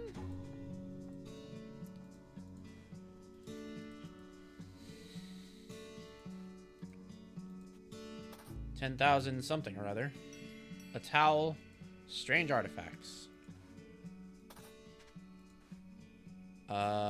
This seems to be our pointy-ear friend. So like an idol of some kind, perhaps? A strange artifact. A strange artifact. So this guy? City Gazette. Eccentric Historians Harmony Foundation receives millions for undisclosed projects. Uh-oh.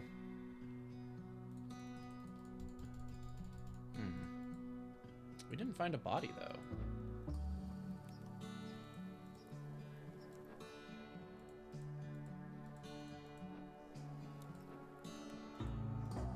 Strange. The events that took place at the Harmony Foundation? Harmony Foundation on August... Fuck if I know. What day is it? I don't know. Do we have any way of finding out the day?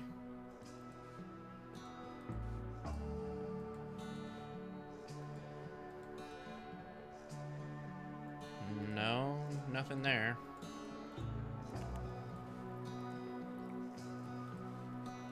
We know it's a Friday. So if it's a Friday, then that means it's gonna be one of these. So maybe... Oh, moon phase. Alright, so we know it's a Friday, and the moon is like that. That means, it's the 17th? Is it the 17th, maybe? Let's try the 17th.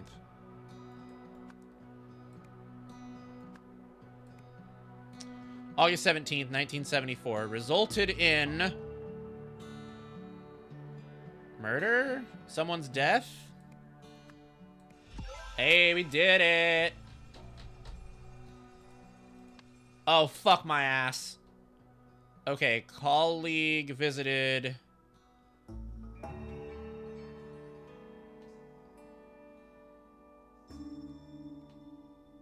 Oh, man. So we know that ex-husband was coming, but...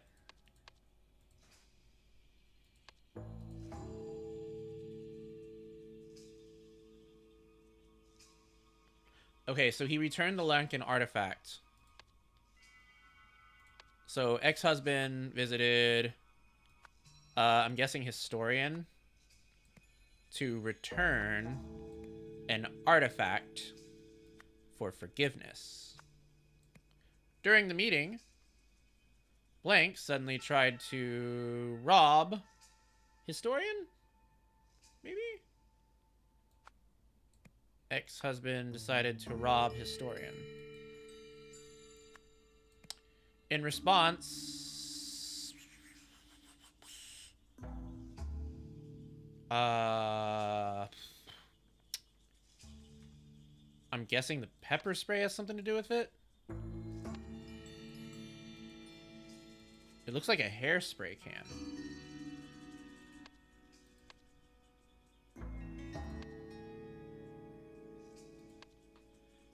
In response, historian sprayed ex-husband with hairspray and then opened a safe? Doesn't make sense. Or does it?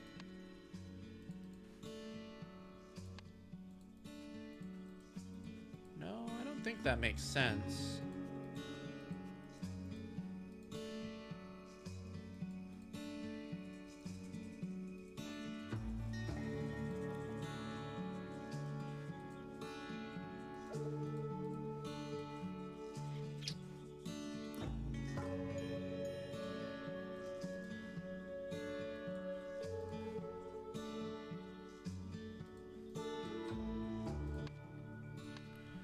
Historian sprayed ex-husband with hairspray, and then...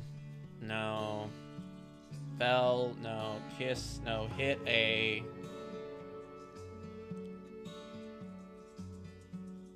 Rug, no. Artifact, no. Drawer, no.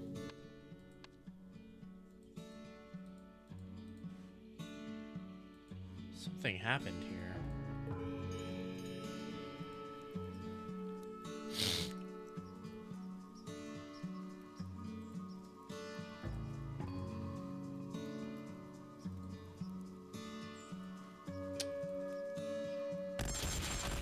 Oh, gosh! Sorry, the bonking scared me. Hello, Raiders. Welcome to stream. I hope that you're all doing well. We are doing a little look at indie horror.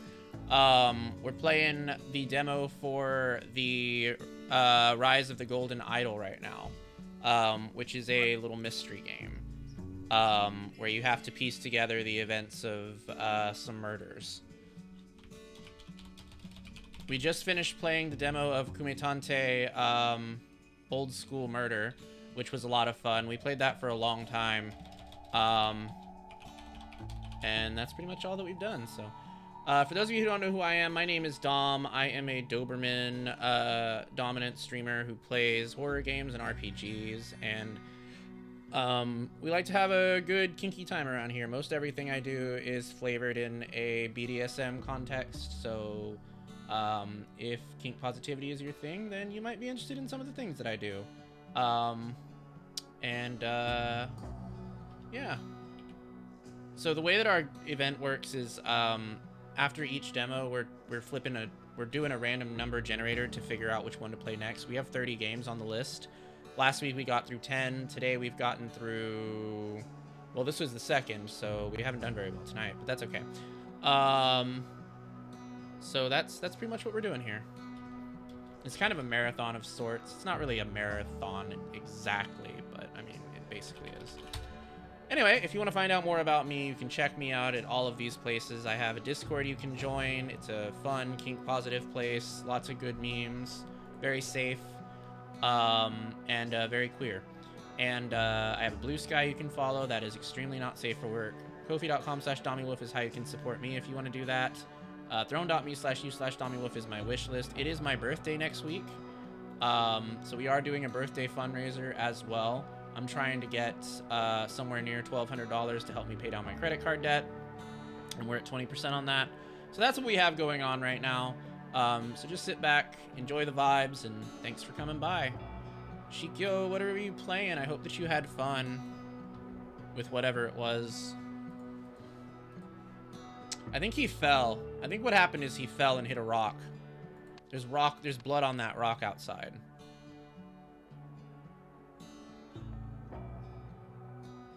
And then some Final Fantasy 14. Nice. I'm glad that you had fun. Did some Savage, the new Extreme, and some roulettes. I don't know about any of that because I haven't played any of the new stuff, but I'm glad that you enjoyed it. Historian sprayed ex-husband with hairspray, and then opened a safe?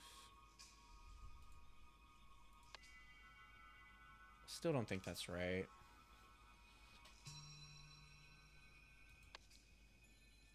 And then pulled a...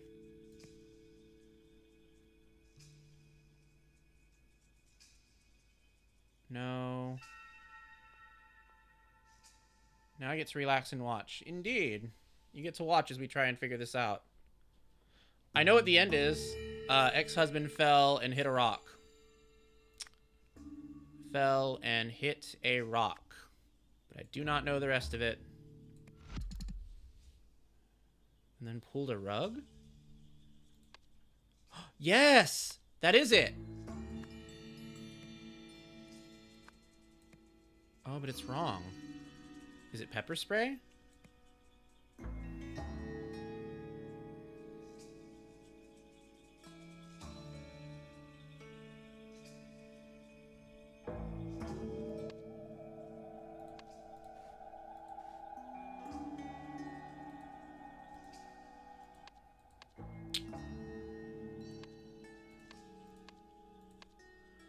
Something's wrong. I don't know what, though. Something ain't right. He definitely fell and hit a rock. There's blood on that rock.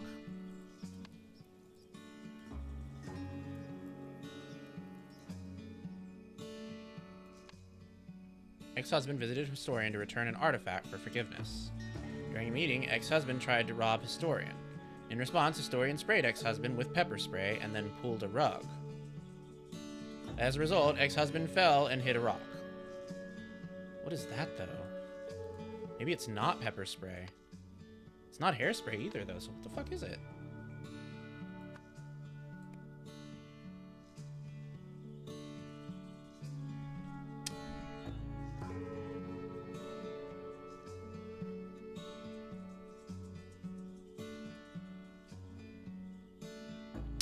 Oh, Kiss! No. Rob? Well, it's not Rob, and it's not Kiss. Is it pepper spray, then? No. Shit.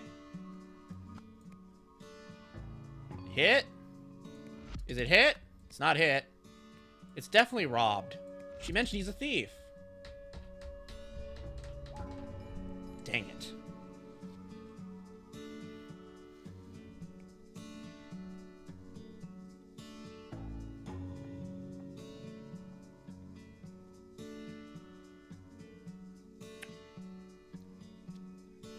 Something ain't right.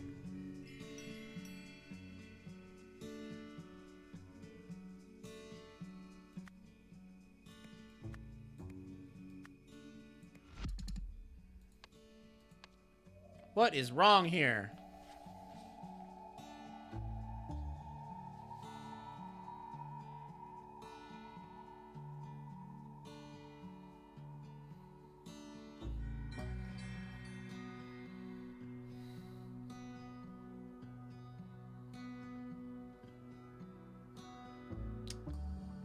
Fuck.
Do we have it wrong?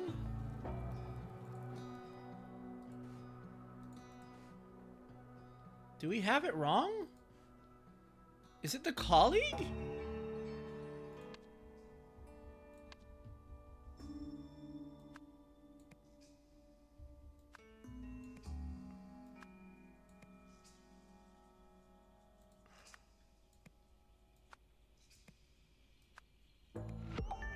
Holy shit.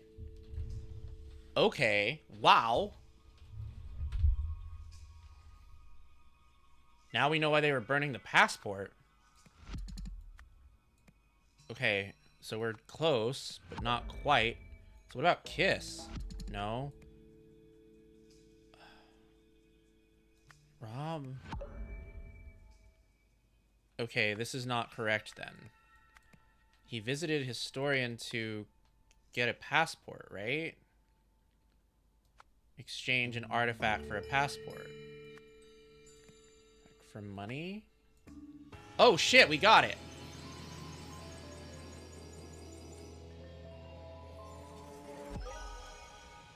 Nice! Okay, we got it. The historian's colleague brought her a strange statue, but then began transferring other artifacts from her safe into a suitcase. In her attempt to stop this, the historian killed her colleague. To cover up what she had done, she buried the body and burned the fake passport she had provided for him. This game looks so complex and fun. The first one is also really complex and fun, and I totally advise that you play the first one before this one, because if you know what's going on in the first one, you'll kind of have a much better idea of what's going on in this one. Oh, we're done!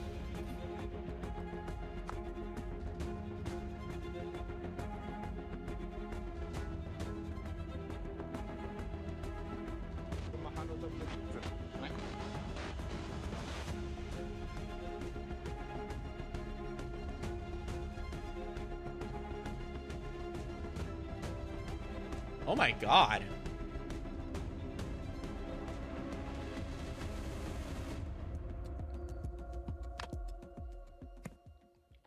This is called The Rise of the Golden Idol. The first game is called The Case of the Golden Idol. Congratulations, you have deduced your way through the first scenario of Chapter 2 of The Rise of the Golden Idol. Please treat your intellect to a well-deserved rest. The Rise of the Golden Idol will release worldwide with 20 scenarios to uncover and untangle on November 12th, 2024.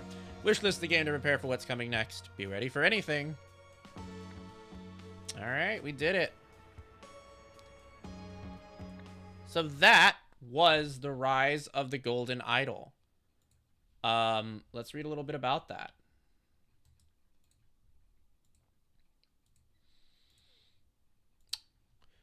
All right. The award-winning detective saga returns in this standalone sequel to The Case of the Golden Idol. Uncover the truth behind 20 strange cases of crime, death, and depravity in the 1970s. The world has changed dramatically. The sins of humanity have not. All right, we're gonna wish. Oh, it's already wish listed. It is out, so you can check it out. There. It has also a bundle, which has the complete saga in it. So that includes 5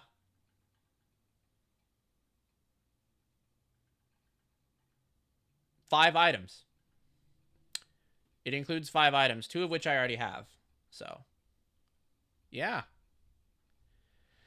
The idol was lost but not forgotten. In this follow-up to the award-winning detective game of The Case of the Golden Idol, you are an observer that must investigate 20 strange cases of crime, death, and depravity, all somehow connected. Use your detective skills to make sense of a grand mystery that unfolds across an age of hallucinogens, disco, fax machines, and parapsychology. 200 years later, the idol rises. We're not going to read that part because that is spoilers for the first game. So there we go. That's the rise of the Golden Idol. I hope you enjoyed that. I thoroughly did. I love this series. The first game was so interesting to me. I never got to play the DLC or the like follow-up Lincoln game. But yeah. All right. I think we're gonna do one more demo, and then I think I'll call it for tonight because I'm getting kind of tired, and I also got to eat again. But then maybe, God, maybe I should just call it here. Because if I don't call it here, then I'm not going to eat for a while. But I really want to play one more. I just feel like ending on 2 is not great. Savvy Sage 04, thank you so much for the follow, and welcome to the dungeon. I hope you enjoy your stay. Go eat, dog. Yeah, but that means we only did 2, and I feel not as good about that. Man, the first one took a really long time. You know what? No, I'm good. I think this is... I'm satisfied with what we did here today. As much as I wanted to do more, I think the fact that these 2 were both really in-depth makes up for it. It's a solid 5 hours. We checked out some indie stuff. I think we got the vibes. We will definitely be continuing this series again next week. I don't really know what's happening next week. I have to put the schedule together. I will say it's not going to be a normal schedule. It's going to be a special schedule of sorts because it's my birthday. November 27th is my birthday, and November 29th is Dom's birthday. So, yeah. Look forward to that. I already suggested one thing in the server. If you're a subscriber and you haven't seen that yet, you can check that out to get a sneak peek at what might be coming.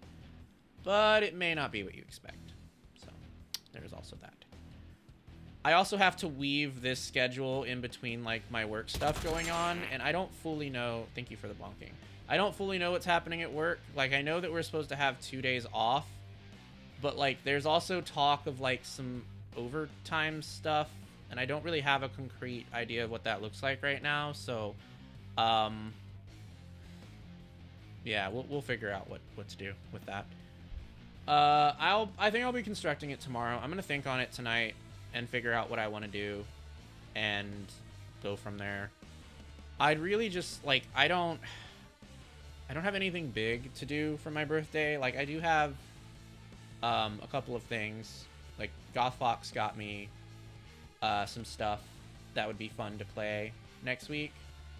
And I have something that I would like to play next week that I got for myself a little while ago. Like a long while ago. Back before I got fired.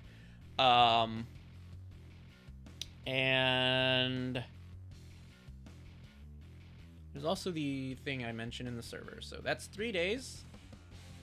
So the other 7 are a mystery. Who knows? Ah, yeah. That too. Right. Yeah, okay. Well, we'll figure it out. Okay, well, I will see you all later, subbies. I hope that you have a good rest of your evening. Tomorrow we will be playing Alone in the Dark with Ebby, and I may play Monster Knocks more tomorrow, or I may go back to this, and we may do more horror tomorrow. I don't know. I'm flip-flopping. We'll see. We'll see. Monster Knocks is just kind of a thing that we'll continue doing until we beat it anyway, so it's not really a rush thing. Okay, well, I'll see you later, subbies. Bye-bye.